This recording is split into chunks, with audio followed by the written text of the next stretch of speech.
There it is! Oh, okay. No. Ah!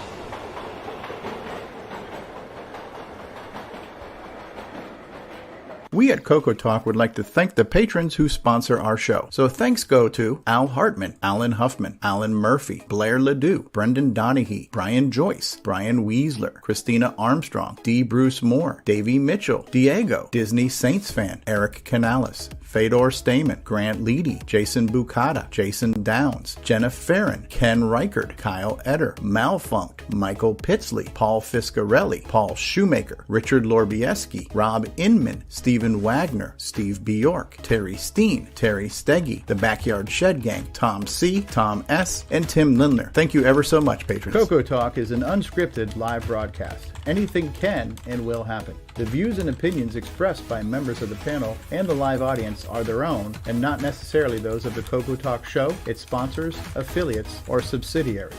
Open minds encouraged, sense of humor recommended. If any off-color comments were made, we're sorry. Hi, this is Dale Lear, designer of TRS-80 Color Baseball, and you're listening to CoCoTALK.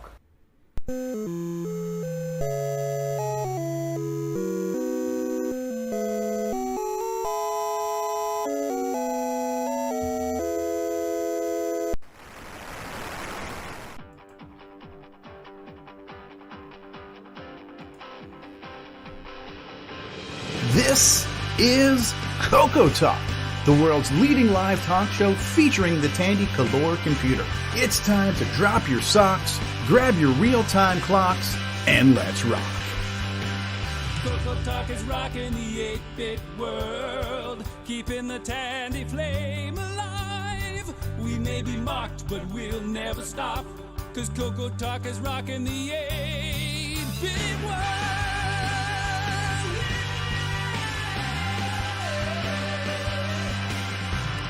Good afternoon, everybody, and welcome back to everyone's favorite live talk show. This week, we're going to be talking about getting back into the CoCo hobby. Are you new to the hobby? Well, let's tell you what you need to know. CoCoTALK is rocking the 8-bit world, keeping the Tandy flame alive. We may be mocked, but we'll never stop, 'cause CoCoTALK is rocking the 8-bit world.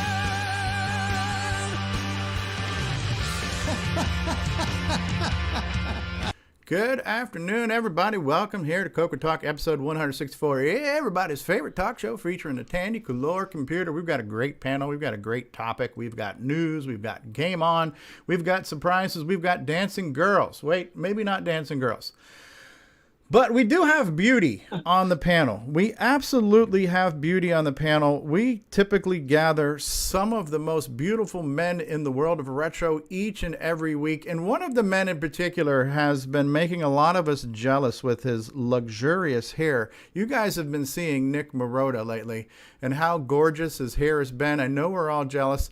Now, this, I don't want to say anything special, but here's a little something that was submitted to us by a fan of Nick Marotta's hair. Take a look at this, boys and girls. No. Whoops, hold on. There it is. Wait a second. Wait a second. No, God dang it. no. Hold on. My screw up. Hold on. I love surprises. This is a good I'm looking surprise. forward to this. That was a surprise. This is a surprise. It is. Okay, are you ready? Let me reshare my screen because I don't know. I'll tell you after. I didn't want you guys to see this. All right. So to celebrate Nick Marotta's luxurious hair, this is a fan submitted contribution to the show. Take a look at this, boys and girls. Oh my goodness. Here we go. From the cover of Tiger Beat magazine. it is none other than. All right, so Nick, That is awesome. Nick, your hair's been looking great. Oh, Nick, it says here that this is going to cover Nick's biggest heartbreak. So, Nick, let your fans know what exactly is your biggest heartbreak. oh boy, let me see. Well, there was Taylor Swift. You know, the song went about me. Just didn't work. All right. So, Nick, we're all jealous of your flowing locks, your Fabio Fabio-esque hair that you got going on there. So And those shades. Thank you to whoever did that. I had yes, no idea. I don't know if that person wants to remain anonymous, but Rob Inman says, "What was Nick's scariest moment?" Well, 30 seconds ago when I was trying to see what the surprise was going to be. So on the panel today, we have our resident Apple guy, Mark D. Overholzer. Welcome, Mark. Howdy, glad to be here. We have from sunny Arizona. He likes to have lunch with people. It's Ron Nelvo. How's it going? Oh, we've got a guy from Australia who likes to say, "Oh, crikey!" It's none other than David O'Connor. G'day, David. Crikey, would you look at the size of that croc? Look at that croc. Look at the size of that CoCo. That's What a it. croc. We have from the Great White North, L. Curtis Boyle. Welcome. Hey, that's a pretty big croc, eh? Hey, it's a beauty, eh? Take off with the size of that croc, eh? We've got one of the probably the person who owns the most Color computers in the entire country of Uruguay. We have Diego with us. Hello, Diego. You might be muted. Yeah, I am. It's just I was trying to keep the crocs away from here. There we go. And the man whose name is so nice, we must say it thrice. It's Nick Marotta. Nick Marotta. Nick Marotta. How you doing, Nick?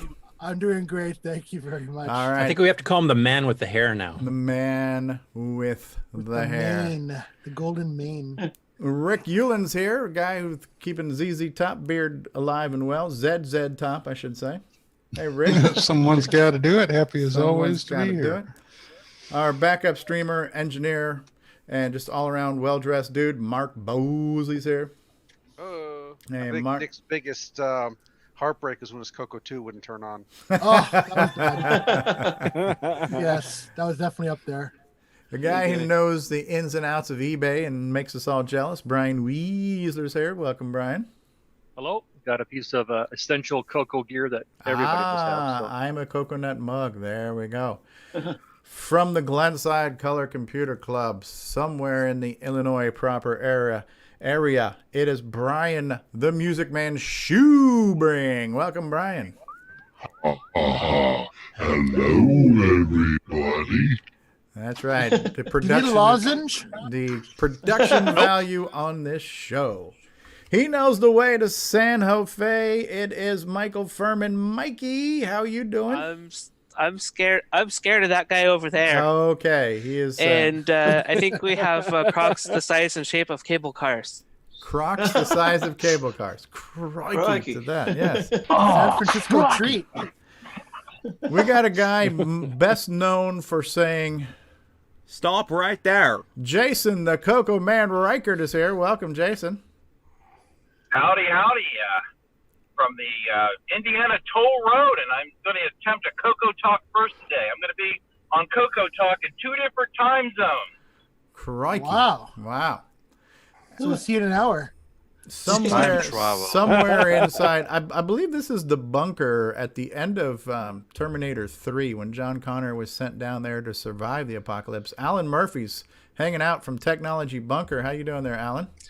Howdy. Doing all right. Hope everybody else is too. All right. Speaking of saying, "Oh, crikey!" from down under, it's the Thunder, Nicholas Morantes. Good day, Nick. And g'day, everyone, from the underside of the world. That's the underbelly of the world. World's undercarriage. World's undercarriage. Have you greased your undercarriage lately? And last but certainly not least, the guy who knows a thing or two about the MC-10. It is James Diffendaffer. Welcome to the program, James. Oh, it's good to be here. Since David Ladd wasn't here, I was thinking of doing my best creepy David Ladd impression, but Well, let's I just hear can't it. get up the Let's energy. hear it. Let's hear it. Come on.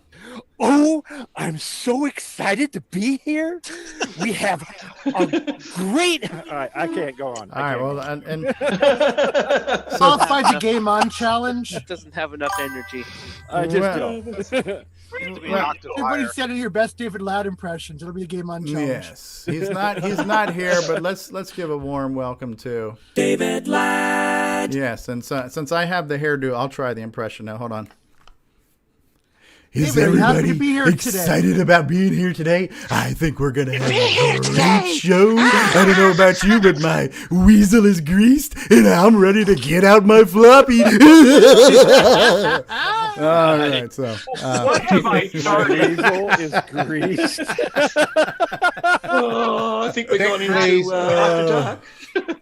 And you can tell Steve, he's really committed to this. He got the haircut. I got and the everything, haircut. you know? I'm drinking my Diet Dr. Pepper. He's so a method it is- actor. I got my Diet Dr. Pepper, but I didn't water it down. That's the problem. Oh, you're If only. anyone wondered if this was going to be a dumpster fire, now you know. And in the first 15 minutes, too. Ah, Why did the show go 4 hours? I wonder. yeah. And we've got 4 hours of this. we've got people watching us live, and to you out there, we say we're sorry. But in the live chat, we've got Rob Inman and Mark Overholzer and Curtis Boyle, and Nimble is out there, and Al Hartman from Jersey, and Kevin Holloway, and Mark B, and Rob Inman, and Frodo NL from the, what is that? Where is NL? The Netherlands, right? Yes, yes, Not yes. Sweden. Not Sweden.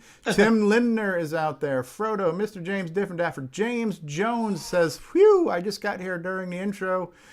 Mikey is here. Ken Reichert is here. David Croker is here with his, hopefully the family's watching. This is a family show. Daddy, why did he say F-balls? Al Hartman's here. Kevin Holloway, Frodo. Thanks for being here, guys. We are live. We are on the air. It's a family show.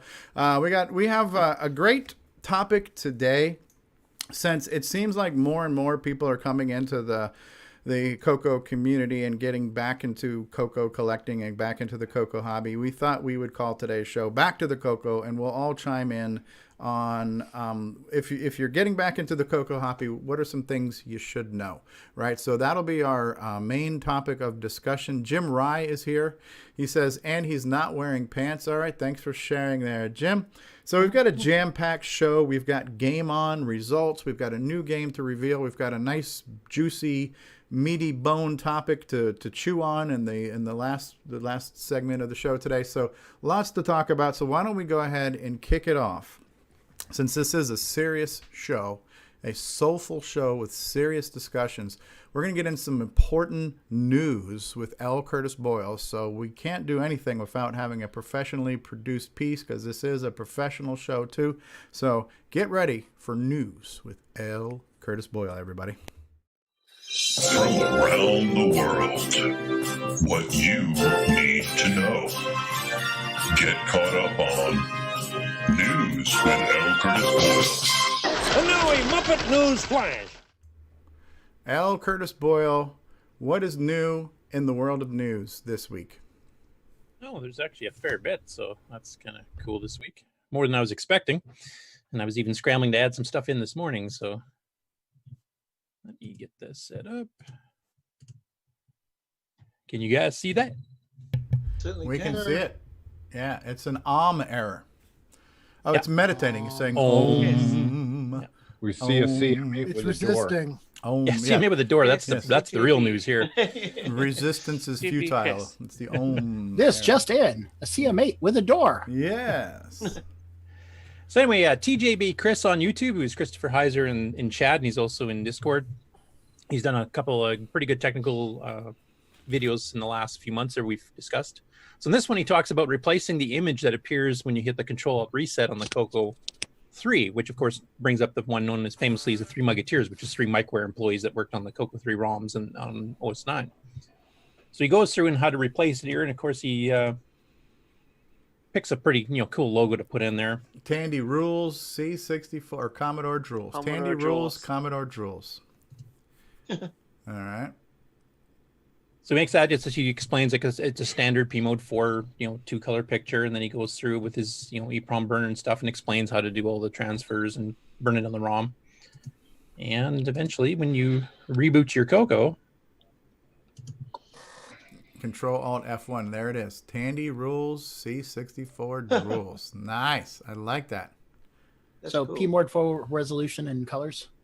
256 by 192, two Monochrome. colors. Monochrome. This isn't even the final one. It's blue. Yeah, when you actually do the Tandy ROM, that's what it defaults to. It sets the palette. So you put It's one of his earlier ones. Okay. Well, he's a graphic designer, apparently. Commodore He must have used his pad. Oh, that's an early prototype. Anyway, all kidding aside, it's a pretty good technical article on how to reburn ROMs on your CoCo 3 and how to replace the picture. I know Paul Barton posted one where he has a picture of Homer Simpson that he's had in his for years and years and years. I'm sure Ron's seen it. Mm-hmm. And, So it's a great business opportunity for someone with an EEPROM burner. Yeah.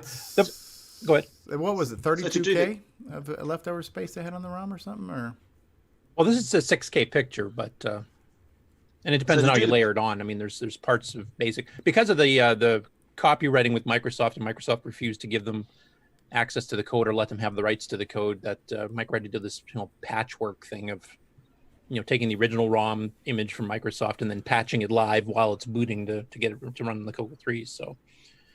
One interesting thing I found out afterwards, though, is that Chris actually got in a bit of trouble from some of the Commodore folks that thought that this is in poor taste, et cetera, and the wars are over, et cetera.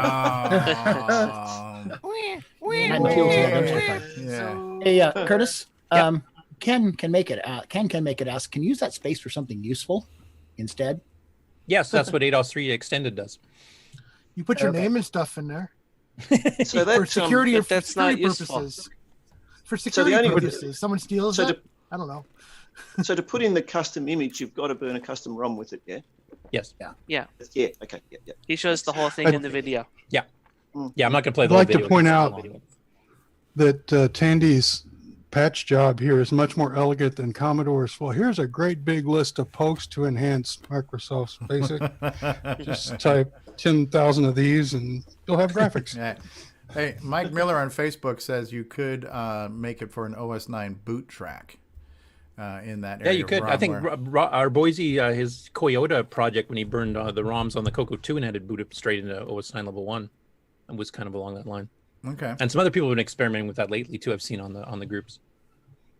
Okay. Anyway, it's a very interesting one. If you guys have an EEPROM burner or the interest in doing that type of stuff, this is a complete. Yeah, matter of fact, I don't know if you had this in your news articles too, but Ron Delvaux had showed a picture of his family from a long time ago, and I was like, man, that'd be cool if you digitized that and made that your reboot screen too, like a family picture on your CoCo. Yeah, it lent itself very well to that, So yeah, I mean, personally, here my family picture would be my CoCo 1, and then my CoCo 3, and my TC9. But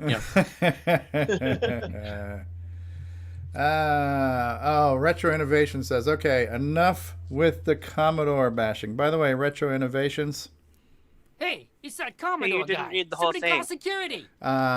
It's enough of the Commodore bashing, or we'll start talking about how exciting sounds are on the CoCo. That second part was important. Yes, that's right. He'll dish it right back. Mm-hmm. All right, what would Simon put on there is what Ken Reichert's saying. Okay. Todd Wallace, a.k.a. Lord Dragon.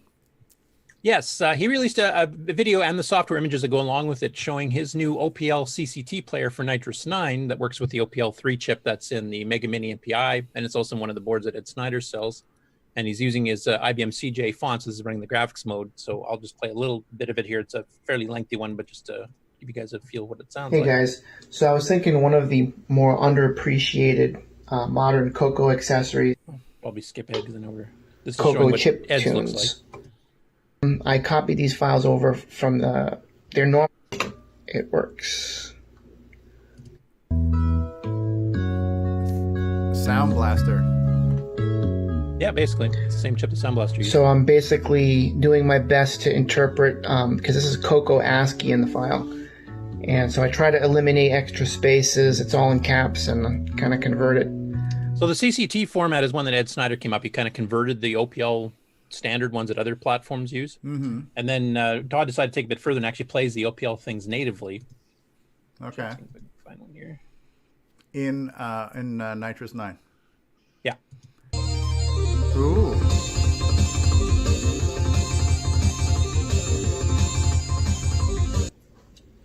That So sounds then it right. jumps He's also to the got a next playlist track. feature now. You I can actually wanted to set up a say text which file. All track the ones number you played, you it were just plays them all in a on row. out of the They're on total, jukebox. just in case you had a bunch of them and you had no idea how deep you were into the playlist at any given time. So do that in there. Sounds like Duke Nukem. No, this is Doom. This is the opening screen of Doom. Yeah. Yeah, that's an iconic music track right there. All right, and as you can see, because we had a -C flag. That's I think it's cool. really cool. He's got that. That's It's all really working. cool. And he's got it working on both formats, the native OPL format and the CCT format. So it works with EDS files and ones you just pull off the web. Okay. So, so will this be on the next beta release of Yes, it will. Ease of Use? Yeah. So what hardware? What sound hardware is being used? The OPL3 sound chip, which is on the Mega Mini MPI and on, I can't remember, Zipster's other board. He's got an OPL2 chip one that it works with too. So, and Todd is planning on trying to get this to work on some other sound chip solutions that the CoCo has now too. So we'll see, how far he gets. Because some of them have better capabilities than others. But. Okay. The CoCo PSG. I can't remember which one he's going to try to target. I mean, like some of them, like the Sound Speech Pack, for example, only has 3 voices. So obviously you can't do something fancy like this. You may be able to do like, the melody track or something, but we'll have to see exactly how far he can get with that. But he's just been learning OS9 assembly language, in the last couple of months. So he's come a pretty far way to, get to this level already. Yeah, that's impressive. And I'm not saying this. I'm not saying this as a jab, but it's like to see. It seems to me that Nitrous 9 is getting to be more and more like my memories of Windows 3.1, because I used to love to play MIDI files in a playlist, and now we've had that already from Bill Pierce. So. And and the sound of the Sound Blaster to me historically was around the time of Windows 3.1, and this sounds like that. So my mental memories and time and place is taking me back to that Windows 3X era, and Nitrous 9 is definitely getting us there and this is the perfect example of why you need a real operating system, because you can have a driver for these sound chips, right? So if brand X, Y, and Z sound chips come out down the road and you just get a new driver for those, this player should work on that theoretically, right? So yeah, right now it's not using a driver; it's all like built in. The driver's built into the software itself. Direct writes to the hardware then. Yeah, this is basically to learn how the hardware works, make sure it's working properly. Then we'll start working on the driver after. But yeah, you're right. Yeah, neat. Good job. Next up, Karen has released an updated version of Xware. Most of it is bug fixes. There's a few bug fixes for like 6.309. There's a few bug fixes for some of the new fancier hardware graphic stuff they've been doing. There's also some updates to like the Mac OS 10 user interface now using SDL2. There's updates for the IDE. That hardware scrolling we showed him doing before using some of the tricks in the VDG and the SAM, it's had some updates to match the real hardware. So basically, most of it's a bug fix. There's a bit more bug fixes on the Mac side because he doesn't have a Mac normally, so he had to get some help on getting that part fixed. I've ran it on a few things already, even taken some screenshots for the game website I'll be posting tomorrow night. And I haven't noticed a huge difference, but it may crash less because there was a couple of bugs in the CPU core that actually on rare occasions where a program set up things in a certain way, it would not work properly. So the compatibility should actually be a little bit better as well. So that's available for download. It's available for Windows and Mac OS 10 and Ubuntu. And plus you can get the source and compile it yourself if you're into that sort of thing. So.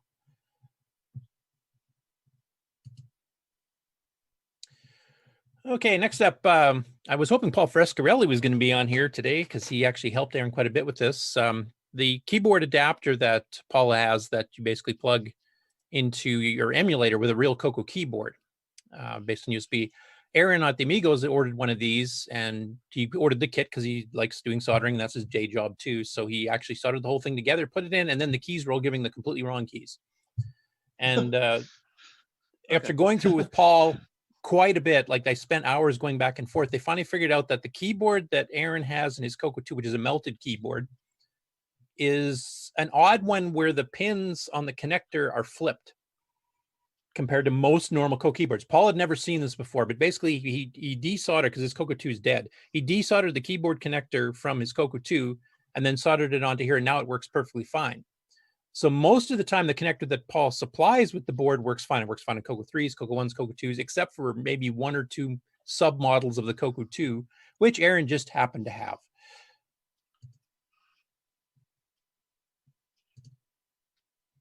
So that's what it looks like, and that's with the connector from the CoCo 2 added into it. And Good thing that he did have the rare model then, I guess, because otherwise it wouldn't have been. Yeah, Paul would discovered. have never known about it otherwise. But now that we know, and I mean, I know there's been some research on what all different model numbers of the CoCo existed and stuff, and I don't know if this is attributable to a specific model number, or if it's maybe a certain batch of the model numbers was done with this wonky thing. They must have known about it because they needed the special connector to do it. So. Anyway, it's a very interesting video, and he kind of goes back what he talked with Paul and how they figured out what was going on and how they got it fixed, etc. So it's a pretty interesting connector. video. I have one of Paul's adapters. I don't know if this is coming through or not, but here's what the connector looks like that he ships with it. It's like an edge card connector, and then he sends. I have to stop sharing for me to show that. So. Oh, I'm sorry. Okay. No, sorry. I got him. I had him zoomed in. Oh, you did? Okay. Yeah. So, and then he also sends this little Mylar piece right here, which is a little filler. So it has enough friction to hold it in place. So yeah, I'm guessing what he did is he probably soldered his edge card connector from his CoCo 2 right onto this connector probably, and that probably got him going then. So I think he resoldered the actual board if I remember correctly. But he did. Okay. It was soldered. I mean, you can you can see at least on what you have up there, Curtis. Oh yes. Yep. That it's soldered straight onto the thing. Interesting. Yeah. So anyway, it's an interesting bit of hardware trivia because I don't think any of us knew that there was some custom connector. Because I mean, when you get your CoCo, it's running fine, so you never noticed that it would have been different. It looks similar, but there is obviously some models that are different. So it was good for Paul to know that. That's actually interesting you mentioned that because I had a CoCo 1 here, which I swapped for another CoCo 3 with Darren Ottery. And that CoCo 1 that I had here had a melted keyboard in it as well. And I remember trying the melted keyboard in one of my other CoCos here, and it didn't work. So I wonder if that actually has. I wonder if it's a more common among the melted keyboards. Maybe that was. Now, did it not work at all, or did it just give you the wrong keys? From memory, I think it didn't work at all. Which, yeah, actually. Okay, because in this one it actually works. It's like plugging the Dragon in. Like the Dragon wired the PIA differently, so that when you hit a key on the CoCo, it comes up as a totally different key on the Dragon. Yeah, and right. In this case, it was similar to that. There was just like all of these rows were flipped. So. We have to translate from what David was saying that the Australian CoCo 1 is really a CoCo 2 for us. No, it's a CoCo 2 it's a CoCo 2 in a white CoCo 1 case. No, this one wasn't. This one was a grey case, original CoCo 1 with a melted keyboard. Yeah, with the original melted keyboard. It came out with it. So, and I do. That sounds like a weird one then. Yeah. My original CoCo 1, the e-board one, that's got the really early one where you needed to get the special adapter. But that's a well-known thing. Yeah, because it actually has a connector on the edge of the keyboard cable rather than just the flat Mylar. Yeah. So here I actually had 3 different types of keyboard connectors at one point, and the melted keyboard was one of the 3. So I don't know, maybe whether that was the same as the one that you're having issues with, or a derivative of it, and they maybe had 4 different versions. I don't know. Yeah. And one thing I will say too, because some people have asked, why would you want to hook a real CoCo keyboard up to an emulator when you got a full PC keyboard right there, Basically, it's because of the key layout. I mean, sometimes you have to set the emulators up. Some of the games use the arrow keys designed to be up, down on the left side of the keyboard, right, left on the right side, and the games play much better. Even on the CoCo 3, they're hard to play in the diamond configuration. And another one that usually trips up people that are new to the CoCo emulation scene is, you want to pause a basic listing. You have to hit Shift at. Well, on most keyboards nowadays, you have to hit Shift just to get the at symbol at all from the 2 key. How do you do a Shift at? And you have to make a custom, keyboard mapping to do it. I'm sure, Steve, I think you mentioned that in the video for MAME, that you had to do some patches to the MAME keyboard layouts to get that kind of stuff to work. So this is one way to get around that. If you happen to have an old dead CoCo 1 or 2 or 3 around that you want to just take the old keyboard out and use it modern machine. Neat. Hey, guys. Hey, Paulie. Hey, Paul. How's it going? Actually, since you're here, did you want to mention anything about what you and Aaron found out going through his keyboard and how they had to swap the connector out? Yeah, sure. That's why I hopped on. So what Aaron had found and what I was unaware of is that with some of the older CoCo 2 keyboards, the actual contacts for the keyboard are on the underside of that Mylar cable. And the way that my encoder works is that card edge connector, it's reversible. So if you want to rotate it 180 degrees to have the USB pointed in a different direction, you can do that. So the outcome was when Aaron had tried it with the card edge connector, basically it was swapping the rows and the columns, and that's why he was getting the funky output. So through the troubleshooting, we realized that the contacts for his card edge connector were on the other side for his particular model CoCo 2. So that's ultimately what we did is he came up with the idea. I told him, I'd ship him a new connector. He pulled his out of the CoCo 2 and put it in, and it worked great once we did that. So one thing I was going to mention, though, is when I first started putting this kit together, the idea behind it was I was just picturing people with CoCo 3 keyboards using it. Never occurred to me that people would be using the older style keyboards, either the chiclet or the Melty keyboards or anything like that. So it's kind of a lesson learned, and the kit will support the older keyboards, just with the caveat that you have to use a different type connector in some cases, or a different orientation of the connector. So yeah, Aaron was awesome. He was extremely patient through the whole troubleshooting process, and ultimately we got to the bottom of it, which was great. So everybody's happy in the end, and moving forward, kind of a path for the adapter for folks that want to use it with an older chiclet style keyboard or a Melty keyboard. Just need to know ahead of time so we can get them set up with the proper connector or the correct orientation on the connector. Okay, cool. And as I mentioned, I mean, one of the reasons to use the older keyboard is for certain key combinations, especially on CoCo 1 and 2 software that really want the arrow keys to be separated, not jammed together in a diamond or a T shape or something. Yeah, exactly. So one other thing too, just mention real quick, the Color Computer 3 keyboard with the extra F1, F2 keys, the control and the alt, that gives you a few different combinations of keystrokes that you can do.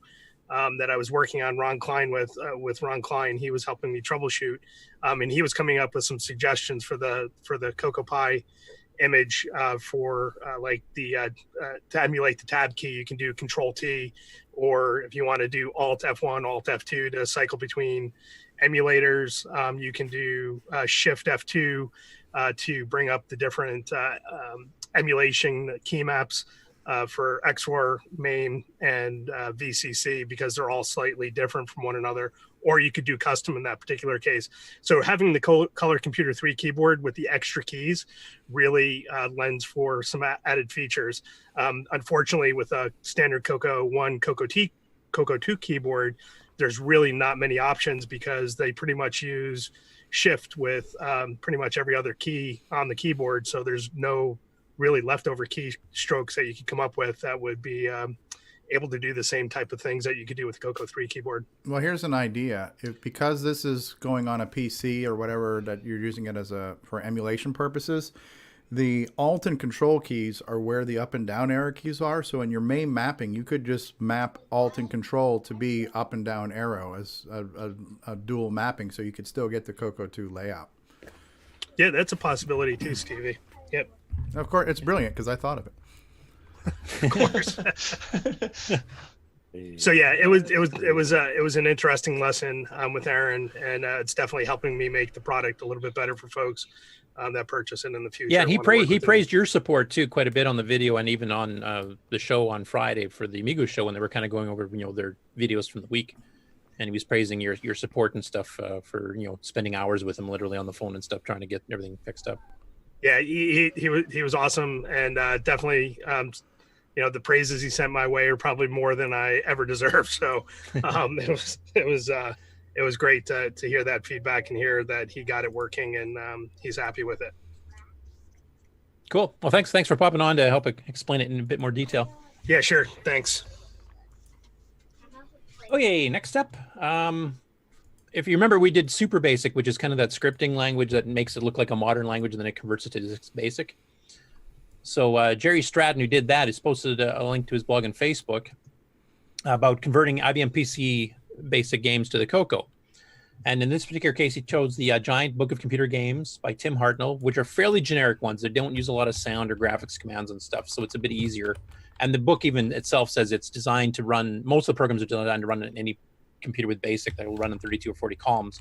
So what he does in this one is he actually converts some of the games over But he actually goes through specifically what you have to change from PC Basic or GWiz Basic if you're using that version to the CoCo, and then exactly what code you had to change. He's got some samples here. On the left is the original PC Basic code, on the right's the CoCo, and how to translate it, some of the caveats that you got to worry about, etc. Some of the instructions are a little bit different. You have to do differently, and kind of goes through the whole thing. And it's a pretty interesting read. So if any of you want to convert some old PC Basic or GWiz Basic games or other programs to the CoCo, this is a pretty good article to do it. It probably would work easier if you're going to the CoCo 3, because of course we both have 40 columns, we both have 80 columns if the program requires it. 32, you have to kind of like muck around and do your own changes to get it to cosmetically work. But it's a pretty good article. I think it kind of reminds me of some of the stuff that Alan Huffman's been doing lately.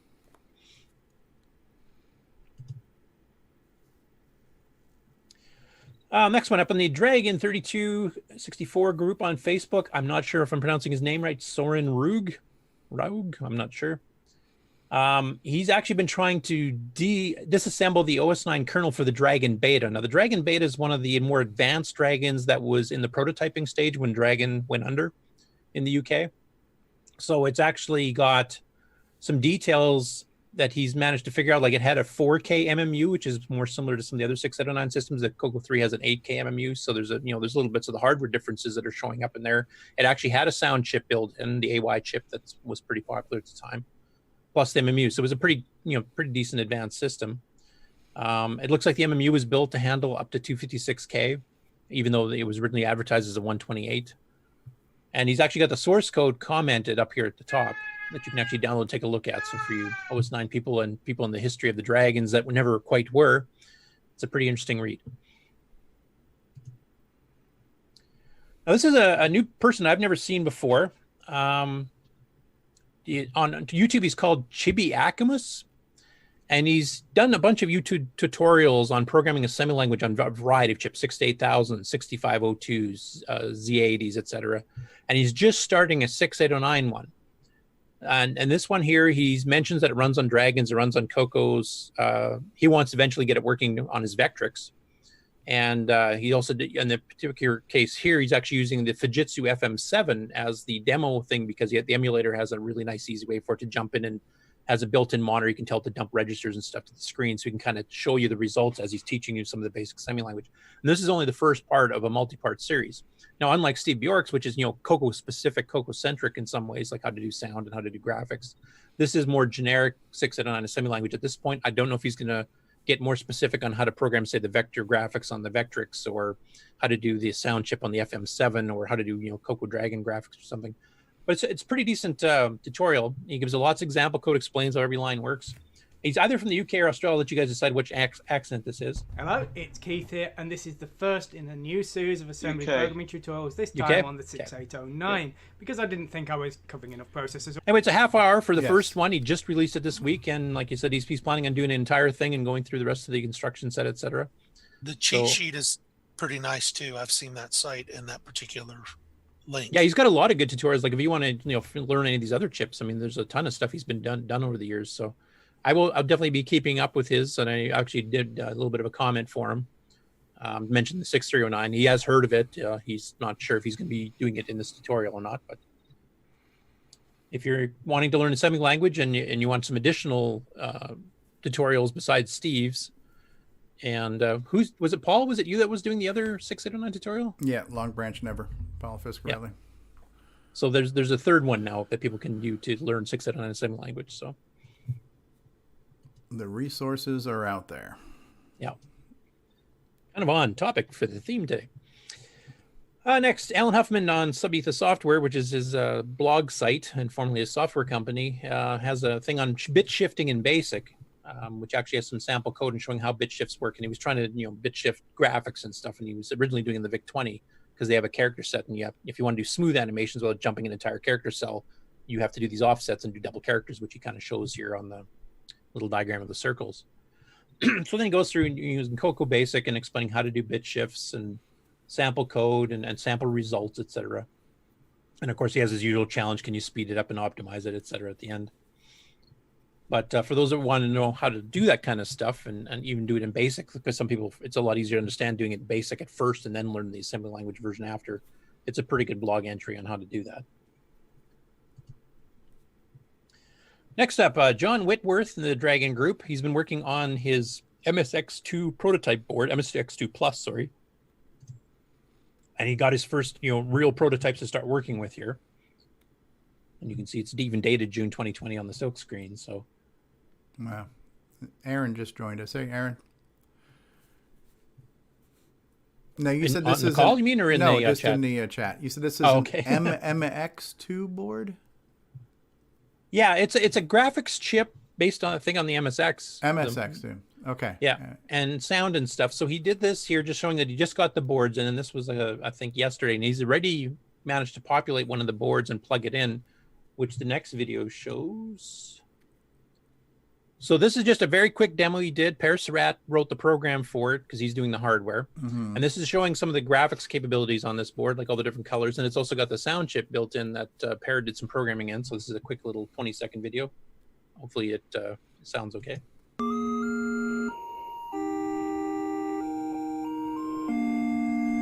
Hey, Jude. Yep. And make it better. Is that internal? Yeah, the SD's internal. He's got a board a riser board lets him mount it. Yep. Yeah. Okay. It's pretty cool though. I mean, the amount of colors he's getting on that thing. I mean, we've got a couple of these graphic upgrades now in the Dragon. That Word Pack Plus, or 2 Plus, it's Per's been working on as well. I got to tell you, I haven't jumped into assembly game development yet, but seeing that we have things like this Word Pack 2, and now we have this MSX, and MSX was a great system. I think the weakest part of the MSX system was the Z80 processor on it, but it was a great computer, great gaming system, Microsoft Basic, the whole 9 yards. I think by the time I'm ready to start jumping into assembly, as much as I want to learn how to use the DAC and how to write to the VDG, I think I want to develop for one of these things here because these are just cool, man. It's like, why should I learn how to reinvent a wheel and create sprites on a system that doesn't support sprites when there's sprite cards now on the market, So it's it's the same thing with the Gimme X and the CoCo VGA. Like you've got some extra features there that you can use too. Like the Gimme X has that little memory copy thing that runs faster than even the 639 can do it, even on a 6809. So you can do screen scrolls and stuff like 3 times faster. Yeah. I mean, because you always say, well, what if the CoCo had a sprite chip? What if the CoCo had a sound chip? Well, it's looking like it can. Well, there is now. It'll hold my beer, right? So yeah. That's now cool. This next one almost could warrant a discussion on its own. We've discussed, and I've discussed many times, the fact that I lament that Tandy in North America did not sell third-party software. They did in the UK, they did in Australia. They sold some of Nick's programs, so they were much more open-minded. And I think the market would have done much better if that had happened. I have a sound clip I could play for that real quick if you sure indulge go ahead. me. Yeah. Tell me why did Tandy do that? Yeah, you guys didn't hear it because it wasn't sharing sound, but everybody else did. All right, so. So the interesting part of this is a UK Radio Shack Tandy catalog. Mm-hmm. Even has the CoCo prominently featured. And this is from the 84, 85 area, I think it is. How did they spell color in this UK catalog? Did they spell it with a U? Well, you'll have to see. Yeah, thanks, Stevie. But that's not even the highlight. Okay. Okay. You notice they spell it properly, first of all. A color computer, yes. It's an advanced color computer. Look at those computer. prices. Yeah, these are all in pounds, of course. Pounds. Pound sterling. Yeah. But take a look at the screenshots. That's Donkey King. No, that's not. That would be Cuthbert because this is in the UK. Not on the right side. The right side's the Pie Factory and Donkey King. I can't see it. It's all blurry over here. So it looked like Cuthbert rescues the princess. This is Cuthbert. Yes. Yeah. The left is Danger Ranger. Okay. From Med System / Screenplay, and the right one is Donkey King. And of course, they're using the ugly palette set because of artifacting. It's coming but through the Radio so Shack dark. catalog is promoting third-party software on their main screens. Right. Yeah, right. Huh. And then if you get into the catalog part, and it's probably hard to read because these aren't the greatest scans in the world here. Yeah. But I mean, if you look in the upper left corner, the 32K cassette software that looks is like the King, Donkey King and Buzzard Bait, and yes. Time Bandit. Time Bandit. Wow. And then 60K cassette software to the right of that is Cuthbert Goes Walkabout, Goes Digging, Frogger, Crazy Painter, Scramble, Pangon, Cuthbert in And it Space, says Dungeon Raid, Keys to the Wizard, King topping color computer software. So they've actually kept charts. Chart topping. Wow. That's But impressive. the fact Sure, that very they're scientific. promoting the third-party stuff ahead of Tandy's own stuff. The Tandy's own stuff is in there, but I don't see a single picture of them. Now, does Yeah, that mean right. you could walk into a UK Yes. Radio Shack and buy them? Yes. Why didn't? Now, why Tandy didn't they do that in North Yes. America? I know Steve's gone on about it a few times that there was some internal reason, but obviously it wasn't a very good one because Tandy, everywhere else on the planet, did not do that. Yeah. Because Tandy was a hardware company. Yeah, first and foremost. just I to think give you they an would have- idea, how liberal Tandy was in Australia, they put one of Nick Marenti's crappy games in the box with the. Well, I mean, there's no counting for taste, but still. Well, and then note the third-party software is $7.95 and the Tandy software $19.95. Ah, so is it actually cheaper to buy third party? Yeah, and I mean, this was something that came up on one of the Spectrum shows because they had some software on the Spectrum where it was dirt cheap, like £1.99 or something like that for some of these games. But if you take a look at the prices here, Donkey King is only $7.95 pound-wise. That's insane. And yet, if you want Pyramid, the than I cassette paid. game from Tandy, the Pyramid 2000 game, it's $14.95. Yeah. And I mean, in North America, it was reversed. The King was maybe $29, and I think Pyramid might have been $24.19. I think they were like $14.95. I think the cassette, because it was on tape, so I think it was like a. But 15 in the UK, it's the opposite. kind. The Thank you. Tandy ones are almost twice as expensive as the really good third-party apps. Yeah. Well, it's probably cheaper for the third parties to distribute through Tandy. That is Oh, there's really some interesting. quality MC10 software. Quality MC10. Microcolor checkers. Microcolor games pack. The thing is, Better. though, in America, you had Radio Shack as the main company. In Australia and the UK, it was Tandy. It was And here in Canada, we were a hybrid. Yeah, that's true. So there could have been different rules So in this between case, countries. Tandy did do that, and Radio Shack didn't do that. Yeah, We and need, they should. we need a new jingle. Why didn't Radio Shack do that? Let's all sing along. Tell me why I didn't Radio Shack do that? I mean, I'll go back to my original premise that we've argued with Steven a few times. That if Tandy had done this in North America, the sales would have been better, and the machine probably would have lasted longer. Yep, absolutely. Because the software quality of some of the third-party stuff was quite a bit above most of Tandy stuff. There are exceptions, but I mean, yeah, because Radio Shack, if there were the killer apps out there, they would sell more hardware, and they were still making 40 points on a CoCo sale. So if they didn't make the points on the cartridges, why not make the points on the computers themselves? Yeah, but even if you knew the software that was out there, you had picked up like the Rainbow magazine and saw all the software that was out there, you'd have to pay shipping and handling to get it sent to you. You couldn't just pick it up at your local Radio Shack. this way you can go in, you could try the software right in the store. Right. And it wasn't just games. Like if you look on the right of the first page there, at the very bottom of the white area, the Composer, which is a 4-voice music editing program from Speech Systems, was on sale. Yeah, right. But what you're forgetting though is when did the CoCo stop production? When was Which it one? discontinued? Which one? The latest one, say the CoCo 3. Was it 89, 91? 91. Okay, what other 8-bit computer was around in 91? Commodore 64 was. Yep, they had a lot of games. Apple II was holding on. Yeah. You had, and I think even Atari still. They were still. Yeah. I don't know if they were producing any new ones, but they My were still selling. point is, by 1991, the market had pretty well shifted at least to a 16-bit computer. I think the CoCos and the Commodore 64s all died because basically it was the end of the 8-bit era. Tandy But this catalog's from out- 84, 85, Nick. Yeah. This is Yeah, in the well, highlight of the 8-bit era, this is and the this would have peak. helped sales if people had known better software was available than Demolition Derby. Well, they probably thought that having a lot of these black and white NTSC games wasn't gonna cut it in the British market. Well, they're selling them here. Yeah, they're in plugging. Radio Shack. Yeah, in or Tandy, I should say. Tandy, yeah. Tandy was Yeah. plugging third party in 1984. That's impressive. And if Radio Shack had done that in the U.S., I think that would have definitely boosted CoCo sales. Yeah, and not only plugging, they're putting them prominent. This is ahead of all of Tandy's own software. Yeah. The Tandy's own software is that little text-only box in the bottom. So they obviously know their software is not as good as the third-party stuff was. And if they'd done that in North America, I think sales would have been much better. Because if you walked in and you wanted to get a game, a Pac-Man game or a Donkey Kong game, I mean, Yeah, what do you get Climber from Tandy? Canyon Climber and Megabug were the closest two things we had from Tandy. How much you want to bet Fletcher's the one that came up with this catalog? She went far. She went all the way to the UK. Yes. One of the reasons ColecoVision did so well was because their version of Donkey Kong was amazing. Yeah, for exactly. The time.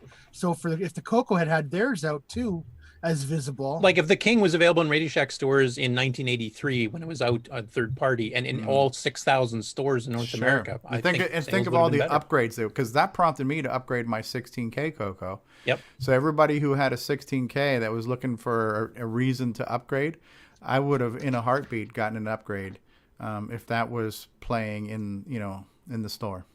Well, that's why I got an upgrade. Yeah, absolutely. That's why I got my CoCo sales weren't that bad though, were they? They were still selling in 86, obviously. When did the ColecoVision die? It only lasted 84. Well, it died with the video 85. game crash in 84. 83. Yeah, well, there you go. The CoCo kept on going. It was still selling. Yeah, but if you well. compare the CoCo sales with the other 8-bits at the time, we weren't in the top dogs Well, at all. by 86, which ones are you comparing it to? No, go even before that. If you compare with like 84, 85 with the C64, the VIC-20, we weren't selling as much. If you look at shortly after the CoCo came out, everybody was talking about the CoCo was going to die because Radio Shack hardly had any software for it, and yet there was third-party titles for it. Yeah. That was Wayne Green's big thing in 80 Micro, where he predicted it was going to die, and then a year later he starts Hot CoCo because the sales were actually doing pretty good. Anyway, it's a good what-if scenario because it actually is something that really happened. Yeah. And the fact that they're promoting it ahead of their own stuff, I think, speaks volumes. And by the way, on the lower right there, COLOUR. Okay. Yeah. Just yeah. All right. Well, let's call asparagus on this one and move on to the next one. Next one, I'll actually let Stevie talk about this because he was instrumental in this, where Ed Snyder decided to fix one of Stevie's machines of the MC10 so that actually would use the 8K, up to 8K could be used for graphics. So you could actually have a full PMO 3 or 4 screen because the current MC10 is limited by the hardware design to only have 4K.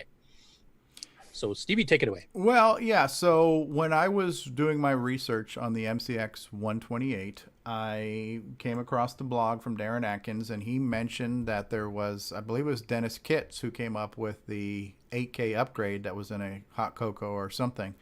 And that upgrade, as I believe Canadian Retro Things found out, there are some issues with that upgrade because it won't let you plug in a memory expansion because of how the upgrade was done.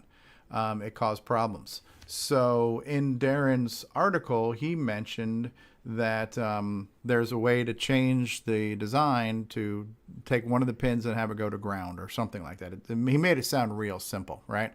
And so I'm thinking, oh, this is whatever. So I wanted to get a composite mod done anyway, so I sent it to him for that. And I'm like, well, can you give me that 8K upgrade with the fix so it'll work with the 128?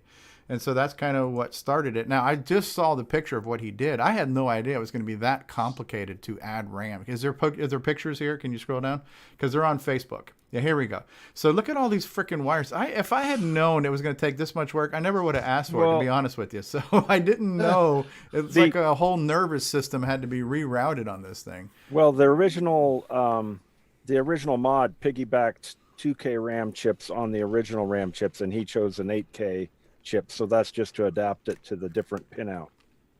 Okay, and then he said in the process of figuring out a better way to do it, he's actually come up with an idea how to create a 32K onboard upgrade for the MC10. So my crazy request has given, you know what Ed Snyder's going to do as soon as he goes to do something. It's like hold my beer, and he's going to come up with something better. So we're going to probably have that. Now, why is this significant? As Curtis was saying, the MC10 can only use the onboard internal RAM for graphics. So even though they make memory expansions, the original Tandy and the MCX 2028, you can't map video RAM to that expanded RAM. So if you want higher resolution screens and more pages of screens, you can only get it with onboard RAM.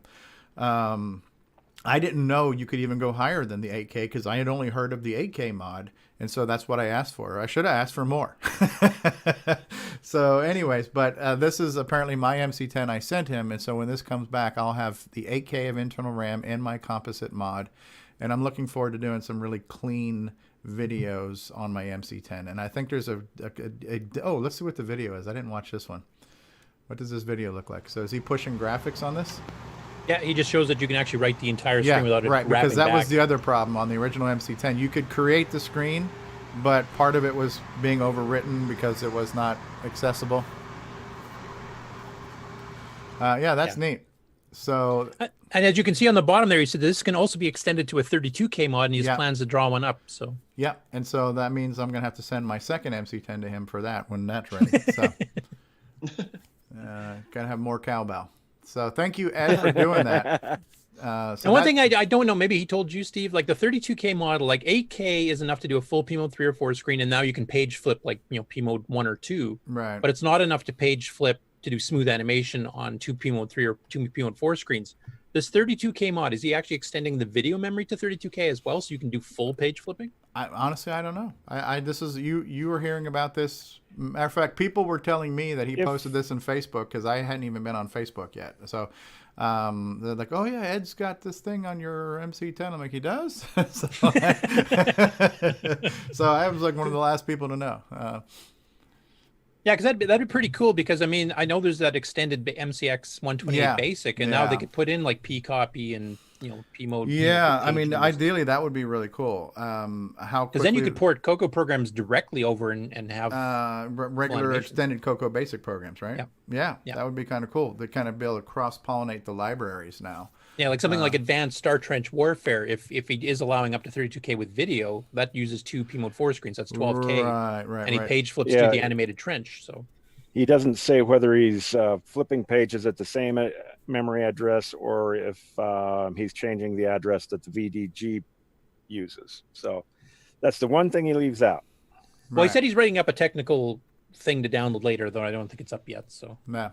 So honestly, I had no idea what the upgrade was going to entail. I'm just naively assuming. Yeah, that's way beyond. Like, look how much of my hair would be all over this board by this point. So but I mean, even though he had to do a lot of this creating these manual traces, he did a nice job routing all the wires. It's clean. It's not a freaking spaghetti bowl. I think my favorite comment to show that he's a hardware geek that he posted here is that this is based loosely on one that Dennis Kitts had done back in Color Computer Magazine in 1983. Yes. Yeah. And he said this simplifies it and makes it much cleaner and easier. So this is the easy version. I mean, I feel bad. Well, when I see this, I feel really bad for asking for the upgrade. I'm like, oh my God. He could have just told me to screw myself and saved himself a lot of time. But you also wish you asked for more. Yes. I guess we could ask Amigo Aaron in the chat because he soldered that whole Paul Fiscarelli board on his own too. So apparently he likes doing this. Apparently there's some glee in soldering, I guess. It just causes, burnt bad hair smells for me. So it's, it's a totally different kettle of fish. I think he didn't count I think he didn't count the desoldering of the original chips. Yeah, there's like $900 in labor going on here. It's like 43 cents. Yeah, 43 cents in chips and wires and $900 in labor, right? So yeah. And if I did this in my case to get it up to this point, I would look like Steve now. I'd have no hair left. I got to say, Ed he really goes above and beyond with everything he does. When I got my original CoCo VGA for my e-board CoCo 1, it wouldn't physically fit, and we knew that beforehand. Before I actually got it here, I did some measurements and got a ruler out and took some photos and everything and sent it all to Ed. And Ed actually built a custom offset board that plugs into where the 6847 goes, and then the the CoCo VGA plugs in offset onto that, so I didn't have to cut out the center post and do any physical modifications. And it was a lot of work. There was a lot of wires bridged onto that, and he did it just because he can, and he likes to help people out. And it was that is so cool. Well, I mean, that's a good thing we have in the CoCo community in general. We have a lot of people that are like Paul Fiscarelli. I mean, when he helped Aaron, getting that keyboard connector working. I mean, we have a lot of fairly helpful people. I know I answer a lot of questions on Nitrous 9 stuff. Well, sometimes I don't even know because I haven't got that far into the code yet. I guess I could kind of relate to this a little bit because sometimes you do like I'll give you a perfect example. The video I made on how to set up MAME for the color computer, I must have redone that video no less than a half a dozen times because I kept screwing up or I wasn't happy with it. So I probably spent literally 12 to 18 hours to produce what ended up being about a 24-minute video. But all that suffering at the end, you want to make sure you provide the best possible product you can for the community, right? And that's definitely what Ed does. And in this case here, it gave him an idea to make a 32K upgrade, which has never existed before, an internal 32K upgrade. So the fact that I got this wild hair idea to ask for this one project, we might now have a new product for the MC10 that's going to breathe a whole bunch of new life into it and maybe create a market for people wanting to get MC10s now too. And Ed is talking about doing a new board. Oh, the too, MC11. Yeah. Cool. So definitely for the MC10 users out there, or the ones that you're thinking about getting an upgraded one, and definitely keep your ears and eyes posted here. And just so you guys know, I'd like to go on the record to say I've always said the MC10 is a fantastic machine. It's a wonderful computer. It's incredible. Keeps doors open really well. And I am so looking forward to. I'm going to start doing a lot of MC10 videos. Like I can't wait to start using the MC server and playing all Jim Gary's games on real hardware. I'm really looking forward to having some quality time with my upgraded MC10. Yeah, I'm definitely interested in seeing what you managed to accomplish with some of these modifications here. Yeah, so. Absolutely. Make the MC10 great again. Make it great again. Yes. Gotta fly, guys. Again? Are you leaving us, Brian? Okay, next up, this is from Ian Maverick in Australia, and he's been quite active in the TRS-80 communities, actually on the Trash Talkers and stuff too. So he does a lot of hardware stuff for all the various TRS-80s and Tandy models. What he has here is he has a 512K CoCo 3 with the upgraded label sticker saying it's 512K, and it's got a 639 pre-installed. He's refurbished it up and he's selling it. This just went up yesterday. Might have sold already. I have no idea. But and he made a 2-minute video just kind of showing that it's working. He's actually got it plugged into a NEC multi-sync 2, which is the same one I have on my TC9. Which, as far as RGB CRT monitors go, was probably the best quality one the CoCo could plug into. Nice. It had a 0.28 dot pitch, so it was way better than the Tandy CM8 or even the Magnavox. Did it have the right connector, or did you need an adapter cable, like a passive CoCo RGB? Just a passive. You basically just different wires go to different spots. As a DB9 connector, so as long as you just put the right wires in the right place, there was no circuitry needed or anything. It would automatically sync. Plus, it also worked with RGB TTL for CJA. It worked with Amigas, with Atari STs, etc. Did it work with TTL? Doesn't look centered. Well, since David Ladd's not on the show, I got to throw acronyms around. I figure. Yeah. So. Grease Weasel. Anyway, I won't play the video. It just kind of explains it's working and shows you the NEC multi-sync, etc. But I don't know if it's sold out yet, but I know there were some people in our Discord in Australia that have been trying to buy CoCo 3s and they keep getting sold out and they can't afford the shipping to ship it overseas from the United States or Canada. So here's one locally in Melbourne, Australia. If it hasn't sold already, you can buy it by itself, or you can buy it as a bundle with the NEC multi-sync 2, which as I said is probably the best RGB CRT based RGB solution there is. I had a multi-sync 3 on it for my Amiga, and they are very good monitors. Yeah, I still have my multi-sync 2 here. It's actually right behind me with my TC9. James Jones says it's already sold. Okay. Well, hopefully one of the people that was trying to get one got it. Yeah, hopefully. How much did he sell it for? Do we know? I have no idea. $12.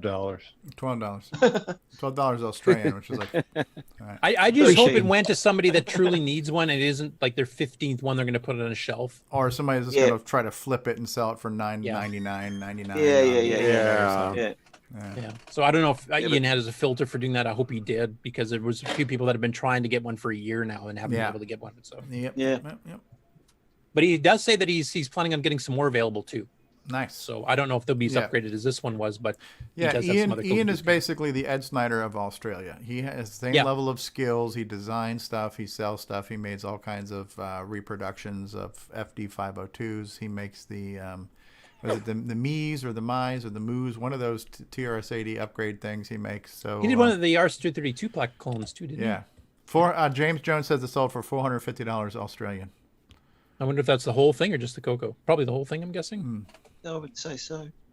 Okay. Probably That'd with be the a monitor, yeah. half meg 609 CoCo 3 plus the neck multisync 2. That'd be a pretty good deal. Wow. Yeah, that is. Yeah. Absolutely. Crikey. Not to turn this into a hardware discussion though, but can a US CoCo 3 be converted to work hardware wise in Australia, or is it a totally different board? Yes, you can. Okay. The only thing you need to do is change the power supply and make Power sure you've got supply, it. That's what my CoCo is. Okay. Yep. Yeah. Okay. Well, the TVs in Australia now work on both PAL and NTSC now anyway, don't they? They work on both 1650. 99% of them do, Yeah, if you want to use composite. Crap. Okay. Yep. Just curious. Ken Reichert is calling asparagus. Ken Reichert says, asparagus! Kelly Clarkson! Asparagus!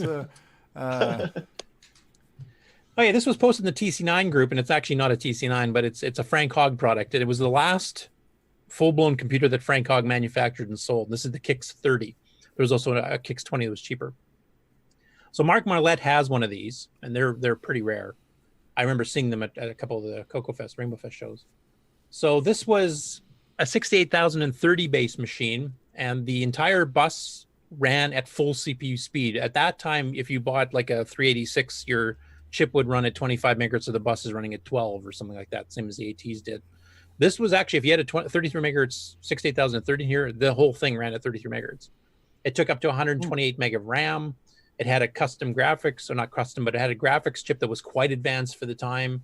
SCSI hard drive controllers and everything else here. So this is a kind of a picture of the board. Hazelwood Computer Systems was the hardware manufacturer designer that actually did the manufacturing of the TC9, the TC74 Frank Hogg.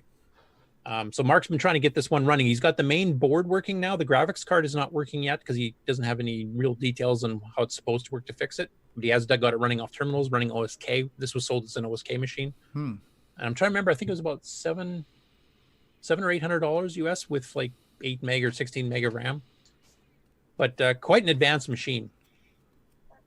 And the graphics, I'm trying to remember, it came with G Windows, which was a OS9 GUI that was actually pretty decent and not related to the K Windows one that the MM1 of the TC70 used. It was made by somebody else called GSPAC, I believe it was called. But it was quite the machine, and it was quite impressive for the time. It was quite far of actually the Amiga and the PCs at the time, for graphics even for that matter. Unfortunately, that was right at the end when basically the entire industry was standardizing on Macs and PCs, and that's pretty well it. So it didn't go anywhere, unfortunately. I hope he gets a graphics card working, because I'd love to see him actually put some video up, because the graphics I did see on it at the shows was very impressive. With the bus speed running the same as the CPU speed, I'd imagine it'd be a little heftier on power consumption. But probably not really a big issue, but just a curiosity.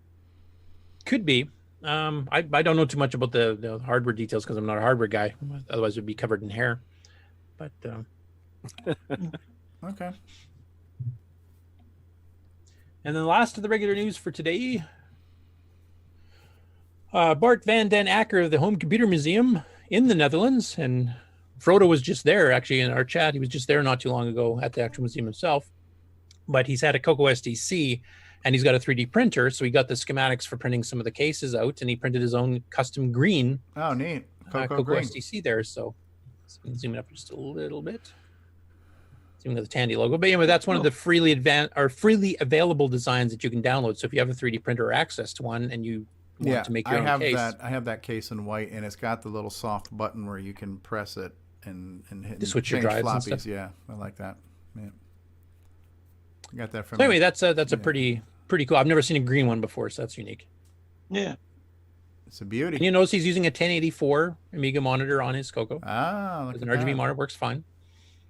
That's a hint to Aaron, by the way, in the chat. Okay. And to keep it with the CM8, it doesn't have the cover. Yeah, it's almost like a tradition. Basically, that's the same as a Magnavox monitor, which is like an 8515 or the 8CM135, which was the stereo version. And that's it for regular news. All right. Well, we're going to take a commercial break, and then we'll be back with some GameON. But I think the world needs a little bit more of Nick Marotta on the cover of Tiger Beat's Star there. Just soak in the beauty that is Nick Marotta. Nick Marotta. All right. Be sure to ooh and ah. ooh and ah over Nick Marotta. All right, so we're Rocking gonna that plastic uke. we are gonna go ahead and take a commercial break, and then we'll be back. On my album cover, thanks. I am gonna share screen and share sound so you guys can see what's going on. All right, we'll be back after these words, everybody. That's great. It's time for everyone's favorite segment, Who's New to Discord This Week? Please give a warm welcome to Karsten Lawrence, aka Cars10, from Berlin, Germany. Honey Mustard, Connor, J-Fed, John Federico, DJRM, aka David, from the UK, and a very special thanks to David Ladd, Rob Inman, Alpin Grace, Paul Fiscarelli, Terry Steggy, and our patrons for boosting the server. Join us on Discord by going to discord.cocotalk.live. Welcome to Discord, everybody. And now these messages. It's a Radio Shack Merry Christmas. This year, I needed to give a real family pleaser. Honey, please help me with this budget. How about a new game, Dad? Please. And I found it. Radio Shack's Color Computer 2. On sale for just $99.95. It entertains, educates, manages. It's expandable and affordable. Now that really pleases me. The Color Computer 2. Sale priced for Christmas. Only at Radio Shack. Hi, I'm Kieran Anscombe, author of XRAW, and your brain is resolving sensory input into CoCoTALK. At GSoft, we make games for the TRS-80 Color Computer, TRS-80 MC10, and Dragon computers. Our basic games cover the range of genres from arcade, to text adventures, to simulations, to 3D dungeon crawls. This is our latest puzzle game from Japan, Fruit Panic. So come on and drop by our website and download our latest games. Tired of switching your joystick between the left and right port? Want to change between different controllers? Well, Joey has got you covered. The Joey Controller Switch. Take control of your controllers with the flip of 2 switches. Order today at cocoman.biz.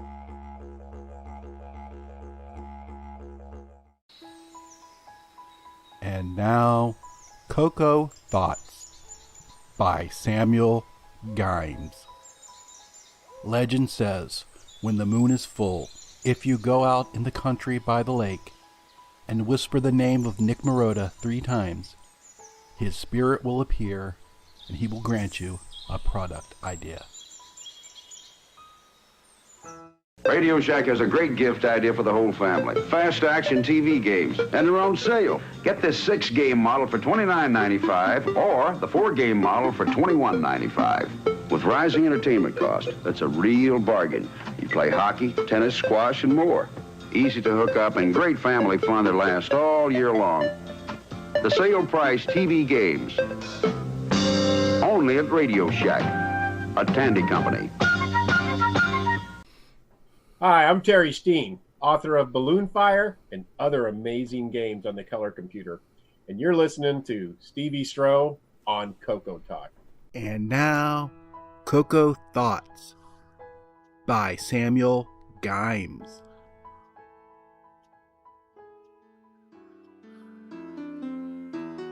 Oompa loompa doopity doo.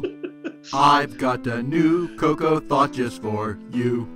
Oompa loompa doompity dee. If you are wise, you won't listen to me. What is it like at the candy company? Conveyors everywhere, no sign of safety.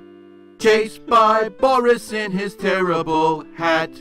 Can't avoid the licorice trap.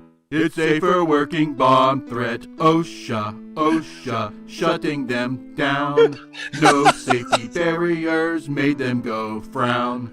Employees with injuries sued. Candy Dan indicted. Cupid doll too. That is bizarre. Just like the movie. Done yourself. Oh man. High score challenge.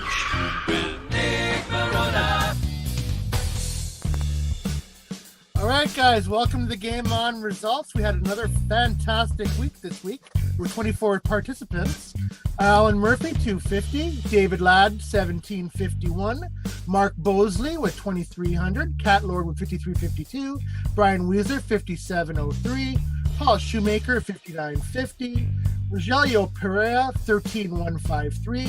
Damon Beals, 17260. David Mitchell, 17351. Del Kurtz Boyle, 19259. Aaron, 22816. Canadian Retro Things, 23074.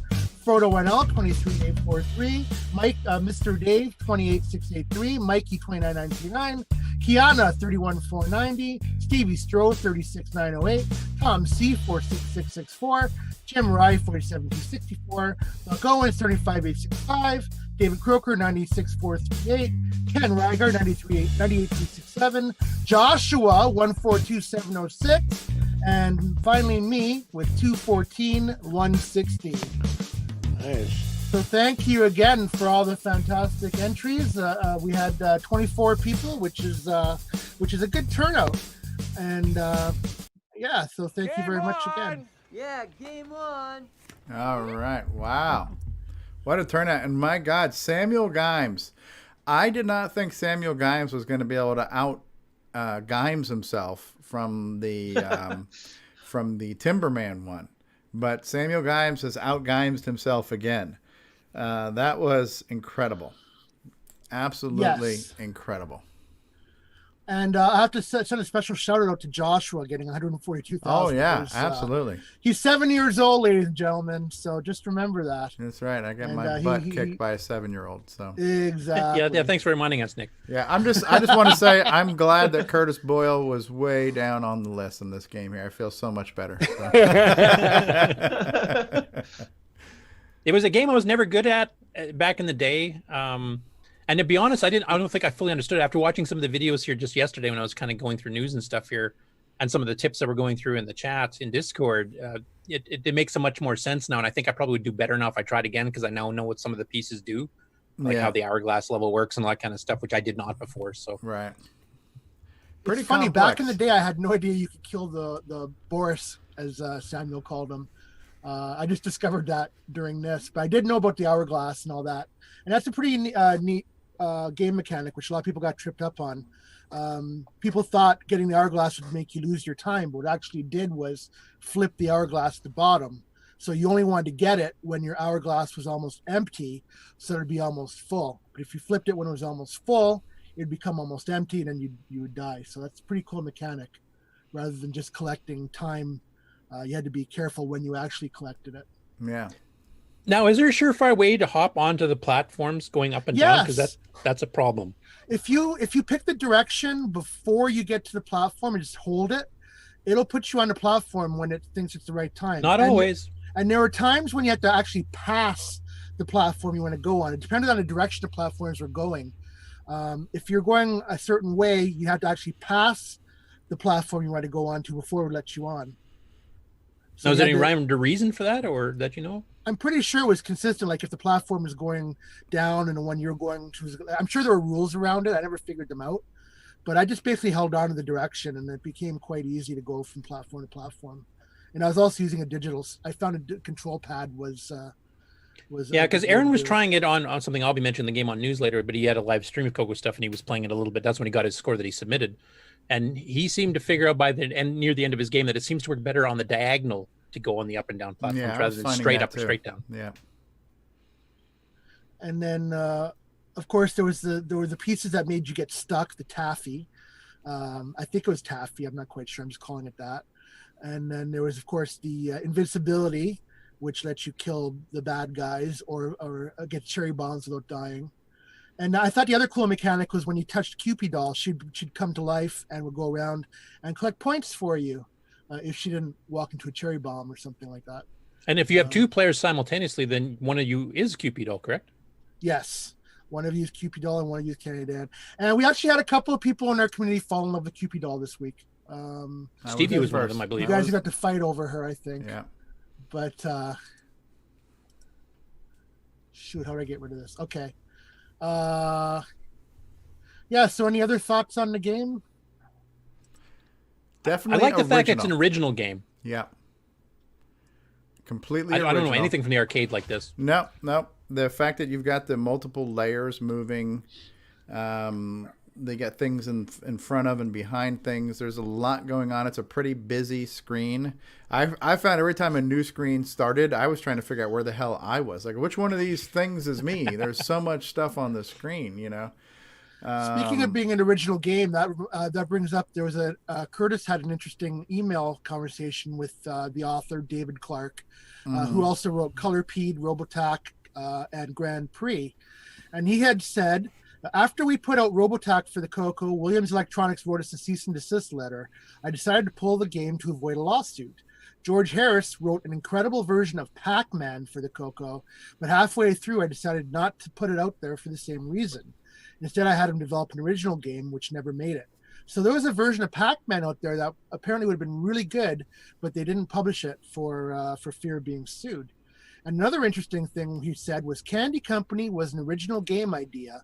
It was technically very good, but it took too long to write and it took too much memory. And it was not what people were looking for. We should have stuck with arcade lookalikes.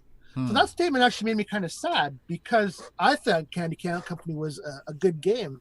And yeah, I remember back in the day wanting games that were similar to the arcade because people wanted to, play at home and save money.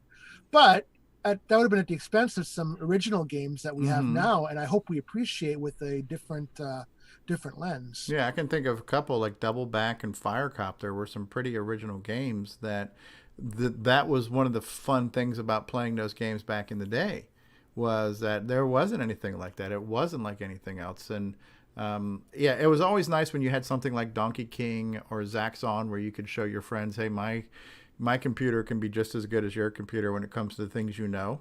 But, Dungeons of Daggerath being pretty original. Dragon Slayer. Actually, another Intracolor game, Willy's Warehouse, which is one of my favorites. This is one I would have picked over Candy Co. myself. But yeah, so thankfully he spelled Intracolor correctly. Color. And the woman's voice in the intro was his fiance. Fiance. Yeah. Well, I knew this one was kind of off the beaten path. I had this as a teen, and but I never really heard people talking about it very much. So I knew it was going to be a game that a lot of people weren't necessarily familiar with, and but I really wanted to do an original game. I like to mix up between ports and original games, so I wanted to choose something that was a little more original. Now I never actually played Willy's Warehouse, so I'll have to check that one out. Yeah, that'll definitely be a contender for the future. And then we got a couple of good suggestions from Retro Rick. Rick Kelly emailed us a few things. Yes, those have been definitely noted, and I've tried them out, and they're definitely on the list. Okay. Yeah. So just out of curiosity, I think you've mentioned this when we were talking on Discord, but for the folks listening at home right now, what is inside? Just hold on real quick. Let me just go back to something real quick. Let's bring up the picture of Dreamy Nick Marotta here. What's in that gorgeous head of yours when you think about what games to pick? What's your go-to for that? How do you come up with, Well, basically, I want to alternate between a couple different factors: genres, CoCo 2 versus 3, and original versus port. Okay.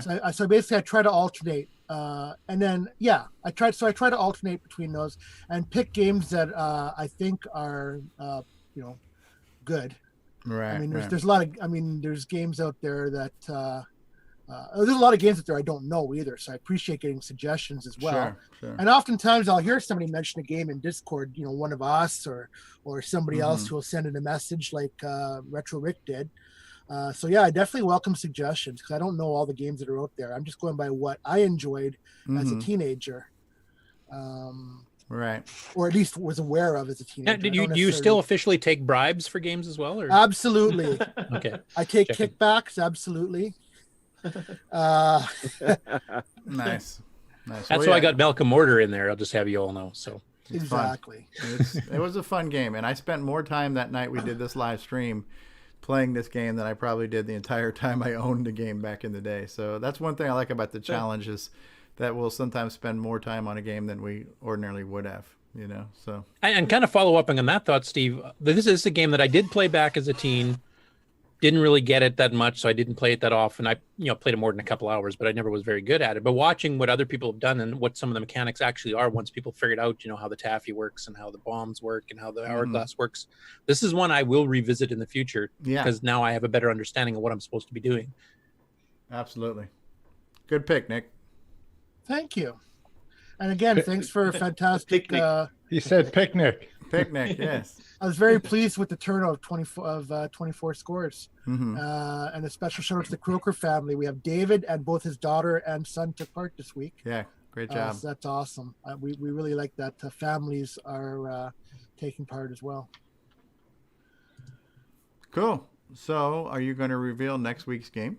All right. So I wanted to do since we did an original game this week, I wanted to do a port next week or conversion of an arcade game.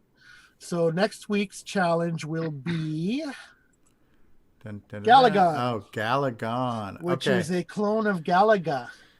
There is a hacked version that has almost infinite lives. So we need to make sure we find the non-hacked version with just 3 lives, right? I believe this one, yeah. So Is the one on the website that most of us know to go to get software? Is that the uncracked one? I believe so. Okay. I believe so. I'll double check, but yes. Okay, so Yeah, standard 3 life game. Yes.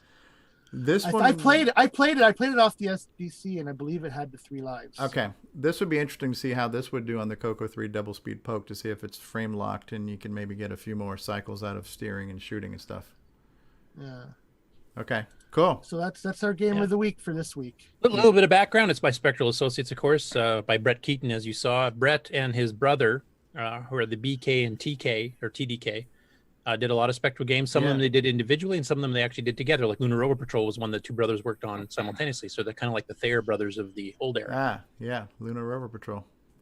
Yeah, this is a really good port with the parallaxing star field. It's got all the challenging stages. It's got all the stuff that the original had. So another great, stellar CoCo arcade clone. So I hope you guys enjoy it, and thanks again for making the segment work out. Excellent. Do we have GameON news with Al Curtis? You bet. All right. Game on! Yeah, game on! Explorer VR says soon both Nicks will have Ferraris. Foreshadowing. Okay, so this screen that's showing up right now is not actually the game being demoed here. But Marlon Lee released one more CoCo video this week, and it's like we said before, it's really glad to have Marlon back and thanks Steven. So in this case, he did Demon Seed, which is a Phoenix clone from the arcade. Hey guys, today we have. And for those of you who have not played Demon Seed or the arcade clone, there's 5 stages, and the CoCo version has all 5, including the mothership at the end. Clone, a very faithful Phoenix clone. Absolutely. There it is. There's the mothership. Phoenix. And he actually won it. Nice. Beat it, and then the Raps back course gets harder. Well, hopefully that'll be in the GameON challenge too. Yeah, I hope so. That'd be a pretty cool one to have. If only we were personal friends with the guy running that show. Yeah, I can't. Any influence. If only we could afford the bribes properly. Yeah, and just so you know, like I say, the reason why we're asking Nick how he makes his decisions is that most of the time we have no idea what game he's going to pick. I think the only times we have a small clue is when we're doing a kind of a cross promotion with the Amigos guys, and whatever game they had done that week, we might try to cross pollinate there. But with a few exceptions, none of us have ever known what the game was going to be. So yeah, in the early days when I was kind of helping Nick launch the segment, I would sometimes have a bit of inside knowledge then too, and I wouldn't cheat. I wouldn't play the game before the actual, release time when everybody officially knew it. But now he's keeping me completely in the dark, and I have no idea what he's doing. You must be a mushroom. Yeah.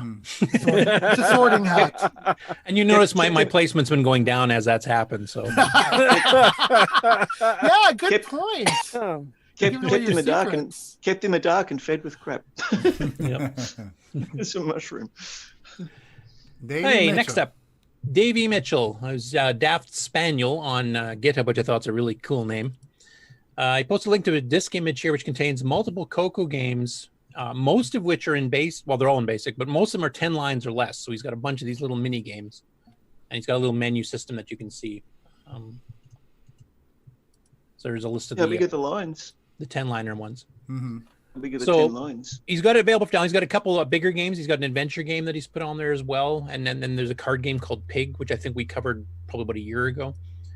So it's a nice little thing to download, and quick little basic games, and low res graphics and some, but some pretty good stuff on there for basic, especially for a program that small. I mean, most of these will run in 4K. So if you want to check that out, the disk image is here on GitHub. It's a single disk image with the entire thing. Okay. Thank you, Davey Mitchell. Terry Steggy. Actually, both Carlos Camachos and Terry Steggy had some pretty interesting conversations on Facebook this week about cartridge label designs from Tandy. So the first story that came out was from Terry, and this is one I didn't know about either. I knew there was at least 2 labels for the Downland cartridges. There's the original one on the bottom you can see here. Let me hold this up. Yeah. Which is the original. It's in CoCo Green now. Yeah, what the heck happened there? You lost your R and your G. Yeah. Oh, you R and B. Maybe just escape out of it and bring it back up. Yeah, that's weird. Lost your R and B. Okay. Looks like it was highlighted or something. Yeah, it's highlighted. See if you can click on the text over there and highlight something else. Curtis, you and your damn Mac. It's your problem right there. Yeah, I don't know what's going on there. Oh, well. Let's Yeah, leave it here. So anyway, the bottom one's the very first version, 1.0. Now, there was 2 versions of the software as well. 1.0 was the original cartridge for the CoCo 1 and 2. And then when the CoCo 3 came out, it did not work. It actually would crash. So they did a revised one, and we usually were able to tell by the label. The top one in this picture is the one I knew to recognize that it would have the 1.1 version, and that was CoCo 3 and CoCo 1 and 2 compatible. The one in the middle, though, I've never seen before. It's got a different font. It's got the Tandy logo shifted up, and the catalog number shifted up. And I didn't know there was 3 versions of labels for any of these. Is that a phenomenon anybody else has seen before on any other cartridge? Was that the last one? Is that the last one they did after they were starting to close down? I don't know. It's Production. a pretty budget-looking label, that middle one. Yeah. I'd have to see what the actual the picture part on the front of the label looks like to be. I have the top 2 of those. The middle label has the same picture as the top. It's just smaller. So like the image the doesn't bottom wrap. one, I used to play at Downland, and the things, the prizes or whatever, were a different size, and I was kind of disappointed when it was reissued and everything was bigger. And I don't know if the hit range was bigger, but it just looked. You've mentioned that, but I don't think it was Downland. It might have been the other one, Cave Walker, which was the kind of unofficial sequel. Oh, yeah, I'll have to look. But I do remember all 3 of these labels, and I have the top 2 now, but I don't have the one that's on the bottom with the original. Now, one thing odd about the labels I want to point out, too, is that if you look at the copyright notices on the labels, the original one is copyright 1984. The later ones are copyright 1983. Yeah, that's it. Yeah. So I'm not sure what that is. I know that a lot of games that Tandy sold were written a year or 2 before they actually got released, and they just sit in limbo for a while, getting approved or whatever. So maybe that's the case so where they went back to the original. that bottom label might have been a reprint of the first run that maybe had said 83. Maybe they changed the date on it. Maybe they had multiple runs of that label. And or the rework came from an earlier version of the program. Yeah, hard to say, but yeah, if you're into collecting, that is kind of neat, where you can get some of these variants of the same thing. For me, the odd thing is the 1.0 version has I'll tell you later why. copyright date. The 1.0 version has the earlier copyright. Okay, do you see where the Downland is in white on that bottom cartridge? To me, that's like a second run of these, because I've got some cartridges where I have 2 of the same cartridge, and sometimes like on Typing Tutor, where it says Downland, that would be red because it matched the graphic on the top of the cartridge. But in some second runs, it would be the same cartridge with the graphic on top, but the label would be a generic white. Like I think I've got some Dungeons of Dagerath like that too, where the the title's in white because it's a second issue, but the first run was in red. So this might be a second run of that label design, and that's why it says 84, and that's why it's in white and not in blue. I'm guessing, but I've seen stuff like that where they've done on that first design on the bottom, they've done multiple runs, and in the future runs, they got more generic and less colorful on the spine, so. Okay. I thought that was kind of interesting. Different copyright dates and 3 different label designs. I've known quite a few that had 2, but I didn't know of any of 3. And Jason has found some of the ones where they're literally a generic label with dot matrix printing on them, where it came from that. Yeah, I think that was the express order after the CoCo was discontinued. So it's like if you want. I got a question since we're talking about these cartridges. Yes, I know someone else outside of Tandy made a red one, but did Tandy ever produce a colored cartridge? I don't think Not so. that I know of. No, Red they're always ones go black. faster. Yeah, they were They're always all black, black. That was pretty Okay. standard for all 8-bit systems at the time. All cartridges seemed to be black. Although I take that back, NES were gray, Super NES were gray, but most cartridges were black. The Orchestra 90cc was grey. Oh yeah, that kind of became the CoCo 1 color, the kind of platinum-ish color. Yeah. Yeah, I think some of the hardware cartridges, like you said, the Orchestra 90, the Speech Sound Pack 2 is also, I believe, that gray, was white. Yeah. But as far as game cartridges, just ROM cartridges, I think they're all black from Tandy, as far as I remember. Mm-hmm. And then not an hour later after this was originally posted, another topic about cartridges came from Carlos Camachos, and he was talking about that the original CoCo cartridges, when they came out, had a unique look to them. They were stylized with that 3D box shadow. So you'd have your logo of whatever in the middle, and then you have these diagonal lines to make it look like a 3D thing, and they all look the same. And then later on, they totally changed. It became a free-for-all type thing, and he's actually one that thought that the stylized looked better. Yeah. He said, I apologize to the artist, but he thinks it became terrible, in my opinion. It's like they fired the graphics artist and gave color pencils to elementary school kids to make the label. Tell us how you really feel. That's a little harsh. A little bit harsh. Demolition Derby, in his honest opinion, is perhaps the ugliest label. That one is pretty bad, I have to agree. So here's an interesting... Don Pan. Yeah, so there's Ron Delvaux holding up Audio Spectrum Analyzer. So they had that 3D printed thing, right? That 3D angle, almost like the Schoolhouse Rock looking logo, that style. Yeah, see, now turn it on its side again, Ron, where we can see the label's blue. Yeah, you see how the spine has got the blueprint? Where the title's in a blue background. Yeah, right. So I've seen those where the original run was in a color that matched the cover, but then a future run they just made it a generic white. But you see how the cover's got the blue background and the spine has the blue background. So I'm going to call that like the Gen 1, right? So the Gen 1 TRS-80 game cartridges all had a color spine that matched the color label. And then future ones got very generic, where it still said TRS-80, but it was white. Like I've got some color baseballs with a blue spine and a white spine. So, and that might be where that 1984 came from, as the second run of the first generation design. Probably a cost, obviously a cost-cutting measure. Printing with less colors, especially back then, would have been less expensive, I guess. And they were cutting costs on everything. Like the original, when the CoCo 1 came out, it was like $500 or something, and then $100 for the CoCo 2. So maybe it's something to do with that. Look how used this thing is. Yeah. That's before they went to gold contacts, too.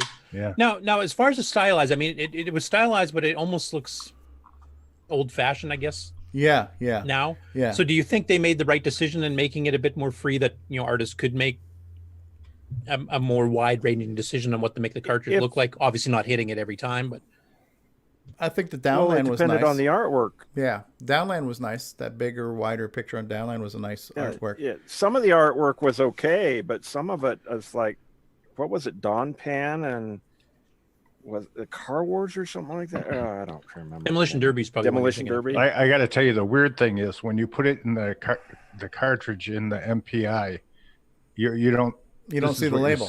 Yeah, you see the back. Yeah, of it. They never put anything on the back. You don't have to worry about it. Yeah. Well, when Rick Adams released Bomb Threat on cartridge format, his son Joel did a lot of research into the art style and the colors and the printing technologies and stuff. So the Bomb Threat cartridge, the artwork and it's on the same thing for the CD cover. The style and the imagery he came up with. You got one? Show us. I just looked around. It's not nearby, but It's inspired by the original Tandy design. So Rick Adams' Bomb Threat, Joel, who is a very artistic person, really looked into that and recaptured that spirit with Bomb Threat. So yeah, I mean, myself personally, I do like the fact they had a stylized standard. Yeah. But the images within that standard usually didn't impress me that much. They were a bit too stylized. Like they almost were abstract in some cases, like Checker King and chess. So I would have preferred the pictures of, like Downland has, which actually kind of explains the game better. Yeah. But leave that 3D thing just to make it sort of a Tandy label standard or something. I would have preferred a combo myself. Okay. Interesting. Yeah, this has a radio, like. Yeah. But it has headphones and the bars. Yep. So you get the idea. The picture sells it. Yeah. Yeah. And in some cases on the old style ones, it did work, but on other ones it didn't. Yeah, like Dino Wars, you got it. You saw two big dinosaurs like trying to bite each other. So you kind of knew what was going on. So pretty obvious. Yeah. Yeah. All right. Interesting discussion. And that's something to think about for people who are maybe going to design future products, And next up, this just happened last night. Aaron decided to do a live CoCo stream, so we just went through and picked some games. I think Nick Marentes was in on the chat for a bit there. I was in on the chat. Frodo, who's in our chat right now, was on there as well. So we just went through and picked some. He picked some arcade clones. I tried to pick a few oddball ones. He did try Willy's Warehouse. It was one of the ones because we were talking about Candy Company and stuff. So it's over an hour, so I'm not going to play it here, but just go catch it on their page on Twitch. And he's planning on doing some more CoCo streams in the future as well. So nice. I try to announce them in the Discord, on our Discord, that if he's about to do one of these streams or if he's just started one, I'll actually throw it into the generic games channel. Games channel. Okay. So if you guys monitor that channel a little bit, and you see a little pop up, and then it's telling you there's a stream starting, and then you guys can get on their chat on Twitch and actually give suggestions or tips or whatever too. So I was thinking about doing something similar on the Cocoa Pie, but after cutting the grass, my arms were like rubber. I'm like, I can't play any games. Hey Curtis. How just for kicks or for trivia's sake, how much in quantity? How many megabytes of CoCo software is there in the world, do you think? How many megabytes of what? How much megabytes of CoCo software? Oh God. Just taking a stab at it. 1.21 terabytes. Yeah, it depends, I guess, because some of the OS9 Sierra games and stuff can actually get quite big. Like those are some of those are 600-700K by a single game. Actually, a couple of them are even bigger than that, like up to a meg. So I suppose you're going to tell us. Do you know the answer, Ron? No, I do not. I think of the archive.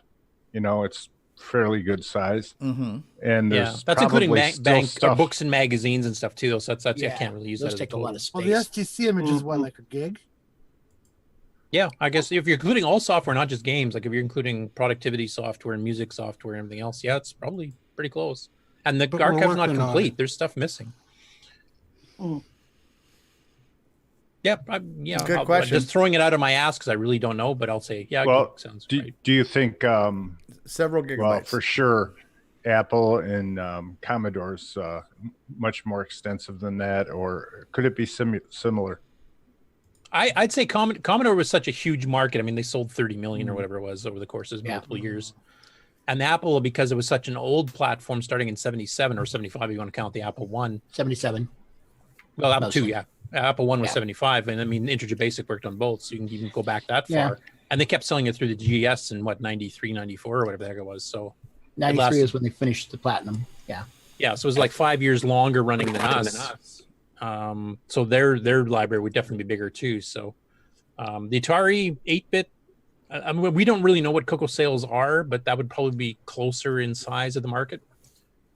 And they were primarily games. They did have some productivity software, but I think we did a lot better on the utility productivity side compared to the Atari 8-bit line. So yeah, that's a good question. I wish Tandy would just release the friggin' figures already. I don't know why it's such a big state secret. Okay. And then the last batch here, Cuthbert Dragon has been just pumping out the videos this week. And there's a bunch I highlighted here. I'm not going to play them all because we have a pretty big discussion topic coming up. So there's a few there. I'm going to try to pick a few here. that we probably haven't seen before, or we've seen very poorly. Like there's a couple that we saw really grainy video footage of. But I'll try to pick a few here that are quite different. A lot of these are CoCo ports. So let's skip. This is one I'd not seen before.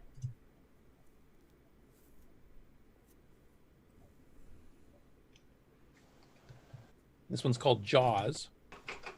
Oh, look at that. You got a scuba dude who stares in different angles. That's cool.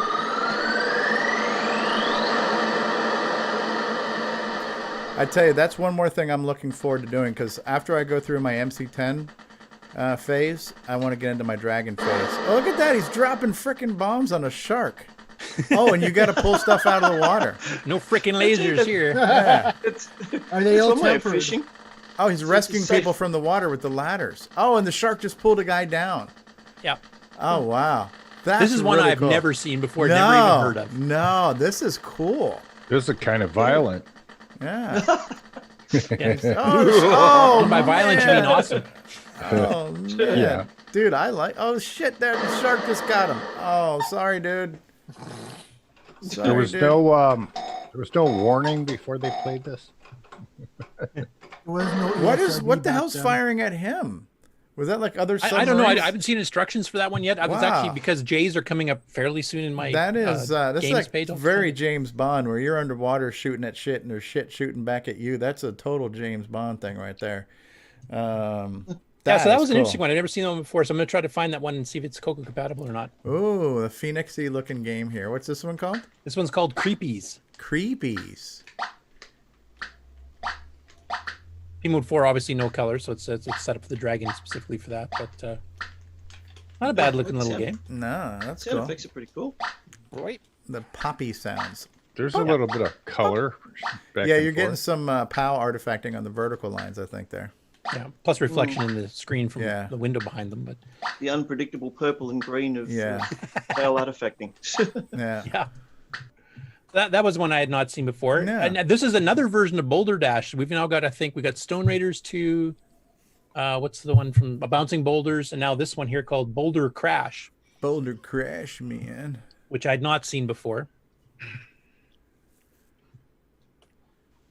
Oh, yeah. Total POW artifacting there, huh? Oh, he's got a ghost behind. Look out, dude. There's a ghost behind you, dude. Zoinks. Zoinks. Oh, yeah. That looks good. Would he have got away with it if it weren't for the Look at all the kids? diamonds in there. Yeah, because Bouncing Boulders was a real frickin' P-Rick when it came to the diamonds, man.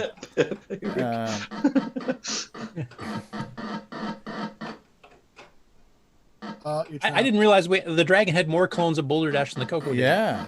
The Stone Raiders 2 is actually a pretty good version of it as well. And I don't know if there's a Stone Raiders 1, so that was another one I had not seen before. Nice. This is another one, Caverns of Chaos, and it shows at the start here the black hole level. And the dragons seem to name their screens more often than we did. Caverns of Chaos. That's CoCo Talk, isn't it? Yeah. In the beginning. Yeah, Okay, so that's the first you're level. the dude up in the top right. You got like a freaking UFO with a beanie propeller on it. He looks like an astronaut. Oh, I love that. Like that black hole. Yeah. I don't know if it performs gravity or not. I couldn't quite tell from the Oh, game. you got a key. The sound effects get pretty annoying pretty quickly. I think I would turn the speaker off on this one. But yet another one I've never seen before. No. The sound effects sound a little like some of the early Spectrum games. Yeah, or the AGD, which is based on the Spectrum as well. Yeah. Okay, that's cool. Dicky Spaceman's one I've never seen before. Crikey, it's Dicky Spaceman. Hey, it's Saturday, mate. And this one you got to refuel your ship. Okay. Look at SpaceX. SpaceX. Oh, this is It's the dragon. GB1. What the frickin' hell is going on here? This is a clone of a Spectrum game. Okay. It's loud AF. Can you turn that down? Yeah, this is Jetpack. Holy Jetpack? Jetpack for the Spectrum, yeah. Okay. That is wicked loud. you drop the pieces of the ship, and then you have to put your ship fuel back together. Yeah, and then it's and then jetpack. refuel it. Yeah. Okay. Was that Jetpack Willie or something? Is what it was called, or just Jetpack? No, Jetpack Willie's different than this. Okay. there's your fuel. And you actually watch it will fill up the ship a little bit here when it hits. Oh, so they keep falling until your ship is full. Oh. Jetpack clone is what Mike Miller says. Yeah. Okay. Yeah, it was a very fun game. At least the original and the Spectrum was one of the. Okay, that's cool. I hadn't seen the original Spectrum one here. So then you fill it up again. That was a very popular game. Cool. He's got a little jet under his butt. Yeah, man. He's got a jetpack. Imagine that. Yeah. I'll skip a He's couple of these. shooting laser Caverns beams from his belly button. Caverns of Doom, White Cliffs of Dover, Fishy Business, Lost in Space, Frankenstein, Wings of War, Mortal Strain are all adventure games. They have nice layouts and stuff, but there's nothing really to. Go down to one that says Copta Snatch. That title screen there. I'll be getting to that one. We have seen it once before, but not with really good quality graphics. So I'll do this Mission XK1 first. Oh yeah, that's my favorite. XK1. It's really good. And this is kind of a clone of Lunar Rescue, except you're mining instead of just rescuing people. Oh. Which is kind of an innovative thing. And they actually do fairly decent graphics when that happens. I love Steve, you sound like a kid in a candy store. Oh, yeah. Yeah, I'll have some of that candy too. Yeah, man. Lunar Lander. With a twist, though, as you'll see shortly. Oh, now what's going on? Oh, you got to mine down. Got some honey. Yeah, and rather than rescuing humans, you have to. I mean, the rest of the game plays like Lunar Rescue in the arcade, but. And they have to get back up to the top. There's a game that plays exactly like this. With the mining? Yeah, well, not. I don't know about the mining, but the having to come back up and bring stuff up. Yeah, Lunar Rescue by Tato is the arcade game. 79, I think, if I remember correctly. Oh, crap. Oh, man. That's neat. I like what they've done here. They have the blue for the background, so it's not that ugly green. background for a space game, you know? Now, that doesn't mean Nick Morantes won't complain about the border still being green. But. Yeah, well, listen. I was about to say. So he's like tapping into whatever's down there, right? Yeah, like it's mining for a certain strata of ore or something. I don't know what the details are, but yeah, it's an interesting take on the Lunar Rescue. Yeah, I have been for a long time. I've been wanting to get a setup where I could record straight from a CRT, but you see how he's got the glare and the reflections? It's hard enough to get a camera to make the screen not look blurry or phase shifted out of sync with the waviness, but then you got to deal with reflections and so many other things. But I would love to. The pursuit of the perfect CRT screen grab is like the holy grail of something I'd like to be able to do with videos at some point in time. In the old days, Stevie, they actually have like a cone that goes over it that fits over the monitor to cut out all your side glare. And they charged a lot of money for that cone. Yeah, yep, they did. Use stuff like that for like taking your picture for your license. Yeah, the cheap shot back in the day. The other thing you can do, Stevie, that I've done in the past is go into a dark room. And then turn down the brightness on the screen, and then you can shoot the camera like that. And further back makes it more flat. Stick an umbrella over the top of the monitor, and the umbrella will keep your reflections away. Off the ceiling, yep. Diffuse the light, yep. Yeah. So this year's Copta Snatch, which is kind of a scramble style game, but it's done in semi-graphics. Yeah. So you get a lot of color, etc. Yeah. No green border. No green border. This will now work on the CoCo 3 with the Gimme X, just to let you know. So. But quite a well done one. I mean, it's kind of like it reminds you of Early Bird Run, but very scrambly. Yeah, a lot more colorful with the semi-graphics mode. This game needs a theme song. Copta Snatch, coming at you with the Copta Snatch. Oh yeah. Sounds like it's a totally unrelated subject to me. Not at all. Not at all. No subtext. Sure. Aaron says it's a chunky Super Cobra meets Choplifter. Hey, I resemble that chunky remark there. Now, this is one we have seen once before, but it was a really taken from far away on a real CRT, and it was kind of a crappy video, Star Swoop. Another semi-graphics game, but the rotation of the TIE fighters coming in semi-graphics actually looks quite good. Wow, look at that. And there you got your stars in the back. Oh, that is neat. Yeah. That's cool.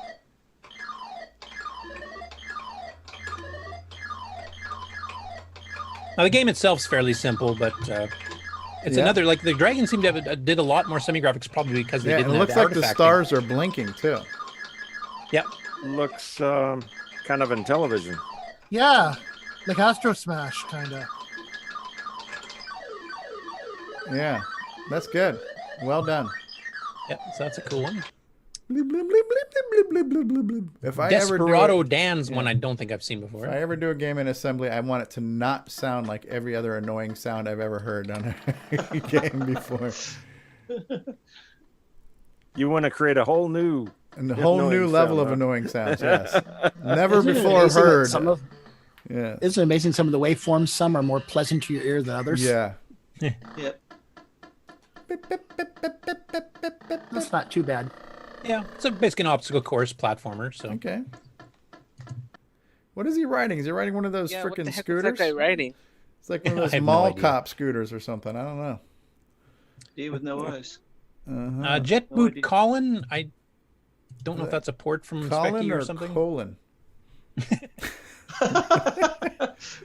I've got a jet boot in my Colin, man. Oh no, never. It is Colin. Okay. Is that Cuthbert or Cuthbert or whatever? Cuthbert. Yeah, it's Cuthbert. Yep, that's Cuthbert. I think that's the same thing as that one game that was called what? Bandit O. Yeah, Bandit O. Cuthbert and Bandit O. Holy sound overload, Batman. Blah, blah, blah, blah, blah, blah, blah. This kind of reminds me of Bomb Threat because you have bombs with the timer ticking down in the middle of them. True.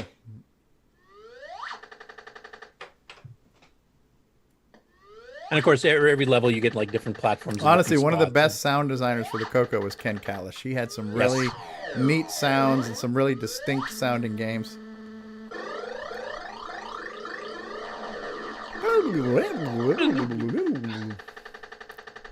Anyway, it's another standard type of game there. But I'll give it this. It's unique. Yeah. Of all the games written for the Dragon, that was This is one of them. Yeah. This is one of them. That's one of them. Let's see what else. Is that a semi-graphics Qbert game down there? Pogo Yes, it Joe? is. Let's That's see one of the that. ones I'll be highlighting. Let's see that. Well, I'll get there. Just a sec. Hold on your horses. Come on. Oh, actually, I'll do a Morbid Mansion first, I think. Morbid Mansion. Welcome to Morbid Mansion. Blah, blah, blah. Blah, blah, blah. Good luck. Good luck in the Morbid Mansion. This looks like this is in basic, huh? Yeah. Nice flickery. It's a little Donkey Kong-ish. Yeah, it's a platformer. Yeah. Welcome to the girders. Okay, nice fonts. Oh, I even played the Yeah. In that case, he opened a chest which had a whole bunch of treasures, Yes. not just one, Yeah. which was kind of neat. You don't see that too Yeah. often in arcade games. No. There's a key. Chris Pocher on Facebook said that intro sound for JBC was done by Sharper by Shard Software, with Shaper by Shard Software. Okay. Oh, That was okay. a program. Shaper? Yeah, probably. Okay, so you use the yellow key to open the yellow door.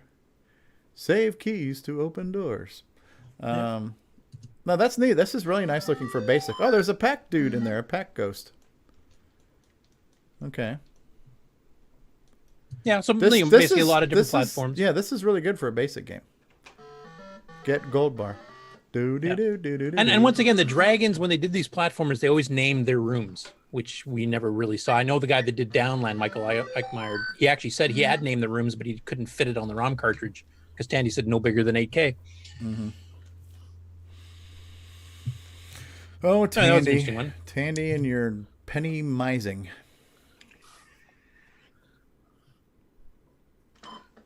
Okay. This is Brock's Kingdom. Brock Kingdom, the place where Which is you basically a play maze game again, where game. you're trying to manipulate and get guns and stuff like that. So, Where you going, Brock? Around the Oh, this outside. reminds me of Seamus a little bit. Kind of Little bit. Seamus-y, yeah. Okay. okay, where did I leave off? Here? Aaron says that's kind of a European thing. Many Yeah, ZX it is. games name their rooms, for example. I want to see that damn semi-graphics Qbert. Quit teasing me, Curtis. Get to the Qbert. Thank you. All right. Oh, You look know at how to drive ratings. Pogo Joe. Press any key. Enter your name. But only 6 characters. Select your screen. Select your level. Wow, we got lots of customizable abilities here. Okay, start. Speed is good. The kind of bouncy, springy look of everything. That's pretty and your good. different screens have different maze layouts. Like it's not all triangle, just repeating. Yeah. This is a really good implementation of Qbert and a good use of multiple colors here that you wouldn't get on your normal. Thinking that. Yeah. Yeah, the colors look good. Colors. Lovely colors here. Chris Pocher also said that Blabby games were done in Oasis Basic and compiled. Oh, I'm not familiar with Oasis Basic. Oasis Basic, yeah. I'm not familiar with that. There's some color for you. Yeah, look at us. Look at all that color. Lots of colors here. Neat. Yep, so that was a cool one. I got a couple more I want to show. Vultures. Oh, is this a game about lawyers? And politicians. It's kind of a Galaxian style game in some ways, but not quite. Okay. I'll actually rewind it a bit here. So you have these eggs kind of wandering around, but only one launches at a time as soon as you kill the previous one. Okay. Kind of demon attack-ish. Yeah. And then those top eggs are a special breed that kind of mutate before they come down. Ooh. So, yeah, a little bit of Phoenix, shades of Phoenix going on there. Alexander Wallach is here. Hey. It was kind of an interesting take on the Galaxian thing.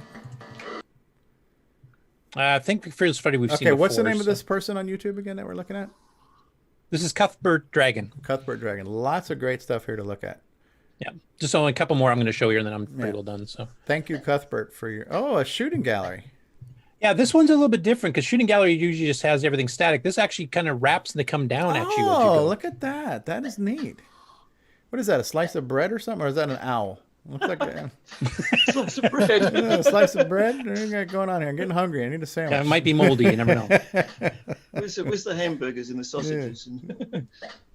Anyway, a different game mechanic because usually they just straight scroll across and multiple levels. This actually comes down at you for 3 levels. So. Yeah, I was even thinking that a shooting gallery game might be kind of fun to pull off on the CoCo VGA with just definable character sets. You know? Actually, it would be. Yeah, right.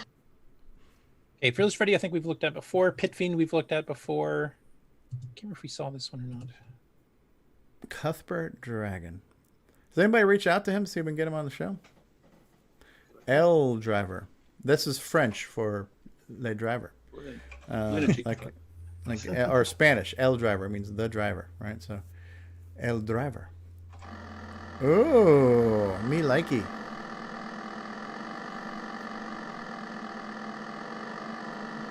It's most driving games are vertical, so it's nice to see the horizontal.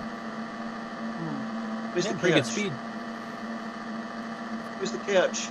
Slightly less annoying sound. So you got to pick stuff up. Yeah, so it's a family sedan doing with the Grand Prix cars. Yeah. That's why you had the granny option as one of your levels, I think. It's in 100% machine language and basic. That's neat. Not seeing too many horizontal drivers. A couple of educational games, we'll skip those. Yeah, who needs to learn anything? I don't wanna learn blah, anything, blah, no. blah. Knowledge, blah, blah, blah. Knowledge. For all the kids out there, don't listen to us. Yeah. Learning's for losers. Yeah, there you go. You'll end up like us, kid. That's right. Do what I say, not what I do. Yeah. I think that's pretty well the only ones I wanted to really That's highlight neat. here. I'm going to have to There's a watch few this other, like I stuff. said, adventure games. There's a few other arcade games too. You can also see the Dragon versions with the P Mode 3 graphics instead of P Mode 4 for a lot of old CoCo games. But I they've like been his busy this channel. week. There's dozens of videos they put up. So I like his channel graphics at the top. Yeah. That's pretty cool. Yeah, go back up to the Yeah, that is nice. Yeah, the Dragon, they were really big on cover art. They had really cool artwork on their cassettes and everything. I really like that. And talk about even the same games they sold in the States from Yeah, Spectral and yeah. Tom Mix, they actually improved the graphics on the artwork a lot. and beyond what we had. and we were talking about cartridge variants. There were definitely some cassette variants too. So like I think I'm following not only the Dragon group but one of the micro deal groups, and you can see the people showing off their collections, and you might see variations on the J cards for your different tapes and stuff, which is pretty cool. And that's it for the GameON news this week. Good stuff. Thank you, L. Curtis Boyle. As always, nap time is over. Nap time is over. Snoozy newsy is done. What? Yes, What? Mikey calls it. I actually ate lunch during the news. So we're gonna take one more commercial break, but before we do that, I think we just need to we need to soak in Nick Marotta here. Look at that dreamy hair. There, look how dreamy. If you want to show an autographed copy, just send $5 to. He's so dreamy. You're so dreamy. The shades are the coolest. The shades are the coolest bit. Oh, I like the shades. Yeah, whoever did this did a great job. Absolutely. I'm not going to reveal who the person was in case they wish to remain anonymous, but I know it was you, Stevie. That wasn't. I don't have that much talent. All right, so we're going to take a commercial break, and then our topic is going to be back to the CoCo. And the idea behind this was, if you're new to getting back into the CoCo hobby, what are some of the things you should know as far as CoCoing in the year 2020, right? And so all of us here have our own experiences. I'm sure there might be some questions and some suggestions and things like that. So we're going to take a quick break here. We're going to hear from Fletcher and what Fletcher's been up to. And then when we come back, we'll talk about what do we know about being back in the CoCo hobby. We'll share our experiences, and then we'll take some questions and all that kind of stuff. So after these words, we'll be back, kids. After these messages, we'll be right back. Fletcher, I don't need that report tomorrow. Great, JT. I need it tonight. But JT... Fletcher saved $300 on her office away from the office. Radio Shack's revolutionary Model 100 computer. It's a word processor, phone directory, and dialer. It even communicates with the office computer. Fletcher, how's that report? Fletcher. Radio Shack's Model 100. Save $300 and put it to work. You'll go far, Fletcher. You'll go far. And now, CoCo Thoughts by Samuel Gimes. On holidays, Uncle JT would entertain us with stories of his business conquests and his assistant who would meet any deadline that he imposed, no matter how ridiculous. Well, until she shot him in the face, that is.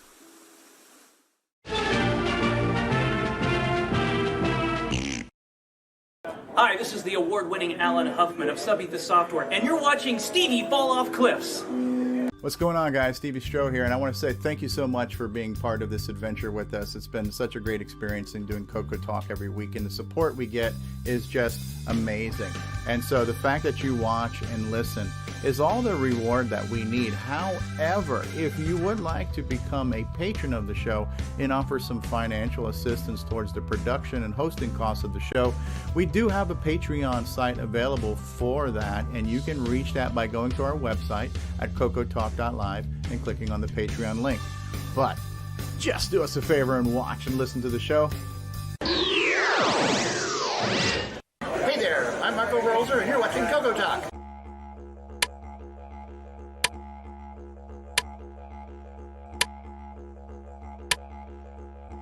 This is not the Joey cereal switch. This is the Joey cereal switch. Control up to 3 cereal devices. Order yours today at CoComan.biz. Radio Shack, America's technology store. Right! This Christmas, Tandy has a very special offer. A family color computer pack to take away at a very special price. This family computer comes complete with software and costs an incredible $449, a saving of $241.69. It's powerful, educational, and ideal for the young and young at heart. The easy way to start computing. The Color Computer Family Pack from Tandy. Get it while it's hot. Tandy, the biggest electronic store in Australia. Yeah. Hi, I'm Tim. Playing Daggerith like that idiot from the book. You're watching CoCoTALK. And we're back.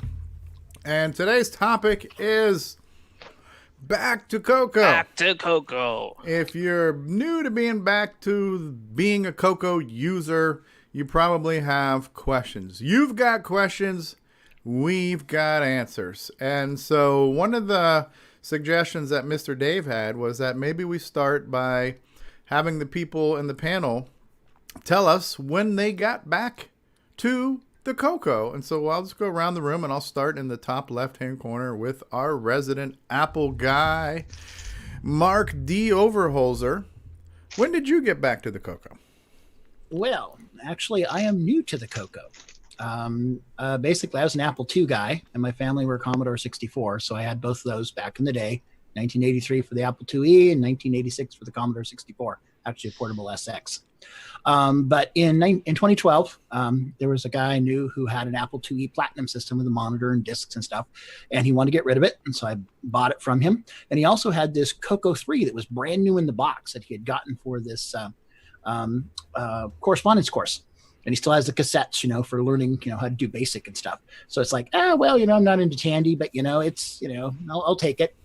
And I thought maybe I'd flip it or something. It's like, oh, wait a minute. This got a 6809 in it. That's a Motorola chip, not a Z80 chip. I like Motorola chips. I think I'll hang on to this. Well, since then, it's been, 8 years? Got a CoCo 2 and a CoCo 1, another CoCo 2, another CoCo 2, a CoCo 1, another CoCo 2, 2 MPIs, 2 CoCo SDCs. So, and I'm on this show. Anyway, so I'm new to the CoCo, but I'm getting with it. It's a great machine. So welcome to the addiction. Thank you. And I like it. I play with it way more than I do my Commodores for sure, and my Apple usually. So anyway, but I'm glad to be here, and it's a great little machine. Excellent. So 2012 is when you didn't necessarily get back into the CoCo, but you got into the CoCo. So you've been CoCoing for about 2 years now. 8 years. 8 years. So I see. I can't do the math there. Good. Yeah. Okay. There you go. That was Canadian. That was a rate of conversion. Stevie doesn't have a 6809 in his head, so. Yeah. Yep. Exactly. Needs a real so 8 years. So anyway. Okay. Cool. Good stuff. So what about David O'Connor? When did you get back to the CoCo, or did you never leave the CoCo? About a year and a half, January 2019, I think it was, that I got back into it, roughly. My CoCo, my old original eBoard CoCo 1 that I've had since brand new in the early 80s, I never got rid of it. It was sitting on my shelf and it was doing nothing. And one day I just sort of got out of bed and I looked up and I saw my CoCo 1 sitting there and I thought, I'm going to plug it in and just see if it still works. And I plugged it in and I was greeted with a really ordinary RF screen with lots of interference and just about completely unviewable picture. And I thought, oh, all right, okay. Well, maybe I can make a composite mod for it and do some of the things I was going to do back in the day and never got around to doing or finishing. I actually did start building a composite mod for it, never got it finished. So I got on the internet and I started searching for composite mods for CoCo 1, and I found the TRS-80 CoCo Facebook group, and I found a few other bits and pieces, and then I found a circuit for a composite mod and built it up, and I wasn't happy with the results, so I posted about that on the TRS-80 Facebook group, and then decided, well, I'm a qualified radio tradesman, electronics tech with years of experience. I'll sit down and I'll design my own composite mod. So I did that and posted all about that on the TRS-80 group, and then found CoCoTALK and got involved with the show, and one thing snowballed to another, and I got CoCo STCs and I got CoCo VGAs and I got CoCo mechanical keyboards from Ed Snyder and 2 meg RAMs and big badges and before long I was just badges. Yeah. And I'm sorry, I was multitasking. I was trying to update my checklist. Did you start off by answering what year it was you got back in? Because you said so many things. January.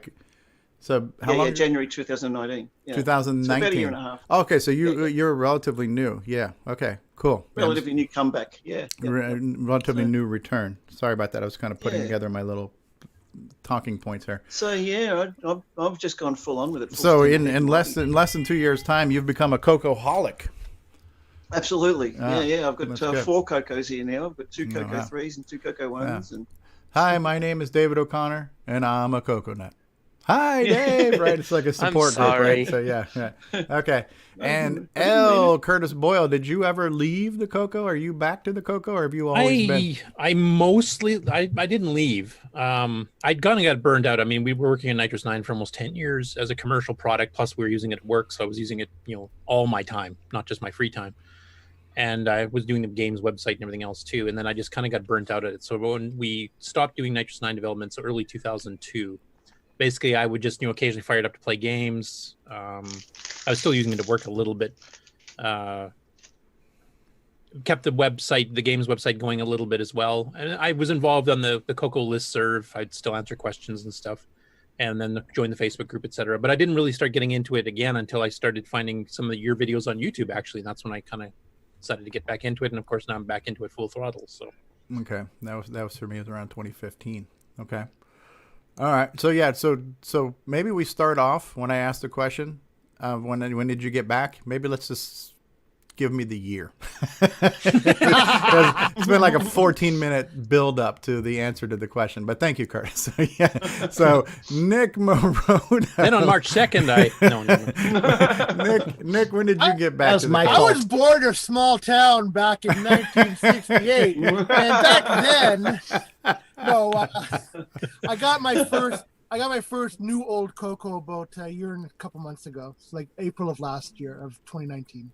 Now, was that when you were back, or were you kind of like in the I was hobby? in the community. You were in the I was community. in the community for about a year before that, hanging out in the show and that sort of thing. You were running emulators back then, if I remember correctly. I was in emulators, I ran the emulators somewhat, but I was just enjoying reliving the memories with you guys from the first year. But then finally, I had enough, and I had to get a CoCo again. Right. So I ended up getting a CoCo 2 in April of 2019, and unfortunately, that machine is not working right now. But since then, I've gotten 3 CoCo 3s and 3 CoCo 2s. So. Okay, welcome to CoCo hoarders, everybody. Spares, spares, right? Yeah, absolutely. or deals that make just us couldn't feel pass bad. up because it would have been a crime to pass them up. And that's why I have so many CoCo 2s. Spare Rescuing parts. him from the landfill. Yeah. Ron Delvaux, when did you get back into the hobby? Never left it. Never Always left it. had one. Okay. I've had one since '83 And when I started with the MC10, and then in '84 I got a Model 1 set up for $300. I always had one set up alongside my IBM PC stuff. Wow. As the years went on. And Ron, did you actively use it that entire time, or you like me, where you kind of wasn't being used as often, just once in a while you'd fire it up, or? That got to be toward the 2000s, where I'd used PCs more. But I always played with my DS69. I always went back and looked at all the stuff I had been doing, artwork and things. There's just so much. I love to do WeFax, and there's a broad spectrum of things we did with the CoCo, and it kept me busy, with any spare time I had to play with things. I rarely played games. I played it. There's a few I like, but mostly it was applications and files and pictures. And who's you got a picture of a handsome guy behind you there? Who's that handsome man in that picture? Yeah, that's on a CoCo 1. Can you believe That's it? the guy for the paper towel. Brawny. Yep. Or is that Timberman? Yeah, it is. Yeah. And Mikey, when did you get back into the retro hobby? So I think I sort of left sometime in the early 90s. I don't remember it. Don't remember the exact time. And then I was sort of in and out through the 90s, and then sometime around the early 2000s, I want to say like 2002, 2003, started playing with stuff more. And then when I went back to University of California in 2006, I think, I started playing with it a lot more, because I'm like, hey, the CoCo is basically an old-fashioned version of the Arduino, So I started doing more programming stuff. So I'd say early to mid 2000s is when I started getting back into it more seriously. All right, so you've been around for a while then. And Rick, you mentioned that you're kind of new to getting back, even though you've been around forever. You're kind of new to getting back into playing with your CoCos, right? This is true. In the 90s, I used to actually manufacture stuff, but I was in remission for 20 years. until Curtis dragged me back in. Remission. With We're talk. sorry. Are you equating the CoCo to like a cancer? I was in remission. I was a systems administrator, so I really didn't have any time for computer thoughts outside of my 24/7 time job. But now I've thanks to all the software that's out and so forth, I'm already back in the swing of things. In fact, I'm manufacturing hardware again. This is nice. evil. Very cool. But mouse tamer, we're going to have swappable, exchangeable mices without having to pull your CoCo out from underneath the CM8 so you can move plugs around. Oh, nice. Because, hey, $2 worth of silicon does more than a 8-pole double throw toggle switch does nowadays. Anyway, so here I am. It's fun. I hope to continue on. Excellent. Diego, when did you get back into it? I will say 2004. Okay. That's when I was in the States. I had moved a few months before and started discovering everything that was going around. So I bought a CoCo 3 from Cloud9. I mean, I always had and still have my original CoCo 3 from '87. Mm-hmm. But I will say that 2004 was when I kind of, really got back into it, because I was not really using it that much, just plugging it in from time to time to play a couple of games or like that. So 2004 was when I started, let's get it and get using it. Wow. That's wow. 16 years you've been back in there. Right? Yeah. Mark B, when did you get back into the CoCo? It was a couple years ago. Just one day I pulled it out of the closet, set it up, got OS 9 set back up again, and then just searching around on the webs. Finally, ran across your videos, and then just kind of latched onto you guys. Excellent. Relearning everything. I feel violated. Yeah, absolutely. And Jason, the CoCo Man Reichert, as seen at PenFest 99 and 2000, Hamcation, Hamvention, Tandy Assembly, multiple CoCo Fests, creator of the Switcheroo. When did you get back into the CoCo? You know what? I'm thinking it was, well, let's see. I'm sure I have a long story to go along with that I won't tell. But I think it was like mid 2017 or so. I was working on a video mod for an Atari 7800, and I just happened to be using Donkey Kong as the test cartridge. Then that reminded me of the Donkey King for the CoCo, and I went, I wonder if anybody's got any video of that. And then I found your video, and there you go. There you go. And we're sorry. Yes. And I think I got out of it about around after PenFest 2000. I got out of it and just occasionally tinkered. But that's when we went all whole hog there, and it's all your fault, Stevie. All right. Well, we got a guy who's definitely doing some stuff with the CoCo. Mr. Dave has got the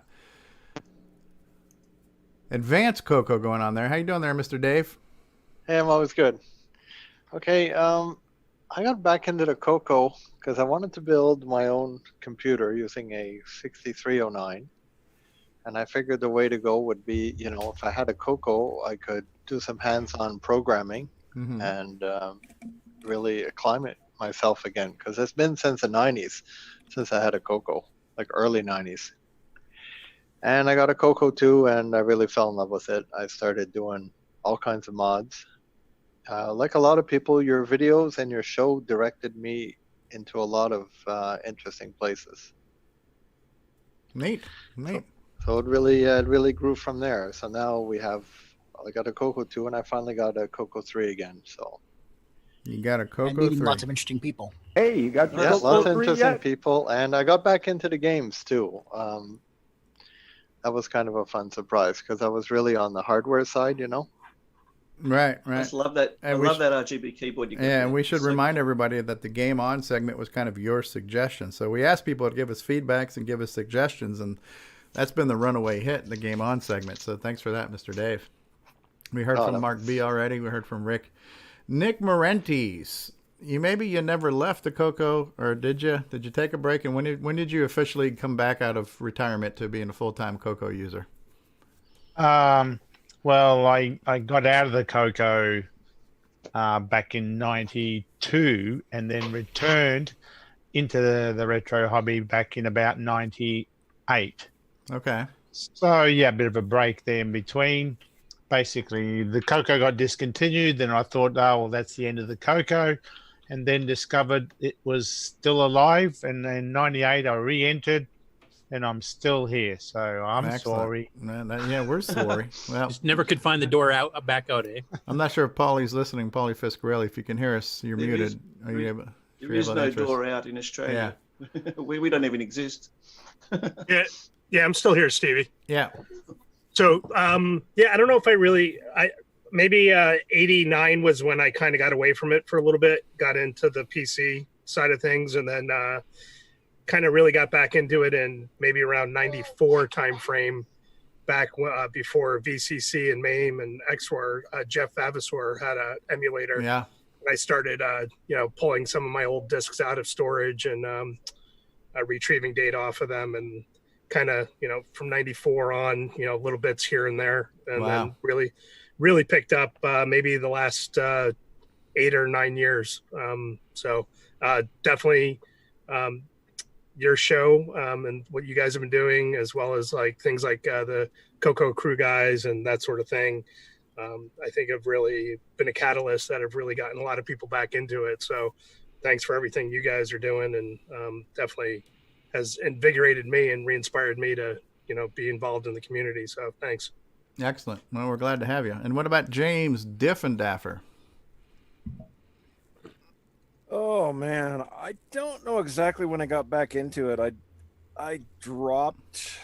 I stuck my CoCo away when I got an Amiga, and I mean, I checked in on the mailing list when I found that somewhere in I think that was the 90s, or was it BizListServ or something, and I kind of followed what was going on, but I never, and I picked up a CoCo 3 in 90, I want to say 93 or 4, something like that, but I didn't really do anything with it, and I put that away, and somewhere around 2005 I decided to work on a project for the CoCo 3, and for reasons I won't go into, I said I didn't want to have anything to do with the CoCo again, but I messed around with other retro computers, and then Mark Overholzer invited me to join the Discord community and to watch CoCoTALK, and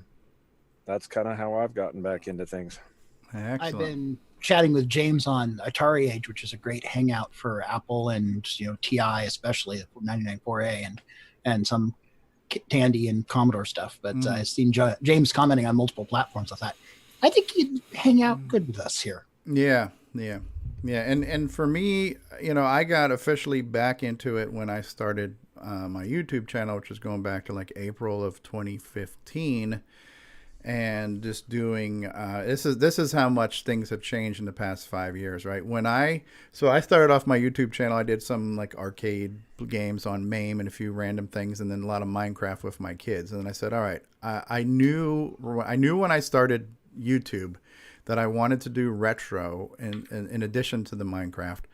And then I also knew I wanted to do CoCo, because obviously I grew up with the CoCo, as a lot of us did, and it's very kind of influential for us and very nostalgic. So I knew I was going to want to do CoCo videos. And so the first CoCo video, hey, Aaron's joining us. The first CoCo video I did was a little like PowerPoint I threw together, like because I figured nobody's going to know what this machine is, so I need to kind of explain this. So I had to explain what old computers were like, so I kind of did this little video. This is what it used to be, kids. There was the TRS-80, and the reason why it's called the color computer was the first TRS-80 was actually black and white, if you can imagine this, and so I kind of went through all that, and I did this video explaining what the color computer was, what the times were like back then, as a way to kind of set the stage for doing gameplay videos. And then I started doing just on emulators. I think VCC was one of the first emulators that I could get to work, and started doing his videos, and then kind of got discovered by people. And the Curtis was one of the people that discovered me, and Alan Huffman and Rogelio. So a lot of these people that found my videos and started commenting on them, and then they started making me realize there was this whole world out there of people who are still actively involved and interested in the color computer. And I think one of the first things I found, which is probably defunct at this point, but there was a Google Plus group for the CoCo. And then I found the Facebook group and the mailing list. And so just kind of slowly became aware of things. The CoCo Crew podcast, one of the first things I heard that was kind of the monthly infomercial to get people interested in coming to CoCo Fest. And so these things were happening. Hey, Aaron, he's here. And he's this is like the first time we've had you on the show, man. Welcome, brother.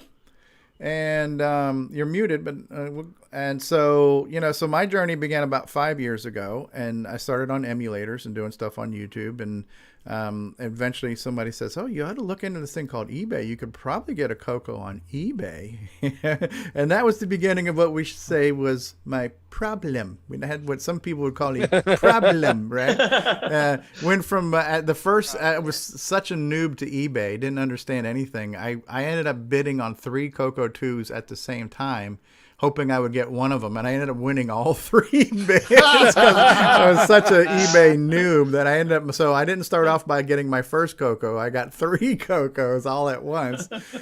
Spares. Yes. Anything worth doing is worth overdoing. Oh yeah, and I mostly used the CoCo 1 and 2. I had a CoCo 3. I didn't really play with it. I was like, meh, it's 16 colors, whatever. Not that impressed. And I only had some early games to base that on, and then I had the Tandy 1000, so I wasn't that interested in my CoCo 3. So all of my nostalgia goes back to CoCo 1 and 2. So I knew I wanted 64K extended basic, and I wanted to be able to play every possible game that I had back in the day. I wanted to be able to play on a real CoCo with the real Black Beauties, because I just remember using my Xbox 360 controller on the emulator saying, this controller sucks. I remember the Black Beauty was so fluid, and I could spin around in circles and get all this gracious, and I remember cursing the Black Beauties back in the day. These Black Beauties suck. I wish I had an Atari joystick. And now that I'm trying to play an Xbox 360 controller, I'm like, this Zig 360 sucks. I need my Black Beauty, So one of the first things I bought was getting the old Black Beauty real joysticks on the real CoCo. And then he hasn't mentioned the MC10 yet. Yeah, no, but so that was kind of, I said, if I got to get a 64K CoCo with, that's what I needed to get, and that's where it started. And at one point in time, I had more CoCos than I care to admit, and I still probably have more than I need. But I would say that my problem is much more under control now, thanks to limited space and a non-understanding wife. I can't have as many CoCos as I'd like to have, but she tolerates it. And then, of course, which leads into, whenever you get back into it or get into it, there's a lot of things you have to discover. And now we've just been joined by Aaron of the Amigos Retro Gaming Group. How you doing, Aaron? Thanks for being on the show, man. It's a pleasure having you. Oh, thank you. I'm doing great. I've been watching most of the show here, and just walked in the door and Curtis said, "Hey, hop on." So I thought, "Oh, what the hell? I'll do it." So when did you just got back into the CoCo 2, and Boat just got into it for the first time. So I thought it'd be good to hear your perspective on it. Yeah. Well, it's funny. Of course, I had a CoCo when I was a kid, and loved it. And then we eventually moved on to a Tandy 1000, and moved up, and eventually I got into the Amiga and everything else. And so my time with the CoCo ended probably about 80, 88, something like that.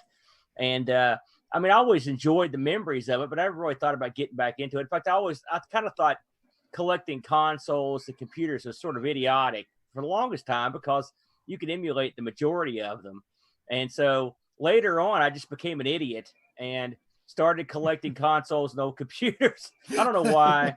I guess doing the show, we just, I don't know. And now I've got a ton of these things now, but I was with the CoCo. I was like, the CoCo, that stuff's pretty archaic. And I wasn't really super nostalgic for it for a long time. And then I just happened to be walking through the Hillbilly Flea Market in beautiful Greenup, Kentucky, at a lunch break.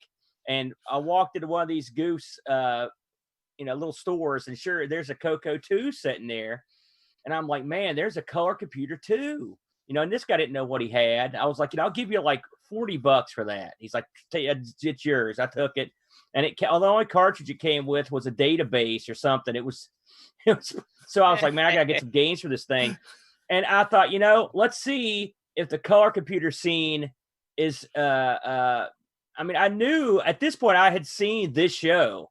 And I knew there was some sort of scene out there for the CoCo, but I didn't know what it was, And so I started nosing around. Well, all of a sudden, here comes the SD card solution pops onto my screen. I'm like, bam, I got to get me one of those because I'd been loading up all my consoles with those. And that was the way to go, because I'm not the kind of person that collects that much software cartridges and stuff. It's just not my bag. I'd rather just have everything. I'm lazy. I don't even want to change cartridges. I just want to have the thing. And so when I saw this thing, I'm like, I got to get me that. So I went ahead and picked that up for the CoCo 2. And once I got that installed, I was like, bam, now we're ready to rock and roll. And so I started playing this thing a lot. And I was talking to Boat about it because we do the Amigo show. We've done it for a long time. And I'm like, Boat, you need to try it because he's an Atari guy from way back. And I was like, you need to try to get some CoCo action into your life, man. And so I know Boat, and he's even lazier than I am, and he also hates hardware. I mean, it's true. He told me many times, you guys don't fool with the Amiga, but the Amiga, God bless it, it's a harsh mistress, this Amiga. It makes everything difficult, especially with all the European stuff that we do. There's all kinds of PAL issues and all kinds of crazy hardware. And there's something incredibly refreshing about turning on a computer like the CoCo and just starting to play with it without having to cajole it and do all this crazy stuff. So I knew Boat. I was like, if I'm going to get Boat into this CoCo scene, there can't be a CoCo 1 or a 2. It's got to have composite out. It's got to have all the memory he needs. And so I just went and bought him a Color Computer 3. I got in just before, the market went crazy and got one and hooked him up. And then he loves the CoCo almost as much as I do. He plays the thing all the time. And we've enjoyed getting back into the scene and having a lot of fun playing the games. We're game guys. I don't really do any non-gaming stuff on it. I did just fool with the keyboard encoder thing, but that was just for a little project I'm working on. But for the most part, we just play the games, and we just want something simple and fun. And the CoCo has a lot of games on it that didn't appear anywhere else, including clones of arcade games that you can't get anywhere else. And so it makes it a lot of fun. So between the ease of use and the availability of the software, the support of the community, and the fact that it always works, we got back into it, and that's pretty much where we are today. I just fired up. I've got mine always hooked up, and of all the computers I've got in here, it easily gets the most use just because it doesn't aggravate me, and that goes a long way. It sounds like you got the check.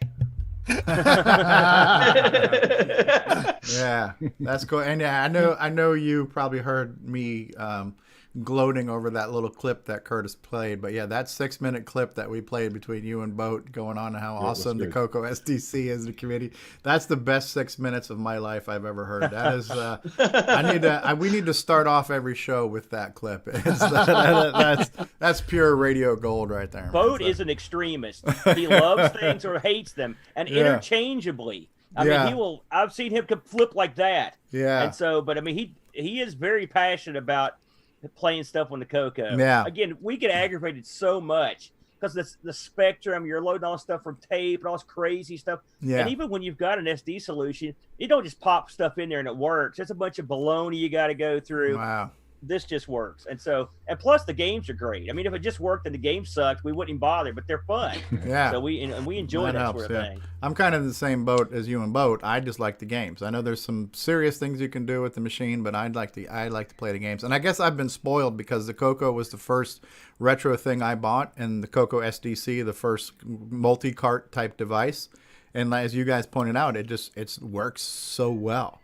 Now, when it first came out, the CoCo SDC Explorer was not around. So for a while, you had to fat finger your way into mounting the discs and during and loading things. But the CoCo SDC combined with the SDC Explorer is the single greatest add-on. And we're going to get into like what are necessities, what are must-haves, like your wants versus your needs.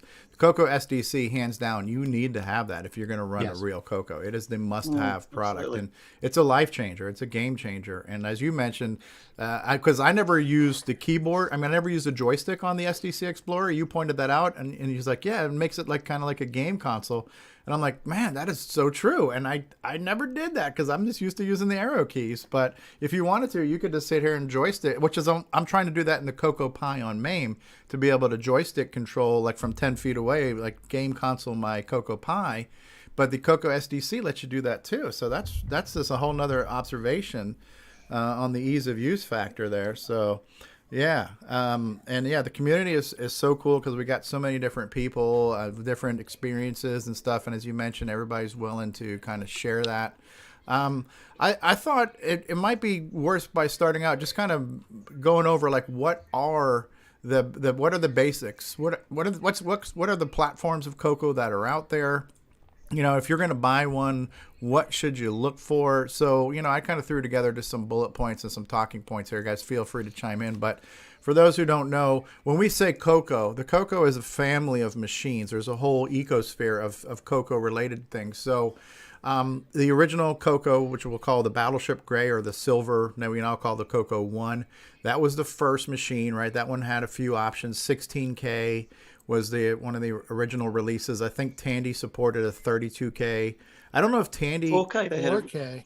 4K, yeah, 16, 4K. 32, and 64. Yeah, 4, 16, and 32K. I forgot about the 4K. And my first CoCo, my silver CoCo one was a 16K. Mine was a 4. Right. So the original, what we now call the CoCo 1, is the silver model, right? It had the chiclet keyboard. I believe from Radio Shack, 32K was the max you could get. However, there were third-party 64K upgrades for that machine. That machine I had 128K on mine. Wow.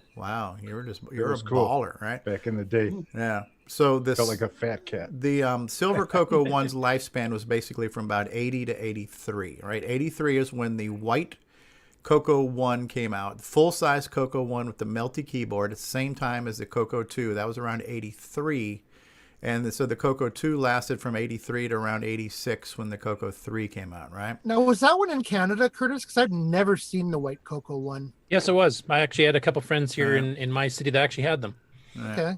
Now, Came out in late 83. And then, of course, the holy grail of CoCos right now would be the CoCo 3, which are kind of hard to get if you're trying to find one out in the wild, right? So there's the CoCo 1, the CoCo 2, CoCo 3.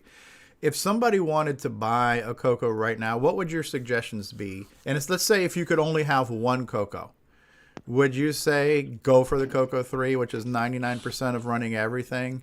I know Nick Marota's got his feeling on all you need, but if somebody had limited means and limited budget and limited space, the whole 9 yards, and they could only get one CoCo, what would be the single best thing for them to get?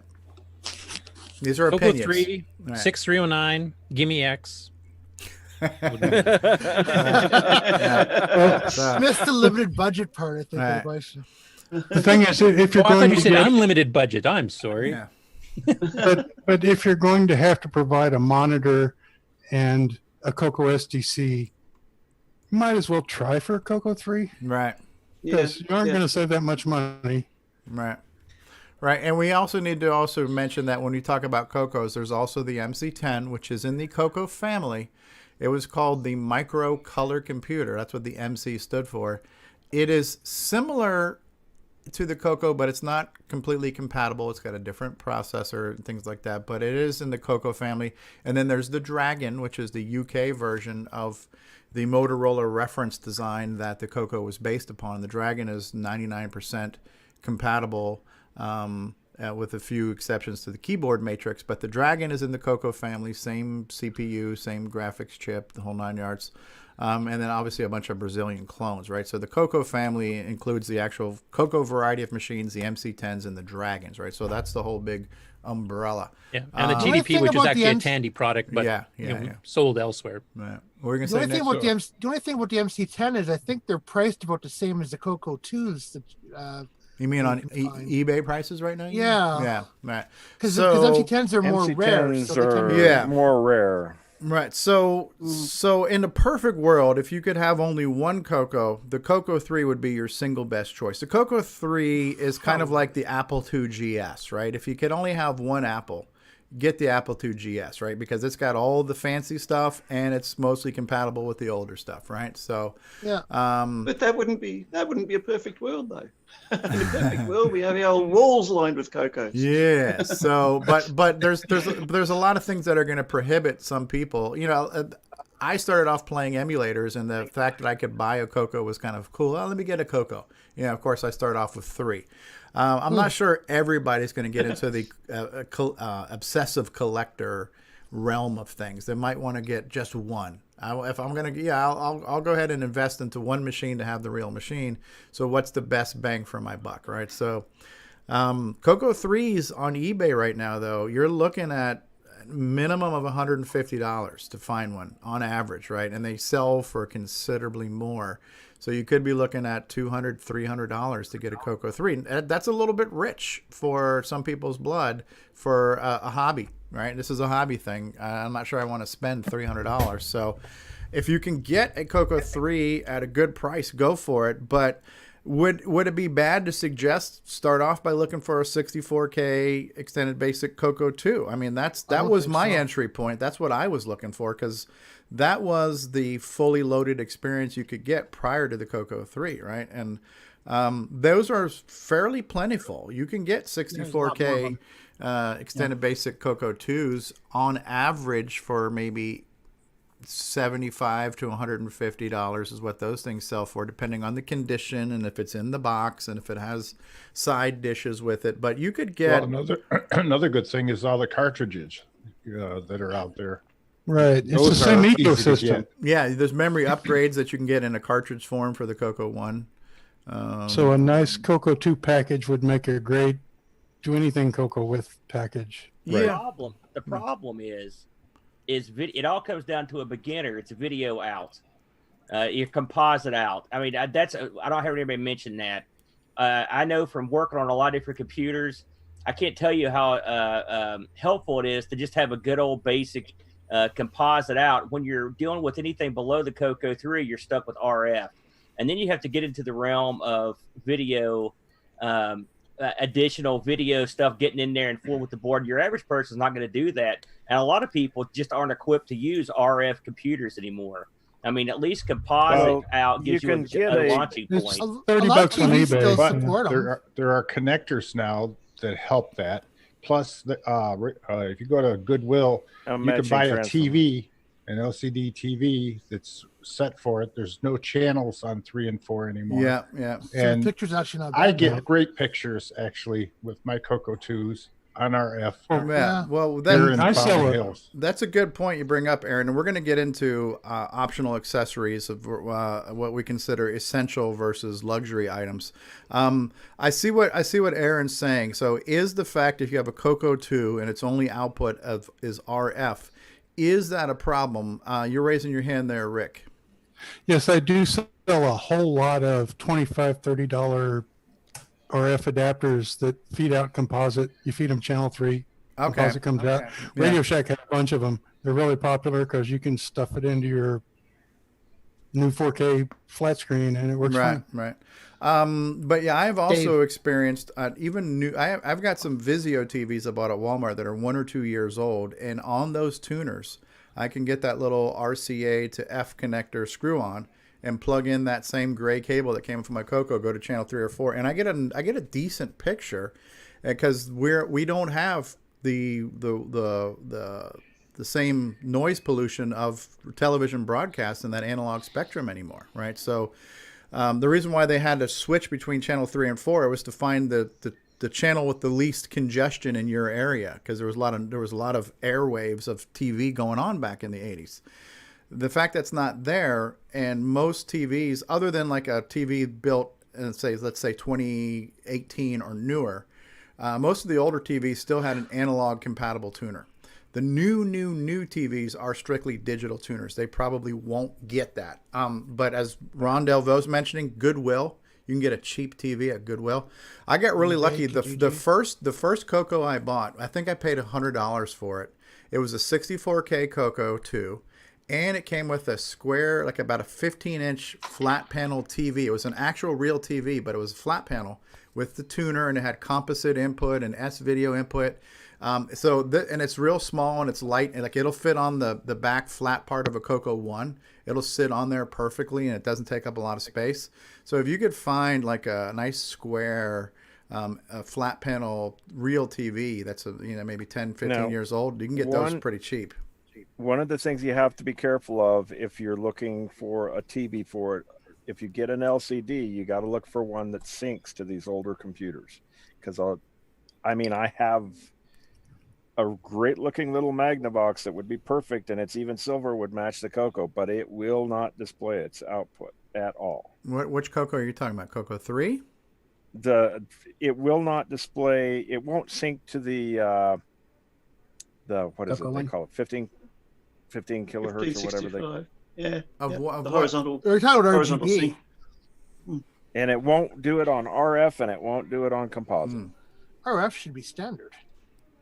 Yeah, David has his hand up also. I don't think RF is the worst thing in the world, but it depends on your space. And like for Aaron, like for you and me, like when I actually have an analog TV tuner, so when I do RF out, I capture it and I actually run it through my PC so I can record it and stream it.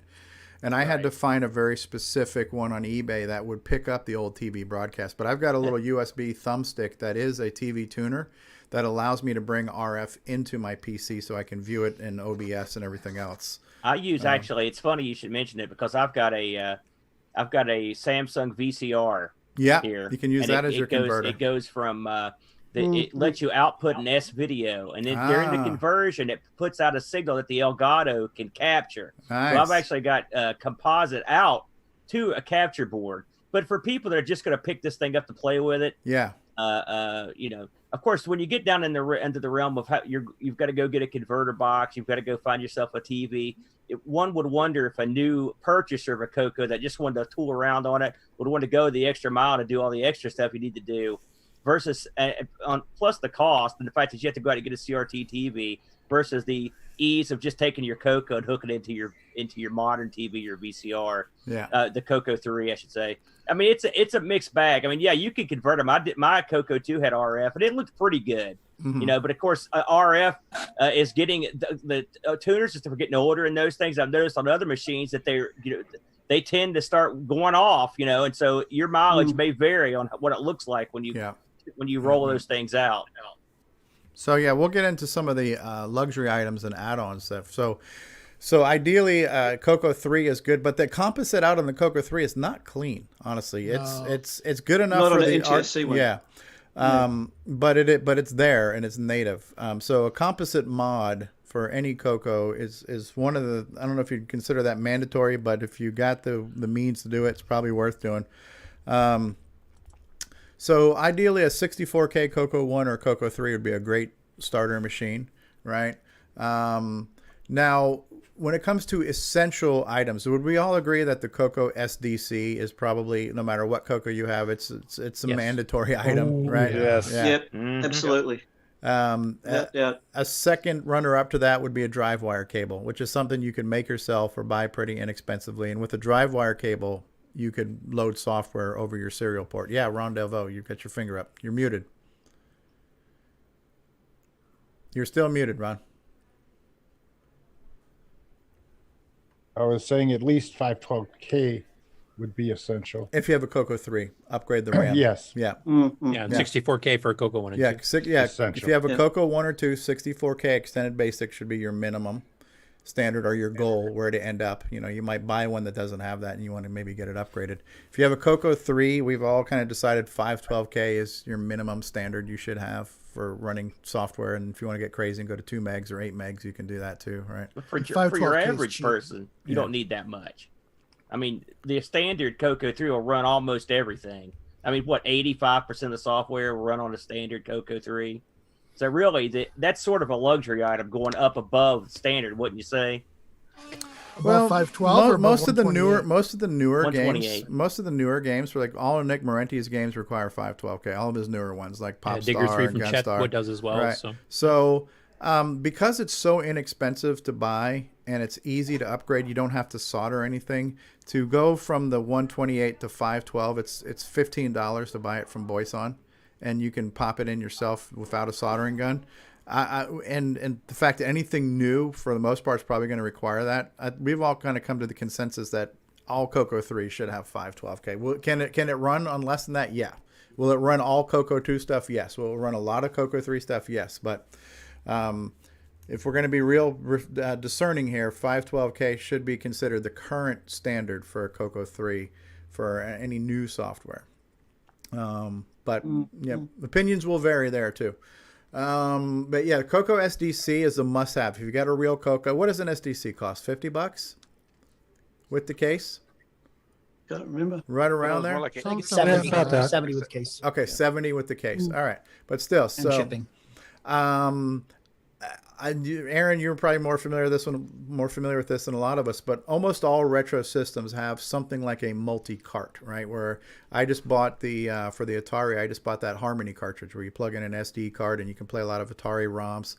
I had the Atari Max cartridge for my ColecoVision, right? So if you're into retro, and I'm kind of in the same boat as you, Aaron, I don't want to have every cartridge ever made. That takes up a lot of space, and then you can go down that road and you're never going to find the end of that road, right? So to have the super cart where you can run everything off of one, because I just like the software, and I like running the software on real hardware. So the CoCo SDC is kind of like that super cart. Under $100, it's worth every penny. For those who don't know, it also has built-in drive wire support. So the CoCo SDC adds drive wire to your disk basic, so you can run things like Pi drive wire and real drive wire and things like that. So that's all built into basic. So that's a little bit of a value added for those who want to get into some of the fancier stuff. And it emulates both a floppy drive and a hard drive. Yep. So Nitrous 9, you can boot up your hard drive. Yeah, Ron. Plus, it has is it 16K areas that you can program? It's got a few flash banks. Yeah, it's got some flash banks where you could actually 8 banks. Yeah, 8 banks, or you could boot up different ROMs, or you could actually copy a game to one of those banks and do that. Yeah, you can have different. It's also the most compatible solution too, because I mean, DriveWire will run like 95% of the stuff, but some of the copy protected disks or disks that or programs that directly tried to access the drive hardware, which back in the old days was done quite often, don't necessarily work in DriveWire. Yeah, I did. So you have some compatibility problems on DriveWire you will not see on the SDC. The SDC is fantastic when you're into programming too. Like, my primary thing with I was never a big gamer. I did play some games, but programming has always been my thing with the CoCo, and being able to type in a great big long program to just do save straight onto an SD card. It's just so easy. It's really good. Yeah. If you do have a CoCo 3, if you're lucky enough to have a CoCo 3 and you're looking for a good output option, this is in the category that I would consider to be essential for CoCo 3 owners. It would be your switcheroo cable by our very own Jason, the CoCo Man Reichert, right? So the switcheroo plugs into the RGB output of the CoCo 3, converts that to SCART, which is kind of a European analog version of HDMI. That cable runs you roughly $40 from Jason. And then you need a generic SCART to HDMI converter box you can get on Amazon or eBay. Those are about $35, $40. And then you can then go from that box, HDMI out to a modern display and get your CoCo up on that display. So you're looking at a little bit less than $100 for that adapter combined. And you're going to get your CoCo 3 set up on a really clean output. That's kind of if you've got a CoCo 3 and you're using it a lot, you're going to want to end up getting that, right? So that's not even necessarily a luxury item anymore. That almost becomes a quality of life necessity for the active CoCo 3 user, right? But as you start to see here, we're like $80 here, $80 here. It can start to add up, but this is a hobby. Anybody who's got a hobby, all hobbies cost money, right? So whatever it is. So, but be prepared to be dropping, hundreds of dollars into this crazy thing that we call the CoCo ownership, right? So be prepared to have to go through the filters. Addiction. Curtis, if you want to spend thousands. Yeah, well, so here's the thing too. It's like I live in Florida. Two things I've never done. I've never lived on the water, and I've never owned a boat. My brother owned a boat, and he goes, "You know what boat stands for? bust out another 1,000, right? Because it seems like if you own a boat, anything you got to do is $1,000 here, $1,000 there, right? So if you got a retro machine and you're going to be using it, you're going to spend some money to add stuff to it, right? But yeah, you're probably looking at a couple $100 in add-ons to any CoCo you get, regardless of what that CoCo costs you. Be prepared over time to drop a couple $100 more on top of that CoCo for all these kind of quality of life improvements for it. So be warned, getting into the CoCoing, it's not a $50 one-time hobby. It's you can start to spend some money. You can, if you don't want to get into it for any money and you already have a PC or Mac, you can emulate everything. Use an emulator. Oh yeah. Emulation is one way to go. But it's just not the same. So plus the things. Go ahead. Going to say the things you bought for your CoCo 2 will fit in your CoCo 3 once you've decided, hey, I spent $300 on CoCo 2 stuff. What do I do next? Right. Hey, Stevie. Yeah, Mark. What about Cocoa Pie? Well, yeah, we'll get into emulations and alternatives. Right now, we're talking about real hardware, right? Real. One other thing. I think I might have to not add up all that I've spent on my CoCos because I'd be scared. Oh, yeah. And I'm on a pension. I can't afford huge amounts of money, but I still do it anyway because it's a hobby and it's addictive. And I'm, you're investing in your mental health. Yeah, Ron Delvo. That's one other good thing about the hardware is the fail rate. I've probably had 25 CoCos over the years. Yep. And I've had one have a little transistor go bad, and I had a lack of blue in my Color Computer 3 screen. And Richard Lorvieski sent me a transistor for it, and they are pretty Paul rugged. Yeah, put it in for me. You will see on eBay a lot of times they'll use the word untested. Untested, right? Untested, yeah. And that's because they don't realize that is a RF out, and most people might think that's a composite out, so they just don't know how to test it. But there's a 98% chance any CoCo you buy is not going to have that much of a problem. I've bought dozens of CoCos, and maybe 2 or 3 of them have had problems where it was just RAM related, and RAM needed to be resoldered or replaced or something like that. I've never had a power supply problem or anything like that. So they're built really well. They last. Here's forever. another thing. Yeah. I have 5 multi-packs. I have had 3, I think, fixed so that they work with the Color Computer 3. Yeah. But I've used at least the 3 for 30 years, 25 years, whatever it is, without the upgrade on the CoCo 3, and it's never damaged it ever. Yeah. Whatever I've run on it. So whether the upgrade's needed or not, I don't know. But it depends on your hardware mix that you have plugged into it. It was the hardware cards had some problems if you didn't have the upgrade. They'd start arguing with each other, and you'd get spawn sporadic results. But if you're just playing cartridges, it's fine. I have managed to kill a few, but I had to try really hard. I mean, I make hardware, so I was able to do it. Yeah. It took a lot of work. Yeah. Yeah. My CoCo 1, my original CoCo 1 that I've had since new. The only thing that's really failed I've had 2 failures actually on that one. One was a 6847, and that can die in any of them, and it's an easy swap because it's a CoCo 1 and they're all socketed. And the other failure was the RF converter, and they do tend to go in any old device like that. But aside from those 2 problems, it's still got all the original power supply capacitors, it's still got all the original components, everything is still, aside from the add-ons, like the CoCo VGA and all the rest of it, the basic core machine is still original. Now, for me, I'm not a hardware guy. I'm not a solderer. So in the unlikely event you have a CoCo that needs a little surgery, there are a number of people in the community you can reach out to with the skills. And that's a great reason to come to CoCo Fest or Tandy Assembly or VCF Midwest, because the people who do the repairs will be there. You can get it done in person, or a lot of these people you can, like Ed Snyder, I sent him a message on Discord saying, hey, I'd like to get a composite mod. I don't know how to do it. If I send you my MC10, would you do it for me? And he said yes. And then I asked him about the 8K upgrade. So I actually sent just my MC10 and I packed it up and I shipped it to Ed Snyder, and he's going to do it for me. So if you need repairs or upgrades or composite mods added and you don't know how to do it, which I would say probably 90% of people who are in this for a hobby, we're not solder type people. For us, 90%, there are people out there who are more than happy to help you with that, right? Jason is here. He knows how to do it. Tom C. knows how to do it. Richard Lorbieski, David Ladd knows how to do it, right? There's Rick Hewlin does. So there's a number of us out there with those skills who can, Mark Bosley's raising his hand, right? And when you come to CoCo Fest and David O'Connor, right, you've helped out Brian Palmer, right, Bryza.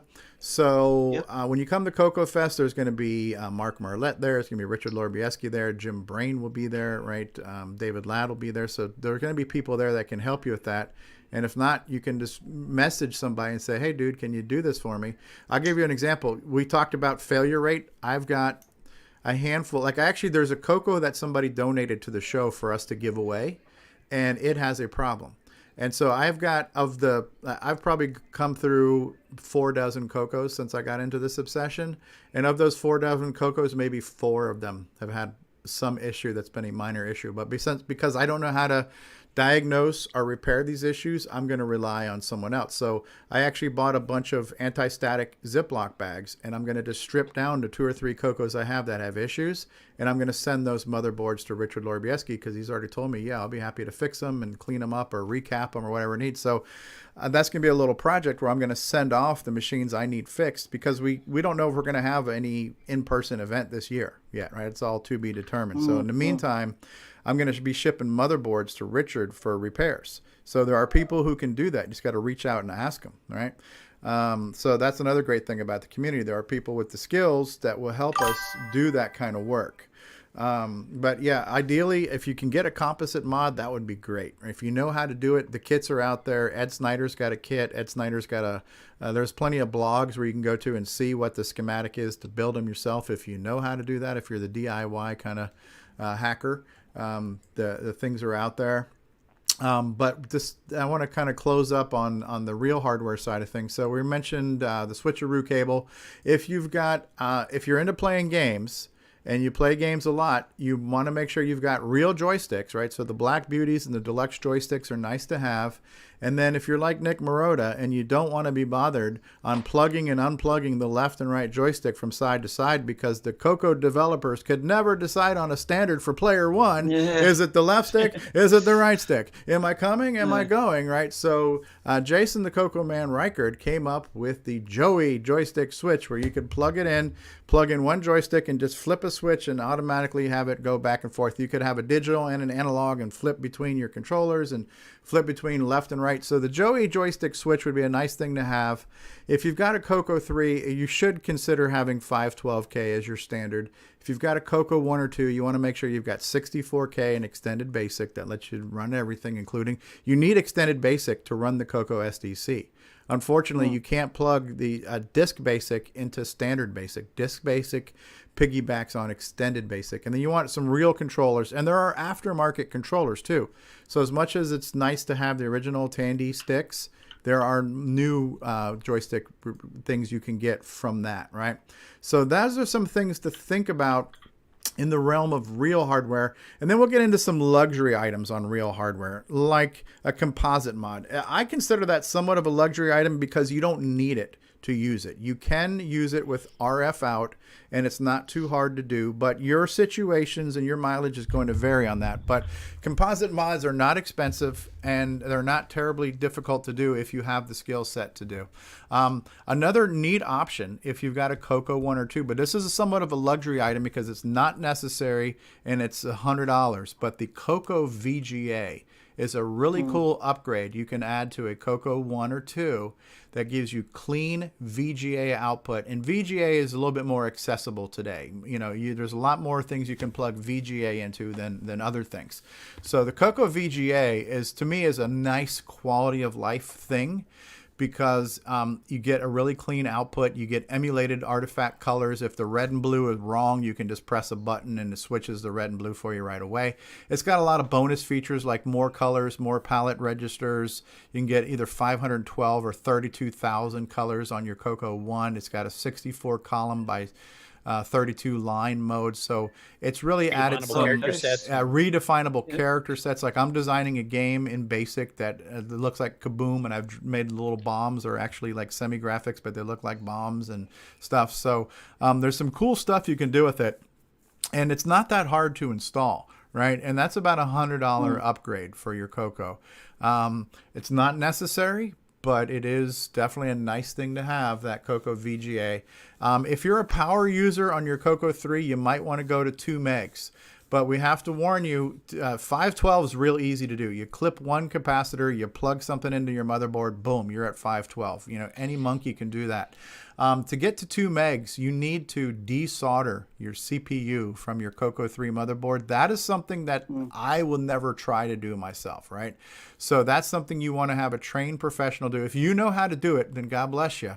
Bless your heart, as we say. But if you don't, have a professional do that for you, because you need to be in a socket. Yeah. James. Yeah. If your idea of I know how to desolder involves that little ribbon stuff and a soldering iron, you do not know how to desolder these. Yeah, that's right. Absolutely. You do need a soldering gun for that socket work, but I mean, with the proper equipment, that's a pretty easy mod. Yeah. Yes. No, easy is relative. Yeah, I mean, you can do it. Another Steve. thing too, the upcoming Gimme X, you do not have to desolder to get up to 2 meg. Because that DAT board is built on the Gimme X board, which just plugs into the Gimme socket. Yeah, but you do have to replace one capacitor for low profile one. Yeah, but that's a lot easier soldering job than doing a 40-pin chip. You still need the CPU desolder, which you really want a tool with a motor for that. No, you don't. You don't for the 2 meg. If you want to go to 639, obviously you do, but for 2 meg, no, you don't. If you're doing the traditional 2 meg upgrades, you need a DAT board. The Gimme X has got DAT already on it for the it's built memory in. management. So it plugs into the Gimme socket. It plugs into the Gimme socket. All Yeah. of that. Yeah. So I think I've mentioned it numerous times on the show, but because we're specifically talking about this very topic right now of desoldering, these boards are old and they're fragile, and the traces are small on them, and they're through-hole plated. And if you get it wrong, even if you're using the right tools, you can suck those little what do you call them? The through barrels. There's a name. What was that? The plate through thing, right? The vias. Yeah, the vias. That's the word for it. Yeah, you can literally suck them right out of the board with one of those if you're doing the wrong thing. So it is very important to have very good soldering skills and plenty of practice at it if you're going to attempt to do that, because you can actually easily damage those boards. And then you've got a CoCo 3 like I've got that runs just fine, but won't play carts because the cart thing doesn't feed through the board. For those wondering about the Gimme X, I've got the Gimme X held up right here, and basically the DAT stuff is just a connector on that. And then if you look at the bottom, and I'll show it on the edge here, this actually plugs into the Gimme socket itself. So actually, once you put it on, it's just literally a plug. There's no soldering, no nothing, aside from the one capacitor that Stevie mentioned. So it's actually a fairly easy upgrade to do as far as putting that in. And the DAT's built in, so you just take your 2 meg board, you take the 2 wires, you plug it into here, and that's it. You got 2 meg. Gimme X. Yeah, so the Gimme X is like the CoCo VGA for the CoCo 3, right? And it gives you clean VGA output and extra modes, extra features, more speed, right? So the Gimme X is kind of a CoCo 3 on steroids, right? So and also so people know, the Gimme X is in beta right now to developers like myself and Bill and about a dozen others, but it's not commercially released yet until we get the kinks worked out, drivers done. Yeah. So it's coming later this year. All right, and the Mandilio 420 is saying he's got a CoCo 3 with composite output. He'd like to get an RGB monitor, but I don't know if you were here before when we talked about the switcheroo cable where you could do RGB to SCART and then SCART to HDMI. That might be an alternative if you can't get the RGB monitor. You could use something you already have. So the Gimme X is on our list of luxury items. If you have a CoCo 3 and you want the absolute best in CoCo 3 experience. A luxury item that you don't need, but there are a handful of providers of the digital to analog joypad adapters. So if you want to use a Sega style joypad or an Atari style joypad, a lot of these like Wyco arcade controllers and things like that. So there's a lot more variety of really cool arcade quality controllers for the other 8-bit systems. And so there's adapters that will convert those for you. The thing to be aware of is that certain CoCo games are not well suited to strictly digital joysticks that go far left, far right with nothing in the middle. Some of the CoCo games need those shades of gray between far left and far right. So your mileage will vary on the support of your games. But for games like Donkey Kong and Pac-Man, your standard 4-directional style games, those things are great on a digital joystick adapter, and those aren't terribly expensive. I know John Linville has one that I think Neil's selling at one point in time that sold for $40. Richard Lorbieski's got some adapters that are, I think, a little bit less than that too. So there's different ways you can adapt that. That's a little bit of a luxury item, but it's kind of nice to have. Something else you might want to have if you're getting into your CoCo and you're adding additional accoutrements to your CoCo is possibly the multi-pack interface that lets you add more than one cartridge. And if your name is not David Ladd, you could probably get away with, maybe 2 or 4 slots, right? So Tandy originally made a 4-slot multi-pack interface. They are not as easy to find out there in the open ranges of eBay and whatnot. So a few years ago, Ed Snyder made what he called the mini MPI, which just had 2 slots, and it was a very cost-effective way to add a couple of doohickeys to your CoCo, and life was good. But wait, there's more. Then he said, hold my beer. I'm going to do the Mega Mini MPI, which is now a 4-slot MPI with 2 serial ports on steroids and a sound chip. The only thing it's missing is a real-time clock, right? So the Mega Mini MPI has got everything, all that in a bag of chips. So you can get 4 cartridge slots plugged into your CoCo and super fast serial ports and a really cool sound chip that is better than the CoCo has ever heard in its life. And so that's an option. Yeah. Yamaha stereo one. Yeah. Yeah. So you can still get the original Tandy multi-packs on eBay. They average $100 to $150 when you can find them. And if you're a purist and you want the original hardware and the original look, you can find them, but they're not as common as we would like them to be. So the Mini MPI and the Mega Mini MPI are some options if you need to plug more than one thing into your CoCo at a time. And now David O'Connor has actually found out that you could plug an MPI into an MPI and still have it work, but he also thought they were hot pluggable. We don't recommend you plug things in while they're turned on. They weren't designed to do that. But he didn't blow anything up, and he didn't lose his hair when he did that. No, I'm still here. Yeah, and there are a handful of sound solutions out there on the market, and as of right now, there hasn't been a lot of new products to support these sound options. But John Linville has the Game Master cartridge, which Farfall will support. Bosco, Steve Bamford's working on Cersei's Island, which will support that. I believe Karen has ported his Dungeons game to support that. So it's not like an overnight runaway success, all these sound options as far as support. We're not super developer heavy here. We've got a handful of people who can handle this type of work, and they've got a lot of projects to deal with. So it's not like we've got hundreds of super talented assembly language programmers with nothing but time on our hand. But the support is getting there. So there's some really cool sound options that have yet to be exploited. So, probably the most mainstream one is the speech sound pack from Tandy, right? Which unfortunately they never upgraded for the CoCo 3. Now it's a fairly simple mod if you once again have soldering skills. Yeah, that you can actually get it to run on the CoCo 3 high speed clock. Mm-hmm. And there's I think we figured out a couple dozen games that support that. So yeah, if you get it modified properly, then you do have some options there too. So yeah, there's a lot to think about when it comes to owning a real CoCo, and when you start to add this stuff up, you're looking at, over time you're going to spend some money, right? To do that, if you're into it, if you're that passionate about it and you want to use it and you want to get the most out of your CoCo, be prepared to be dropping, $100 here, $100 there, and it's going to add up over time. Quickly. So while if you're a purist and you want that tactile, tangible, nostalgic of having the real hardware, we've kind of given you a good list of things to think about.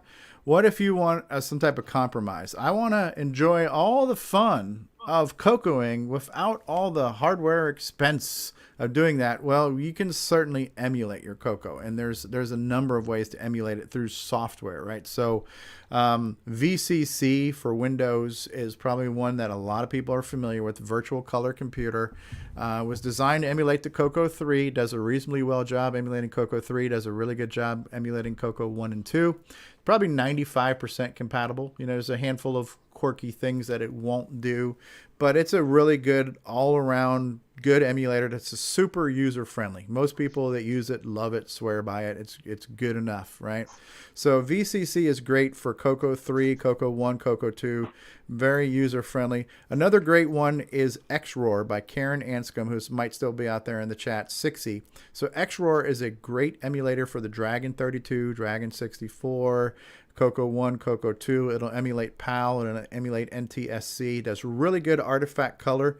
One of the things that as Curtis or somebody else pointed out when I first started doing CoCo videos with VCC, the red and blue artifact colors were not the same as the CoCo. Like the blue was a really dark navy blue. The red was like a deep red, like stop sign red. Yeah. So and it only did 4 colors. Like the actual artifacting, you can get some other colors of it. And it didn't do any of the anti-aliasing of the font. So if you had like a high-res font mixed with the low-res screen, it just looked all freaking jacked up and stuff. So VCC's emulation of those red and blue artifact colors was less than desirable, and once that was pointed out, I started using XRoar and MAME and stuff, right? So XRoar is also super user friendly. The only thing XRoar doesn't do, to my knowledge right now, is CoCo 3 emulation. But I think you mentioned today, Curtis, in the updates, it will emulate the 6309 CPU.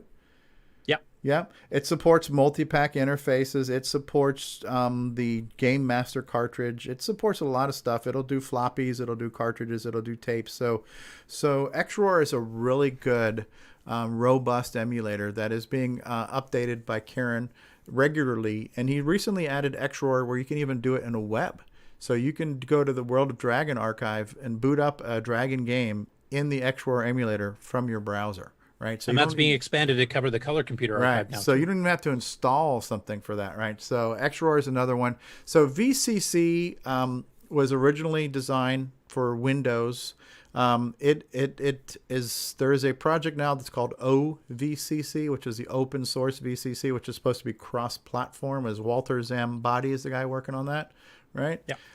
So that one's going to support Windows, Linux, and Mac because it was using Microsoft's DirectX or Direct3D graphics engine. So it's being supported to use like what SDL or some more generic cross-platform graphics tool set, I believe. Yep. So that's a work in progress. I'm not sure exactly where that's at, but at some point in time, there will be a VCC for everyone, right? That will be, and he's already improved the 6309 emulation on that because that was one of the problems, right? That VCC. Yeah, VCC is missing some of the instructions. Yeah. OVCC is actually, you can download it now. He's got kind of beta releases of it right now for all 3 platforms. So, and we have a channel for that's being discussed in emulators on Discord, right? So there's a handful of those, which leads into some other CoCo alternatives. And so somebody asked a question about the CoCo Pi, which we talked about last week, right?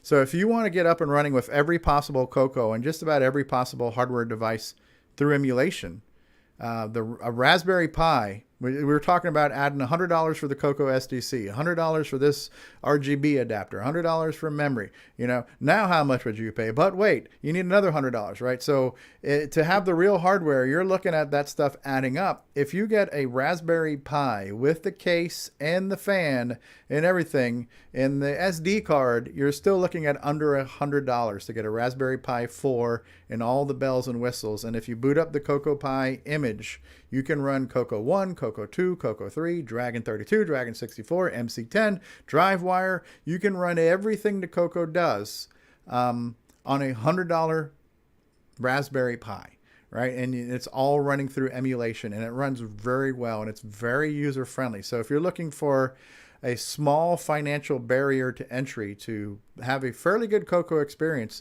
Raspberry Pi might be an option. You don't even have to learn how to install the emulators. They're there. Right? It's all menu driven. You just choose CoCo 1, CoCo 2, CoCo 3, Dragon MC10 from a menu. It boots up. You hit tab for a file menu. You browse to what you want to load and boom, you're in there. Right? So that's probably your cheapest and easiest way to get going. Because even doing MAME on your computer, there's a few things you got to figure out. How do I install it? Where do I extract it? Where do I put the ROMs? Where do I put the disk images? How do I browse to the disk images, right? So it's not, MAME is a great emulator, but it's not user-friendly, right? Yes. So emulation is good for those who know how to do it. And if you've been using MAME to play arcade games, this is not a new rodeo for you. It's just a different machine. But if you're doing this for the first time, it can be a little daunting, right? So now over the years too, there have been some hardware emulated projects that are using hardware emulation, right? Like thank you. The CoCo 3 FPGA from Gary Becker. That's been around forever, right? How long has that CoCo 3 FPGA been going on? Like 8 years? Something silly like that. Probably a long close to a time. decade now. I would say. Close to a decade, right? So that is FPGA is programmable hardware where you're using hardware to emulate hardware. It's not like MAME, which is software emulation. So, and that's the core of the Gimme X, right? So Gary Becker. Gary Becker doing that CoCo 3 FPGA, that Gimme chip that he implemented in FPGA was the core for making the Gimme X, right? So where you have a consumer replacement chip for that. So that project's been around forever. That's kind of like I'd call it like a CoCo Plus, because it does almost everything a real CoCo does plus more. Like he added a 50 line, 80 column by 50 line text mode for Nitrous 9 and stuff like that, right? So 256 color modes he's got added on. So some of those things were kind of like CoCo's on steroids. They were kind of hybrid variants of what the real machine could do, and then some. I know Roger Taylor, when he did the Matchbox CoCo, he added additional graphics modes. He added sound chip emulations. He added a coprocessor. I remember Bill Noble showing us some Mandelbrot thing where it was going really fast, fast for an 8-bit system, where it was doing that Mandelbrot stuff and playing music in the background at the same time. Right, so that Matchbox CoCo was a project, and now he's got what he calls the Mr. CoCo, which, if you're familiar with the Mist box, which emulates like the Atari STs and Amigas and stuff, there's a core for that where you can boot up a CoCo 3 in your Mist. All right, so all you got to do is burn an SD card for that, and then boom, you can boot. If you have a Mist already, what does a Mist cost? $100, $200? It's not a lot of money, right?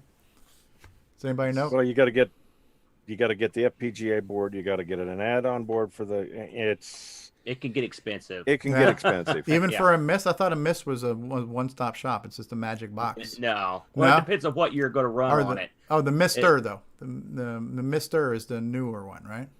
Right. Okay, I don't know. But I never got into the whole emulated hardware thing because it just seemed to be... That wasn't for me. And one of the things that we will say, or I say, is there's no wrong way to CoCo. So for those guys who are doing these kind of hybrid systems... That's not a wrong way to do it, but that's not something I was ever interested in. I got interested in the Raspberry Pi because it was real easy and it was cheap, right? Cheap and easy, my two favorite words, right? That's how I pick my women.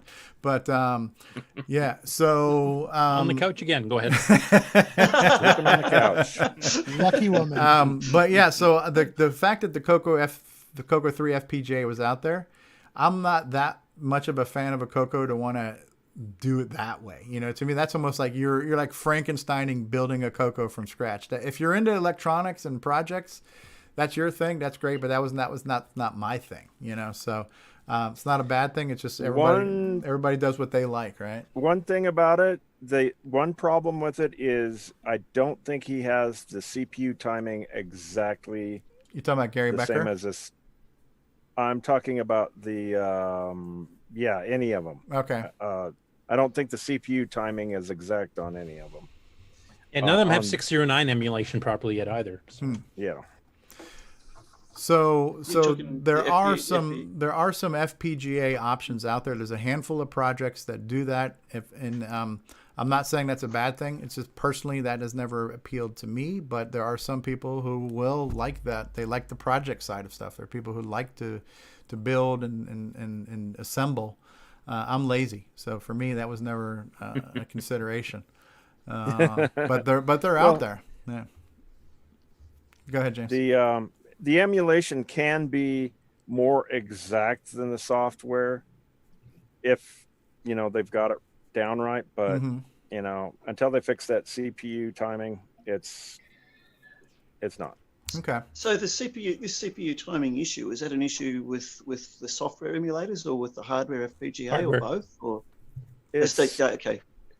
It's the hardware design is actually, it runs slightly faster than the original CPU. They have some optimizations or something in it. Okay. So that's solely FPGA based stuff that you're talking about there then. Yes, timing it issues. takes Yeah. it just takes less clock cycles to do some things. All right. Okay. Now, Do you think they'll Go ahead, emulate the SDC? It's kind of pointless to do because the SDC is emulating a floppy drive. So now you're emulating something that's emulating something. Well, yeah, but don't you want to be able to do applications to use the SDC in certain ways? I haven't used it, so I know he's got some sort of floppy. They've got some sort of floppy emulation or something, but I don't know enough about it to tell you. I tell you what would be nice. I don't, in general, emulate. Again, just because I can't imagine it doesn't mean it's not important. Although maybe in my world it's not. But I can't not see any practical reason why you would need to emulate the SDC. But one thing that would be kind of cool is the SDC Explorer only works on things that are on the SD card. So what if I wanted to do like the SDC Explorer experience in MAME? Right, so have a virtual SD card mounted in a virtual CoCo SDC and a virtual CoCo, and then be able to do that, like Aaron says, that game console experience where I can use my joystick to navigate the menus and all that kind of stuff from MAME. That would be kind of cool. Yeah. So that would be kind of cool. Yeah. The interface for gaming is better than actually running it through MAME in a lot of ways. Yeah. If you're actually booting up to if you're booting to a front end of MAME where you've got everything set up, it's easier. But if you're booting into the CoCo environment, it'd be easier to boot up to the SDC. I was thinking about that myself. Yeah. It's much simpler just to go through the list that way. Yeah, absolutely. Yeah, good point. So, yeah. So that might be one good reason why. Yeah, just the whole getting back to ease of use. Has anybody been keeping up with the chat too? Because I know some people in the chat might have had some comments or things that I know we're kind of monopolizing this conversation here. So if you've been out there chatting, I do apologize because I've been trying to go over my list of things to make sure we've covered. But I know there's been a lot of flowing conversations here. Let me see if I can just back scroll here for a minute.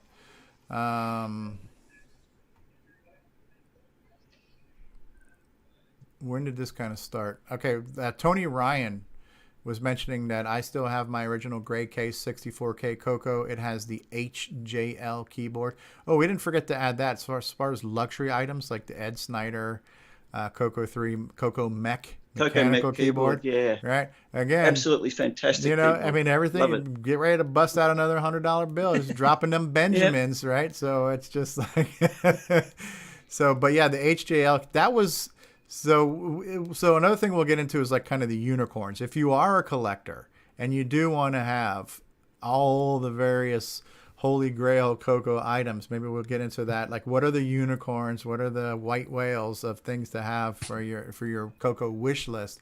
But before we get there, we should mention too, who are some of the vendors who, if you need to buy something or get something repaired, and I'm only going to plug the ones that have websites because there are plenty of people who sell things and do things. But if you don't have an easy to list website, I don't want to sit here and say, well, send this email and use this secret handshake and, do the coronavirus elbow tap and, turn around 3 times. But and this is in mostly alphabetical order. But Boyson Technologies, Richard Larbieski of Boyson Technologies, primarily sells new upgraded things for your CoCo, but can do repairs. I'm not going to speak for him. I would imagine you need to coordinate and schedule and request repairs or upgrades. I know he does them at the show, but if you needed to do that through the mail during the course of the year, you want to reach out to him and ask him. Cloud9 Technologies and Mark Marlette. Probably one of the longest running providers of hardware and accessories and upgrades and repairs for your color computer for well over 20 years. So Cloud9 Technologies is out there. If you need something that involves toggle switches and or cables, Jason Reichert has you covered. He's got a cable with a switch for just about anything. And if it doesn't exist, he'll probably come up with it. So Go to cocoman.biz for all your cable switching accoutrement needs. Jason, anything you want to add to that? Send money. If you want to get the CoCo VGA from Brendan Donaghy, that is CoCoVGA.com. Jim Brain from Retro Innovations has lots of other modern conveniences for our CoCos. He also supports the Commodore and TI and things like that too. So Retro Innovations is another source you can go to. Home of CoCo Flash and soon to be that MIDI card. So. In the CoCo Mem and the CoCo MIDI and stuff like that. And then of course Ed Snyder. Ed Snyder is kind of like the Apple computer of the CoCo world. He makes things that we didn't know we needed until we seen them, and now we can't live without him. So he's made he's the one who produces the CoCo SDC for us. Although Darren Atkins designed that, he produces the MCX 128 upgrades. He's done the Mega Mini, the CoCo Mech keyboard, programmable sound generators, you name it, composite mods, S-video mods, the Gimme X, we can't wait to see. Does he ever sleep? Plus. Yes. So, and then of course there's may or may not be a Cylon. and now, of course, there are a lot of things for the Dragon, but I can't speak to them intelligently because I don't know what they are. But there's the Dragon MMC, which is kind of like the CoCo SDC. There's the Moo for the Dragon, which I believe is like a 512K memory with MMU for the Dragon. There are a number of things for the Dragon. WordPack 2 Plus. WordPack 2 Plus. I am not as familiar with those because I have not, as of yet, used my Dragon, and I haven't started buying those. But that's my next obsession, is to get into the Dragon hobby and start buying all those toys. So. And your wife's okay with this? Well, these are just going to be... I already have the Dragon, so these are just cartridges. These are smaller... You're going to be spending a lot of time on the couch. Yeah. Hashtag don't tell Stevie's wife. Couch. Yes. He can sneak these home really easy. Surfing. Yes. So She'd so never yeah, watch the show. there are a number of add-ons for the Dragon, and new ones being developed all the time. So the Dragon community is pretty busy too, with new upgrades and enhancements and quality of life improvements. I'm just not as completely aware of those, but Mark Overholz is putting down the tormod.me site. So if you're out there in the Dragon world watching us right now and you've got some links, do that.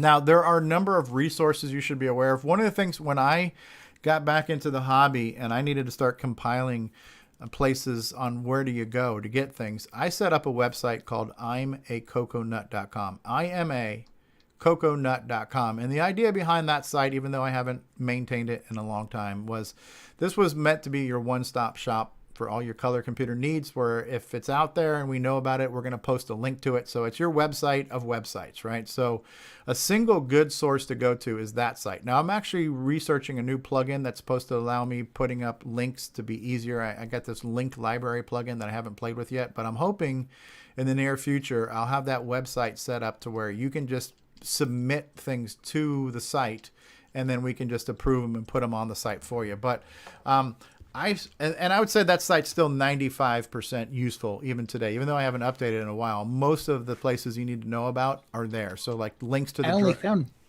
a couple dead links today. Okay, like getting to the Dragon group on Facebook and the Dragon Archive and the MC10 groups and things like that. So most of the information is still there. There's just some things, there's some newer stuff that probably hasn't been added.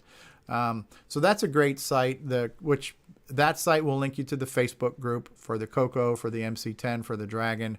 That will link you to the mailing list, which is another great resource. That will link you to the Color Computer Archive, which is another great resource. That'll link you to L. Curtis Boyle's game site, where you can get game information and the latest Nitrous 9 ease of use you can get there.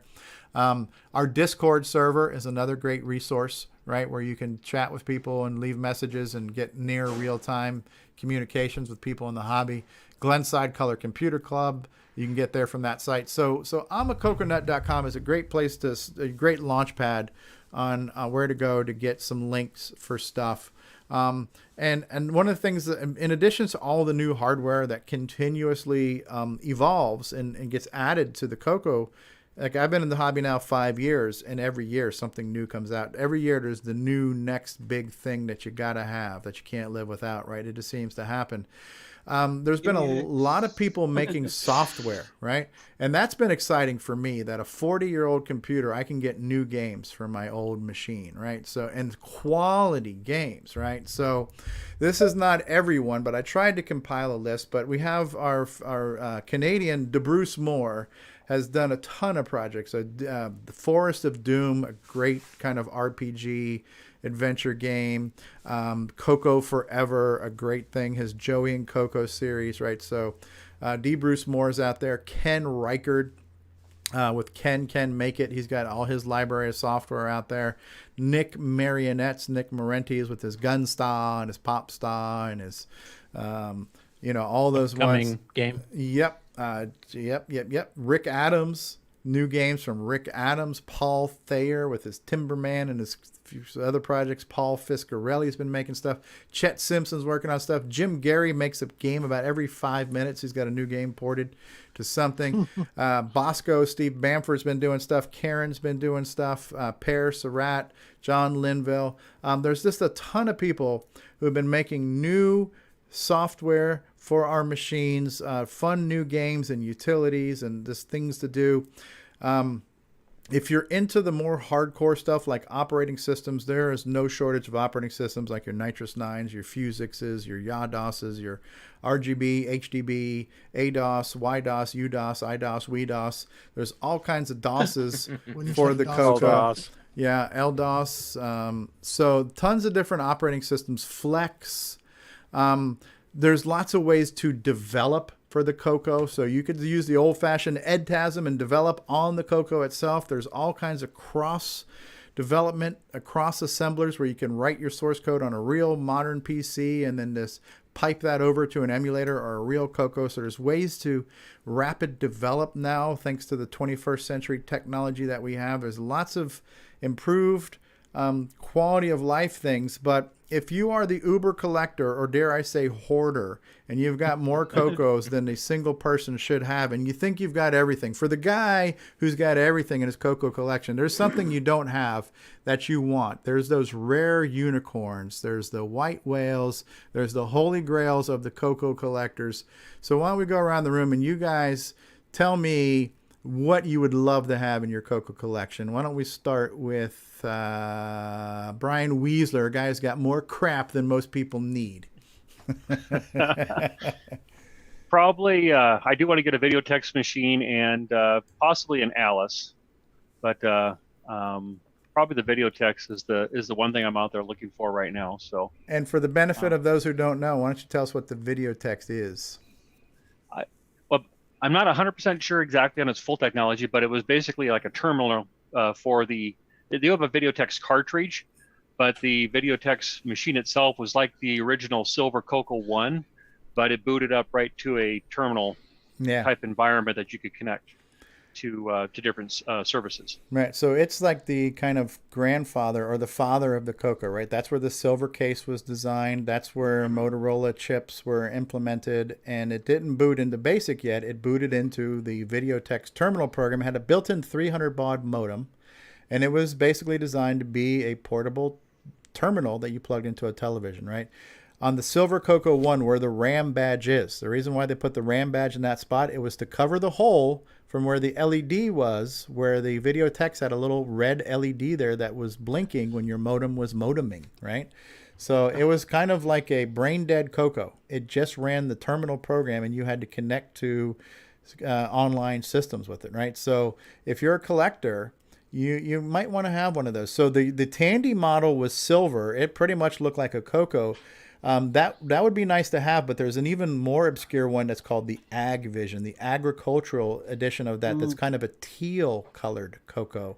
That is basically just an off-colored video text CoCo. So if you're a collector, the silver video text or the teal colored Ag Vision might be on your list of some holy grail items, as Brian's mentioning. What else? Who else has got a wish list item? You mentioned the Alice too. So what is the Alice for those who don't know? The Alice was it was red and I believe it was a European French yeah. version of the CoCo. Yeah, it's MC10. Yeah, the MC10. So the MC10, original sorry, Alice yep. was basically just a recolored MC10. It was a red version of the MC10. But the Alice kind of morphed and grew into a bigger, better machine. James Diffendaff is probably a little bit more familiar with that than we are. He's an MC10 expert, the right? the first Alice was basically an MC10 with was it SCART output? Okay. Or something, and it had the unused ROM area was used to have a built-in assembler. Oh wow! So it was and the Alice actually has a sound input on the expansion connector, so you could add a sound card or something externally if you wanted. It had some improvements over the MC10. The second version, the Alice 32, looks exactly like an MC10 except for the little badge on it says 32. Alice 32 or something like that, and they switched to a different graphics chip, a Thompson or something. Okay. And then the third one they did has a real keyboard. It's larger and it uses the later video chip, and it's a really cool looking machine. If you ever get a chance, what is it, an Alice 90 or something? I don't know what but it's kind of a wedge shaped machine, and two of the opposite corners are kind of cut off looking thing, and it looks really, really cool. So how popular was this in France? Because it's almost like the Jerry Lewis of the computer thing, right? The French loved it, right? They tried to make it like the educational standard machine for schools, and it kind of caught on, and then Thomson came out with their 6809 based machines and sort of replaced it. So it had some success, and there's if you look on the Thomson or the archives related to the Alice machines, you'll find some educational software and stuff for them too that was there. Was the did the Alice kind of take the same route as like what the Dragon did, where they basically tried to clone, or was it? It was actually, I believe that it was licensed. They bought the design or something from Tandy, and then they just ran with it, improved on it. Yeah, they ran with it. Yeah, Tandy kind of recognized that that was basically a financial flop as far as ticket sales, right? They didn't sell a lot. It was late to the party, and so they probably said, let's make some money somehow. Let's sell off the design. Yeah, well, it was late. It was neutered, and yeah. Interesting. I do see that egg term thing. I always wanted one ever since I got this, which is the manual or the flip chart for one, but I can't find the machine. I can't even find evidence of the machine. So I know how to use it, but I don't know where to get one. Right. If you I've seen pictures. If you read the CoCo book, which is Boise, Pete, and Bill LaJudas came up with the CoCo, the colorful history of Tandy's underdog machine, they talked about Project Green Thumb, which was actually the first thing that Tandy got involved with. I don't think it was 6809 based, but Motorola helped them navigate government contracts and bidding. That's when they formed that relationship with Motorola. So Tandy developed another agricultural type terminal for farmers and stuff. That was called Project Green Thumb. And so that was Tandy's first experience with creating like a predecessor to video text. And they used Motorola to help them get those deals going with the government contracts. And then from there, they made the video text and the CoCo, and the rest is history, right? So I think the machine was basically the same as the video text, but maybe it was like a Thomson's software. Fairchild processor or something like that. I forgot what it was, but it was a different CPU. It wasn't a Motorola CPU. But yeah, so that would definitely be cool. Now you guys mentioned the TDP 100. Who wants to talk about that? Because once I found out about that, it was one of those things. I got to have that. Love to have one of those. We have a question from Tony Ryan too, asking about the MM1. I think Curtis, you know a thing or two about those. Let's talk about the TDP, and then we'll get into things like the CoCo 4s with your Tomcats and your MM1s and stuff. Who wants to take TDP? Too bad Terry Steggy's not here. Ron Delvaux, you know a thing or two about the TDP, don't you? Yeah, I just have one. That's all. But The thing I would like to have, since you first was talking about that, would be a camera to hook to my DS69. That's a camera. digitizer, right? Yeah, that would be cool to have. Otherwise, here's mine sitting here. Your camera seems to be like zoomed in. You got some type of optical Yeah. zoom. Yeah, we're pixelated. Yeah. Oh, okay, there's the TDP 100. Right there, and it was sold outside of Tandy in Sears, I think, was it? Did you guys know that?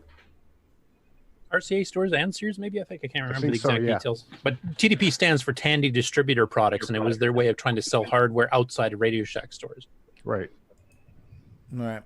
And it's basically an F-board CoCo 1. In fact, I had the F-board before the CoCo 1 did. It came out a few months earlier. So, Right. Yeah, And I have a CoCo VGA in this one. Yeah, so it Tandy is. Go ahead. Sorry about that. Yeah, I was just going to say Tandy distributed product. I've always thought it was Tandy data products. Yeah, I've but heard it both distributed ways. thing makes more sense. It is. Says it on the label. Data. Tandy Data Products. Yeah, Okay. sorry. My bad. Yeah, so it is a CoCo 1 in a slightly different case, which is interesting because Radio Shack sold everything through Radio Shack, but they said, let's get our machines in other stores. And they're basically competing with themselves, I guess. Yeah. But because it is basically a repack CoCo in a different case, if you're a collector, you might want to get one, right? Was that stock 64K? Do you know? Were there variations of that, or was that just a fully loaded? Can't remember. I think they might have sold the 16K because I do remember Spectrum Projects used to offer them upgraded to 64 in a bundle. Okay. So I think they sold them both ways. Yeah. This here was 16K at one time, and someone upgraded it. Okay. And interestingly enough, it's kind of like this was an intermediary evolutionary step in the case design because it had the grill, like the ventilation vents in the back there that made their way to the CoCo 2, right? So you kind of have those ventilation vents there. Let me hold that camera right there. I'm going to spotlight your video real quick. Okay. All right, good. Yeah, so you see these ventilation vents here. A different badge, right? A square badge, a bigger badge, kind of like a bubble badge. Now, I believe it originally shipped with a chiclet keyboard. Did it not? Did you switch out? I think it that only keyboard? shipped with a chiclet keyboard, the originals. Yeah, Only shipped with a chiclet. Yeah, so it still had the silver chiclet keyboard, the gray silver keyboard, but it's kind of like a CoCo 1.5, right? It's got more of a CoCo 2-ish style case design, but still the same size as a CoCo 1. Interesting badge. And now Terry Steggy became obsessed with this. He set up a website and he's trying to find out all the products. Apparently there were a bunch of cartridges that were also relabeled with the blue labels and blue packaging, so that were Tandy Data product versions of many of the game cartridges, and there were joysticks and there were cables and there were more things for this than we previously were aware of that Terry's trying to find. So that is basically still a CoCo 1, right? So if you're a collector, you might want to get one. Yeah. Good. Did you add the melted keyboard to that run? No, it came that way when I got it. Okay. Yeah. That looks good, but look, the melted keyboard looks like it's designed for it. Yeah. So. Oh, you got the Black Beauty with the metal stick. I want those. That's what I want. Oh yeah. Now another one that might be a holy grail for the American CoCo owners, but I had this unit. There was a white full-size 64K CoCo 1 with 64K extended basic. Came out in 1983, at the same time the first CoCo 2 came out, and it was the first production CoCo from Tandy that had 64K extended basic standard. First with the melted keyboard too. So I had that. That was, to me, that was nirvana. That was the super souped up CoCo, right? It had all the RAM, it had all the basic, it had the nicer keyboard, you know. It was like the hot rod CoCo. Mine to... I don't know if you can see that, the photo of the that's the white case CoCo 2 in Australia. Yeah, the white case CoCo 2 was the 64K CoCo 1 for us, yeah. Yeah. So here's the case for one. So, whoops. Oh yeah, look at that. Yeah. I have one that was quite yellow. This actually just came out of the tank this afternoon. I've retrobrited it. Yeah, your badge has gotten kind of bleached too. Like that was, unfortunately, it was that way to start with. Oh, so, it was okay. Yeah, it was. The colors were kind of faded, but yeah, this thing was yellow. Wow. And now it's nice and pretty. I used the peroxide and sun method there in a tank. Okay. So looks really, really good. Neo likes it. Yeah. Neo likes it a lot. Yeah. Neo really likes that one. Yeah. All right. So I think I don't know if you guys want to chime in. So who wanted to take Tomcats, TC9s, or MM1s? Curtis, you want to talk to that? These are Sure. I mean, there's a few other unicorn bits too. I'll mention as well. Anybody else unicorns? I mean, there's some other hardware add-ons that are fairly rare, like the Dicom Master Phaser adapter for the Sega Master Gun for their 2 light gun games for the CoCo 3. That's a fairly rare thing. Ooh.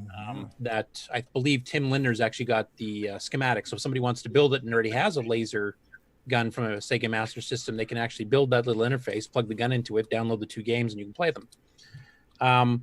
Another one would be the Deluxe CoCo, which of course was never actually sold, but there was 50,000 boards manufactured one time. The keyboards are manufactured, and Tandy did sell those separately. But there's a few of those that kind of stuck around that Boise has got pictures of in the book. Of course, the CoCo 4 case that Boise found at one of the original designers from Tandy with the built-in floppy drive and stuff too. So those are kind of unicorn things too. Some of the more rare joysticks, some from Tandy, some from third parties. Wyco trackballs are pretty rare, that kind of thing too. So there's quite a few third-party options that are quite rare. And then as far as the CoCo 4s, I mean, the definition of CoCo 4 I think depended on who was talking at the time. The basic ones that were available, and this is around the 1990 era, would be the MM1, which is from Interactive Medium Systems, I believe is what IMS is the abbreviation of it. The Tomcat, which is actually a series of boards, and the K-Bus backplane. So I had the TC9, which is basically a 1 meg CoCo 3 on a little dual board set that fit into a PC case with an AT keyboard and 8-bit sound, 8-bit joysticks, serial mice. The TC70, which is kind of an MM1 clone, but it didn't have the palette controller, so the color wasn't as good as the MM1 was. And then there was a System 4 and 5 from Delmar Corporation, which is basically a 68,000 based PC AT system, which basically had the AT bus. You could literally plug AT VGA cards right into it. Wow. And run them as long as the drivers were written for it, obviously. All the TC70, the MM1, and the System 4-5 were all OSK machines. So that's where, at that time in 1990, some of the CoCo community was going towards the OS9 side of things exclusively. The TC9 was the one that tried to bridge the gap a bit. There was a version of BASIC done by Chris Burke of Burke & Burke that actually would run disk BASIC on the TC9. Wasn't 100% compatible because some of the hardware underneath it changed, so we'd try to remap it so that BASIC could work. But some direct games, depending on how they worked, some would work, some would not. So those are basically the 3 there. And then there's some other, even further ranging ones like the Kix 20 and Kix 30 that we talked about in the news earlier. They were so far off that I wouldn't really count them as CoCo 4s.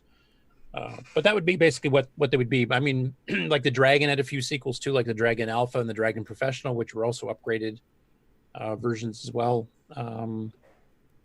The original prototype of the CoCo 3, I mean, they got the big, huge board one that I think Mark has, or maybe Zipster has, for trying to scan, the original pre-Gimme chip version of it. And then before that, there was the original when they were trying to use the Motorola RMS chip stuff, which is that other graphics thing that was up around the Amiga level of graphics that Motorola unfortunately fell behind on. I think it only got used in a couple machines years later, like the Microbox or Micro B3, I think it was. So there's a few of those too.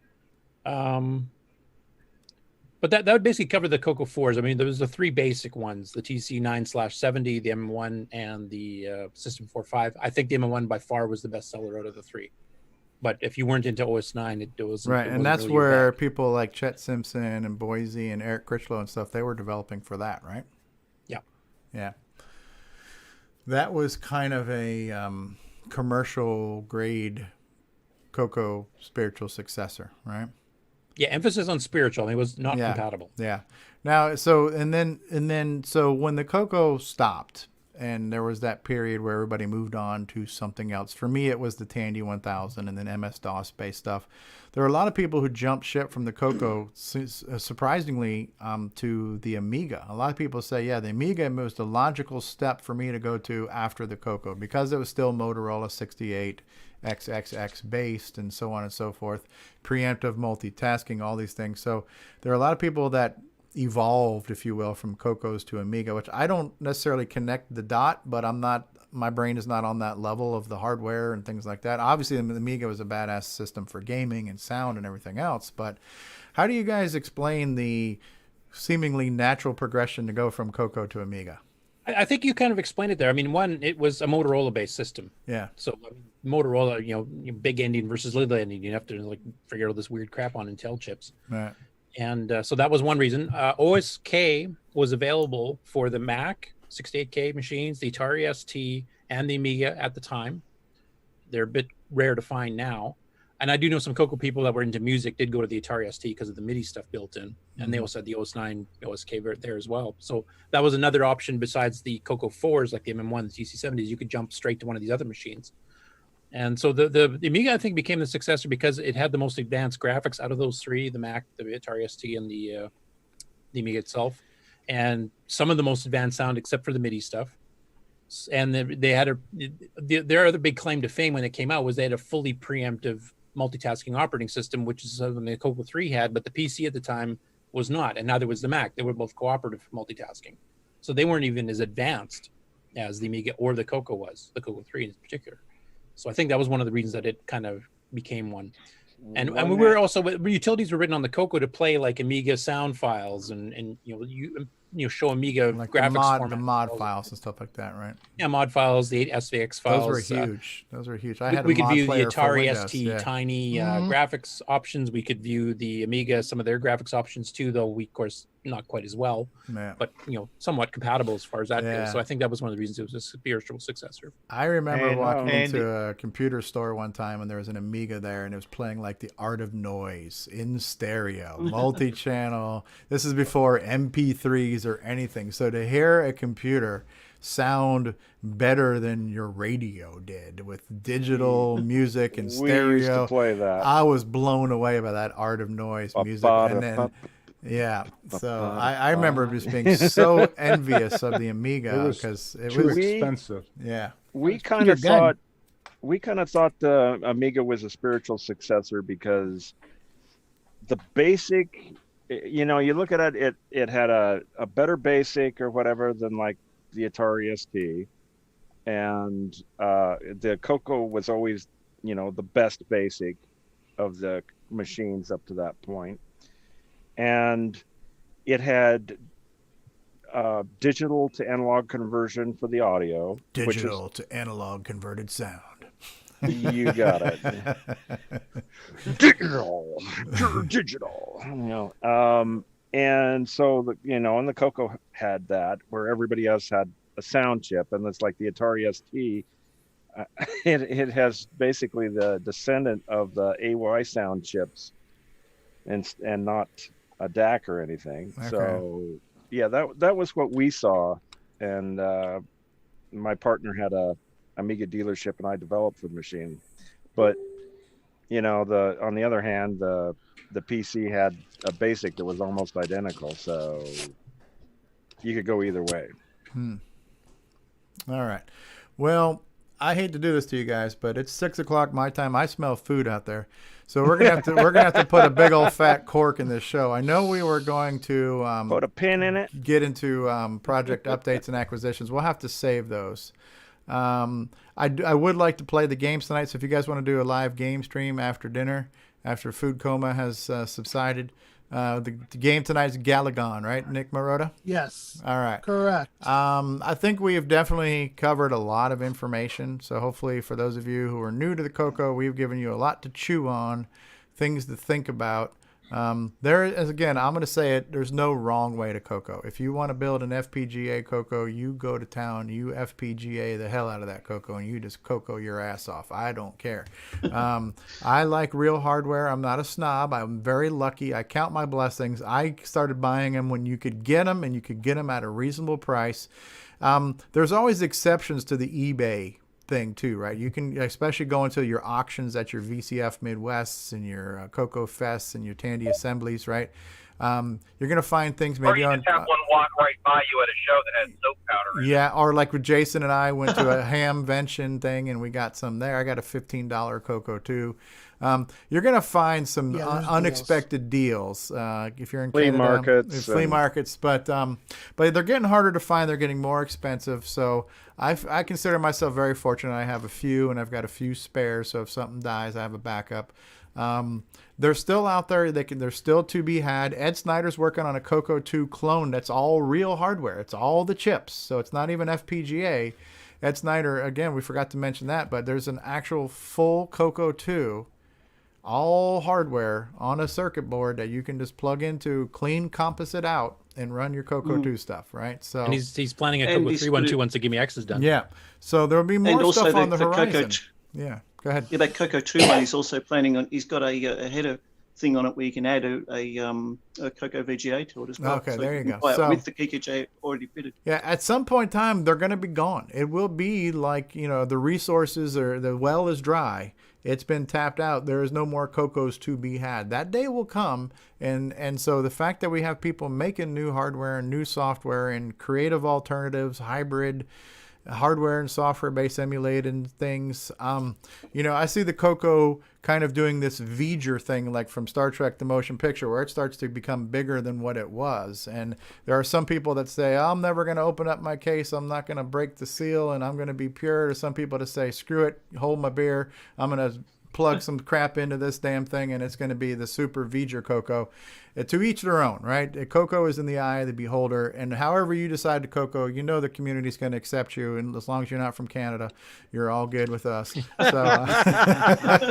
I think one of the things that makes the CoCo stand out from a lot of the other machines here is that it's a platform that is really friendly to software developers and hardware developers and tinkerers on both of those, software and hardware side. Yeah. I mean, it's the machine that I see the most homemade stuff. Not like there are commercial boards for Amigas and Ataris and some of the other old retro machines, but I don't see people just making them up with their own at home and like, oh, here's a board I made, guys, and then if somebody wants to make it, here's a schematic and go for it. Same with software, writing all kinds of stuff. It's very user hobbyist friendly, I guess I would say. Yeah. And as Aaron points out, Aaron and Boat from the Amigos Retro Gaming, they know about a lot of systems, and they like this system and they like this community, and that's high praise coming from these guys, and we appreciate that. And like I say, I need to isolate that clip, put that on an endless freaking loop, and play it forever, because that's the best 6 minutes of freaking You want Boat's time broadcasting That's what you really want. ever done. Aaron was a little more level-headed. But Aaron had a lot of good things to say about the CoCo SDC being like a game console and it works and the whole 9 yards. So everything you guys say, I happen to agree with you. And I have to say, I never thought that Boat would be able to live down the Donkey King thing, but he did redeem himself. He redeemed himself. He's good. He redeemed himself, yeah. His ego is going to be huge after this season. I'm going to deal with this guy. Stop glamorizing him, for God's sakes. While he's got his new multi-million-dollar career he's embarking upon, he's also getting his ego blown up. Right? Oh, God. So thanks for being here, Aaron. Yeah, it's good to have you on here. You guys are always welcome on here. Thanks, guys. We're going to close on the hit music video that's sweeping the nation. But before we do that, speaking of hits, how about let's just soak in a little bit of Nick Marotta here. Everybody look at this. You can't get enough of that Nick Marotta right there. Look at that man. Boy. Just makes you hear ukulele. Yeah, so we're going to play us out on Nightmare Highway, the music video. Thank you guys for being here. I'm going to go eat some dinner, and then we'll be back later on tonight with some live Galagon streaming. Thank you all. And CoCo forever, people.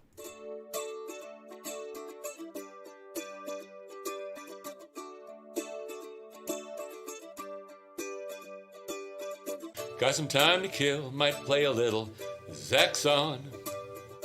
Might double back to play a little Temple of Rum.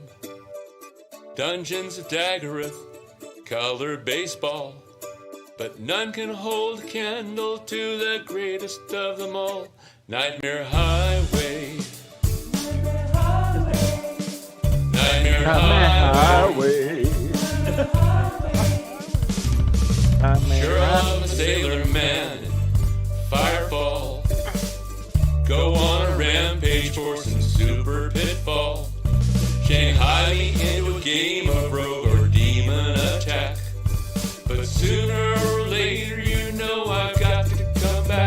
Everybody sing along.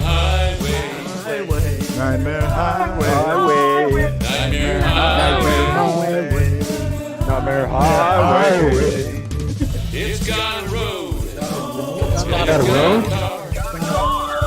Lots of furniture. And it'll be a pasta. I'll fix that, Bruce. Okay, maybe I just stick to the facts. To tell the truth, this game really ain't all that. Nightmare Highway. Nightmare Highway. Nightmare Highway. Highway.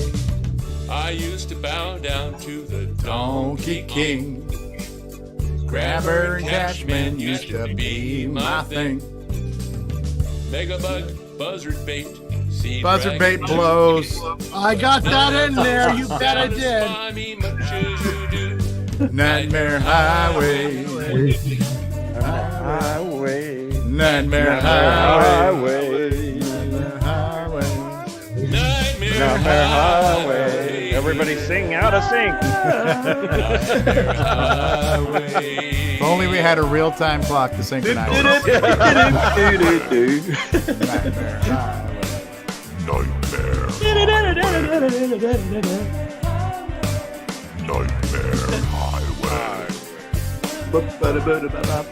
Need the power of Terry. Yeah, we should say thank you to Terry Steen. Thank you to Terry Steen for one couch's sacrifice has been all of our benefits. And we've milked the crap out of it since. Oh yeah, anything worth doing is worth overdoing. Say goodbye, everybody. Bye, everybody. Bye, everybody. All right, we're pressing the button, Frank.